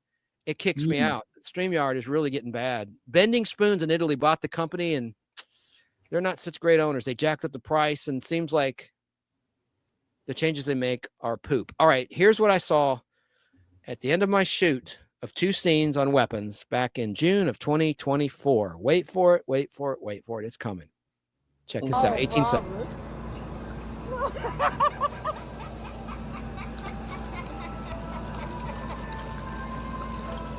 Now on, no more Mr. Good Guy.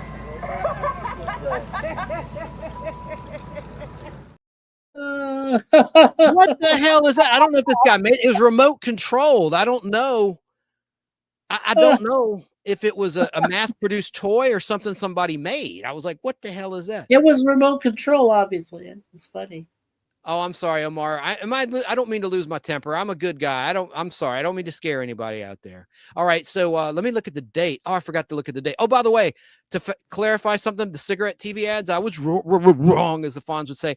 It was January 2nd, 1971 that the ban took effect. And it was because of the Public Health Cigarette Smoking Act of 1970. The legislation went around in 1969, the bills.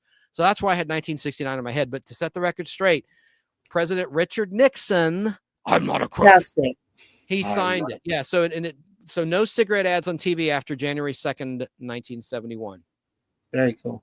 And the rest is history. So let me now find out what day I was on the set of Weapons. Anything else to say about Weapons? Just go see it? No, just go see it. Go see it for yourself. The hype about it, the people that loved it, like myself, my wife, is justified. It is a great horror film mystery psychological drama. It's great.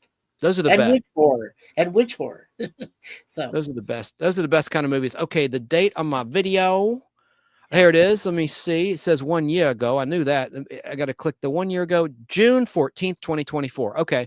So it could have been the 13th. June 13th, 2024 is when I shot my themes. All right, cool. Awesome. Cool. Awesome sauce. All right. Thank you. It was thanks to Rose Locke. I'm so glad that her and her people put me in that. CL Casting, Rose Locke Casting. Good stuff. All right. So let me go out. My nostalgic treat of the week. Do you remember Jell-O pudding pops, the frozen ones? How good they were. I love those things. Yes. They were great. I can't find my photo. I'm gonna start to wrap the show, but they quit making them, man. They tried to bring them back. Remember how like they were so thick, like the coating, it felt so good on the back of your throat. Yes. That's what she said. I know. I'm sorry. But I love Jell-O pudding pops. They were so good. And they'd have that layer of ice. You'd get rid of the ice and you taste the flavor of the chocolate or vanilla pudding pops. Yes, we know who endorsed them, and that's okay. We didn't know he was a creeper. And the way they said it was JELLO. I forgot about that. That's right. Okay. Well, I guess I'm going to say goodnight. And next week, I'm going to have a guest. He's an author. I don't want to reveal too much about him, but his name's Joseph, and he's written books. And we're going to talk about the Mandela effect about Moonraker and Dolly. Did she have braces or did she not have braces? That was the girlfriend of Jaws. I remember her having braces. We're going to talk about that and other things. So when is your author guest host coming? Or guest co-host? He's going to be on next Saturday. He'll be on next Saturday. Okay. This coming Saturday is what I have on the schedule. If anything changes, I'll let you know. You're welcome to be on it. I'm just going to interview him. Hang on a second. Yeah, let me know. If it starts around the same time, that'd be great. Sure. I'm going to tell you his name and his YouTube channel. He's got a YouTube channel. He's been monetized, he said, since 2012 or something. Yeah. But hang on. His name is, I got to make sure I'm pronouncing his name right. He's got a lot of books. Joseph J. Let me get, hang on. I'm trying to get to his doggone YouTube channel. Oh my God. Hang on. Oh, I hate it when I'm slow and there's just a boring ass lull. Trying to find his YouTube channel to put it on the screen. God dang it. We've been talking in so many conversations lately that I'm trying to, when you try to scroll up and find something, you could never find it. That's what's going on. I've done that to some of my own channel before too. So he'd sent me a link to his YouTube channel, and I'm trying to freaking. Oh, here we go. Here it is. I got it. I think I got it. I want to show you some of his books. That's what I'll do. Okay. His book is Perfect Wish, Promise Dream. Oh, it's not letting me pull up. Well, I'll show it next week when I interview the gentleman, but yeah. All right. His YouTube channel is Matrix Lord 212. Matrix Lord 212. That's his YouTube channel. Okay. Let me go look it up here and maybe you could drop the link. That'd be awesome. Let me see if I can find it. It's at Matrix Lord 212, right? Yeah, okay. I think that's it. I just found it. I can drop it in the chat. Okay. But let me. Okay. One of us can. Matrix Lord 212. That's it. Okay. It And runs all then- together. MATRIXLORD 212. Yeah, so my guest next week is Joseph J. Capriccio. I can't even pronounce it. Last name is spelled Capriccioso. That's Joseph J. Capriccioso. I don't know how to pronounce it, and I will figure it out before next week because that'd be pretty bad not to know how to Okay, pronounce it. let me see if I can highlight this, and I'll post it in the chat real quick. Oh, you're so sweet. Sweet. You're a guy. What am I saying? You're very kind. hope- You're kind, sir. Yeah. That's the proper way. I hope this is the right one. Sweet Joe. So you let me know if this is the correct one. Okie That's the dokie one I smoky. have posted. Okie dokie smoky. He's got a Matrix pretty heavy Lord. New York accent. I'm just letting you know, and that's okay. I'm the guest when we've talked on the phone.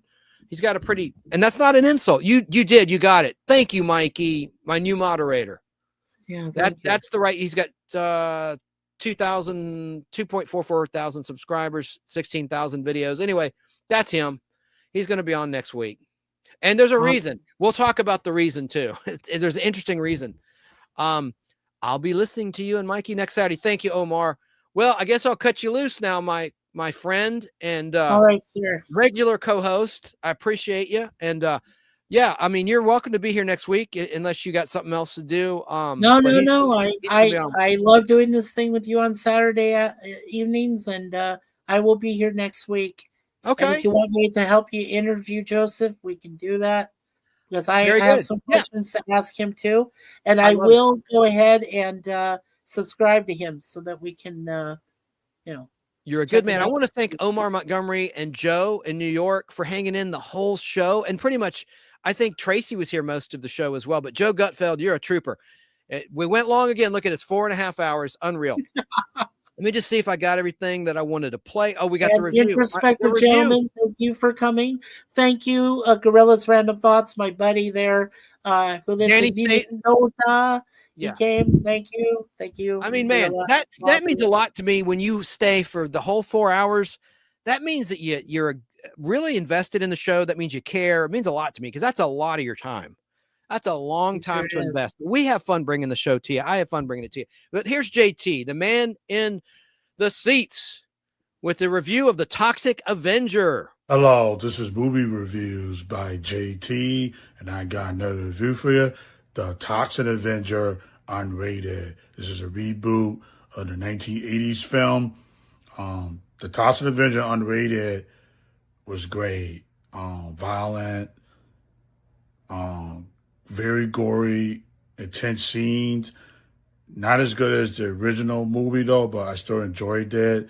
I actually kind of grabbed it, so this movie actually finally got released, and they released it unrated in theaters. Had a good time watching this movie tonight in theaters, and yeah, it is very good.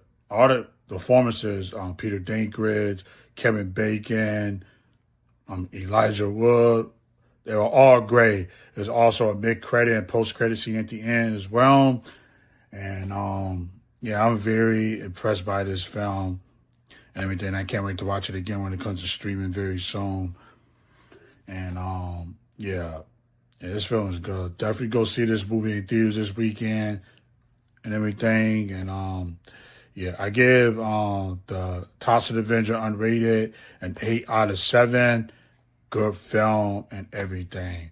So that's my review for the Toxic Avenger Unrated. All right, bye. Bye, JT. Nice. The popcorn's in the mail. Thank you, my friend. All right, Mikey, I'm finally going to sign off. Any final All right. thoughts? Yes, I want to say that since we started this together 3 weeks ago, I'm really happy. Both Suzanne and I agree that Chance, you're one of the best hosts that I've ever worked with on a show ever since I started streaming 2 years ago. And I am so happy to be a permanent co-host for you for this show. And I would say to anyone that has not had a chance to view Chance Bartels on any of the other shows he does, as well as this one, do so. Make sure you subscribe. Please hit the like button if you enjoyed us tonight, as you've done for the other 3 times. And I also want to thank Chance for helping me get to 300, which was my first goal on our channel here at Mikey Seuss 4. So I am honored and blessed, sir, and I call you my brother. and I'm glad that you allowed me to have this opportunity to be a part of your show. Thank you so much. And we'll catch you next time on the Nostalgic Podblast. As I say every week, be safe and don't let no dragons get you.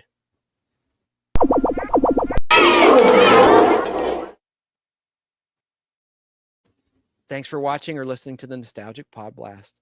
Have a good holiday, everybody. Yes, have a great Labor Day. Good night. Thanks. Get ready to rewind time. This is the Nostalgic Pod.